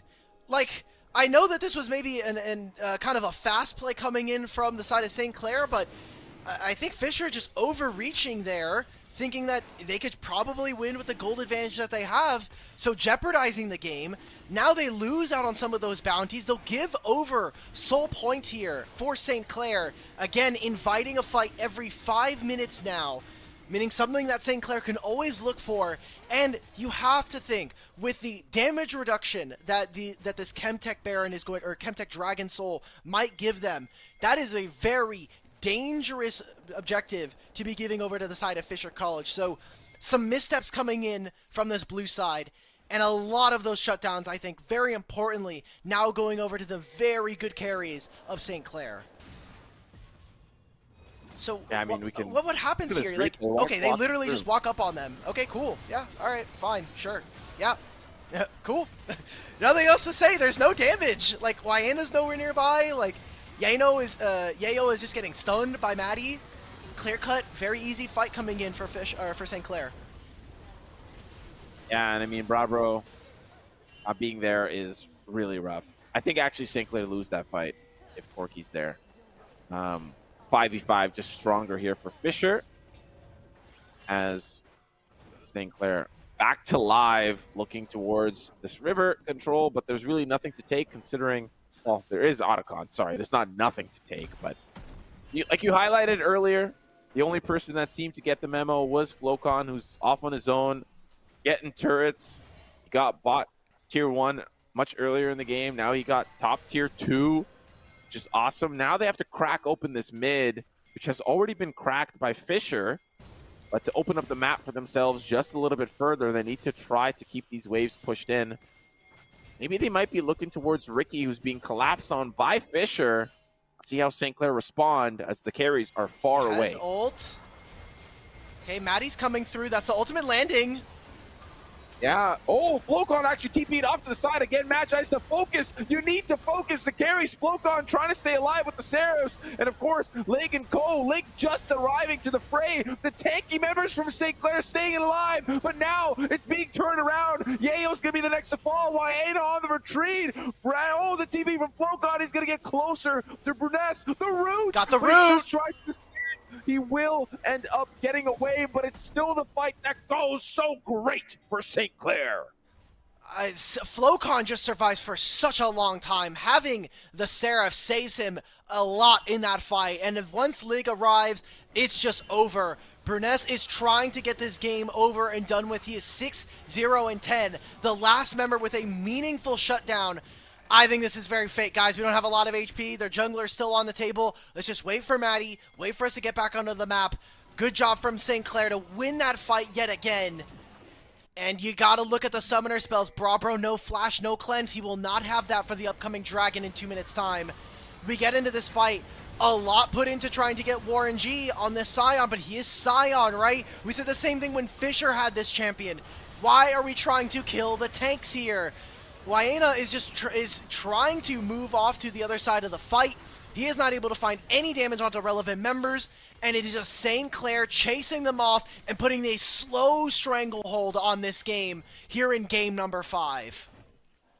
I still think Fisher have definitely some sort of edge, but I think St. Clair have really narrowed that gap that Fisher was able to build. Again, looking back up to Warren G. TP coming in from Wayena. Is he going to be here on time? The carries have arrived. There's, oh no, Wayena, you're TPing to the wrong spot. Yayo's going to be the first to fall, and now the kite begins. Are they going to be successful in doing so? No Glacial Prison to engage. No onslaught here from the Scion to engage. Solar Flares down. St. Clair just going to try to walk them down. The hook to cancel the knockup, but still the damage is coming in. Maddie is falling low. Magi is going to be the first to fall. Bravo and Co are just trying to retreat. Bruness, is he going to be able to turn things back off to the side? He's got some targets to go for. He's trying to jump onto Miracle. Now the fight is going sour for St. Clair. TP coming out from Flocon as he tries to escape. Lig on the run, but he can't run away from the quadra kill from Bravo. It is a clean ace for Fisher College. This Nefiri almost solo carried this entire fight, and Bravo, bro, the person who has been under the most amount of scrutiny in this matchup, in this series, finally has his day under the sun here. We saw him in the Jinx game. It felt like he was more of a secondary carry looking at his jungler. But here in this fight, grabbing a quadra kill, there was such a large focus from St. Clair to try to focus either onto this Nefiri or this Ahri. But the mobility of these champions gets them away safely. So it'll be the Baron going over. The Dragon is just now spawning, and already Fisher College are back out on the map, and they are looking to contest for this. There are ultimates still missing here for St. Clair. I think this is risky business coming on through. Yeah, they don't really have a choice to at least contest. Maybe don't let them get Dragon and Otacon, which seems to be the next focal point. But St. Clair going to respect and back away, at least give that respect where it's due. Some damage going on to Bruness, and you can see Fisher College poking and prodding. I mean, they have the Baron buff. Glacial Prison going completely wide is going to delay once again yet another fight here for St. Clair. Wait a minute, engage. Okay, Leonald goes missing. Bruness goes on to Sion. He has so much HP, though. It's so fake. Yeah. I mean, 2 whiffed ultimates from St. Clair is a little bit rough. I get it's late, guys, but that's gonna pretty much give the Otacon here for free, which is not something you want to be doing in game number 5. Oh, and they get the Otacon. It's gonna get spotted here. Maddie's nowhere nearby. Miracle having a really tough time versus some of these members. They're trying to cancel his recall. He'll eventually get pushed out of that brush. Flocon sitting in mid, however. He has those 5 grubs. They're going to try and use this Baron. How much can Fisher College get off of this play? Well, this tier 2 is pretty much guaranteed. Flocon's going to trade tier 1 for mid. Fisher going to send at least somebody back to answer. It's going to be Yayo. Flocon's starting to work on that tier 2 as Fisher are beginning their work on this tier 3. And so far, not too bad. Flocon's actually going to get 2 turrets for this. Now, maybe not. Oh, there we go. Now the fight here between Jax. But they might try to end. Over towards the bot side. There's going to be the engage onto Miracle. He's going to try to survive. He is completely executed. No damage here from Flocon because he's not here. Only the support dies and the inhibitor gets taken. But Fisher want to continue the chase. Hound's Pursuit not going to kill Ricky whatsoever, but the TP here from Yayo. Now, first turret about to fall. St. Clair trying to keep their dream alive. Can they do it? They're going to try to continue to fight Magi in the front line. He's going to be the first to fall, but there's too many healthy members. Flocon off the backside, going to try to turn his attention onto Yayo. Bravo in trouble. Wait a minute! Fisher is slow, but so is St. Clair. Warren, he goes back from the dead as Link and Flocon start to try to chase him down. As now, here comes Miracle back up from the timers. He's been dead during this whole fight, and now he's back. And he's able to push Fisher away, but he's low. Wait! Bruness has ultimate again! The back, Yayo. It's all down to Lig. 1v4. Can Lig get it done? Fisher, they are knocking down the gates. They're knocking down the turrets. The Nexus is there. Fisher moves on. And Bruness, one of the newest additions to this lineup, has absolutely carried almost 4 out of the 5 of these games. He lost that first one on the Lilia, but everything past that, he has absolutely been the better jungler in this series. And only fair is going up against Fisher, finally being able to repeat history. They'll knock them down into the losers bracket, and Fisher have a date with Maryville in next week. Yeah, what a crazy series. Both teams, I feel like, really played their hearts out. I played my voice out, that's for sure, near the end there, as we saw what a performance from both teams. And, of course, the bracket run is not over for St. Clair, despite being dropped down. Now they've got the tall task of a rematch, dare I say rematch, against Winthrop, who they faced at Nace just days ago and lost. Yeah. So this is a tough situation to be in morale-wise here for St. Clair, but for Fisher, they prove and they, deny the sweet revenge that St. Clair was looking for. And it was looking sweet. 2-0 to start the series, potentially to close things out. And now, like you highlighted, Fisher taking on Maryville next week on May 3rd. That is a huge matchup. Again, Maryville still favorites, even with some of their lineup being a little different. Obviously, after Nace, they said that this is probably going to be the last time that this 5-man roster, their full-man core, kind of comes on through. So we'll be seeing them dip into their secondary lineup.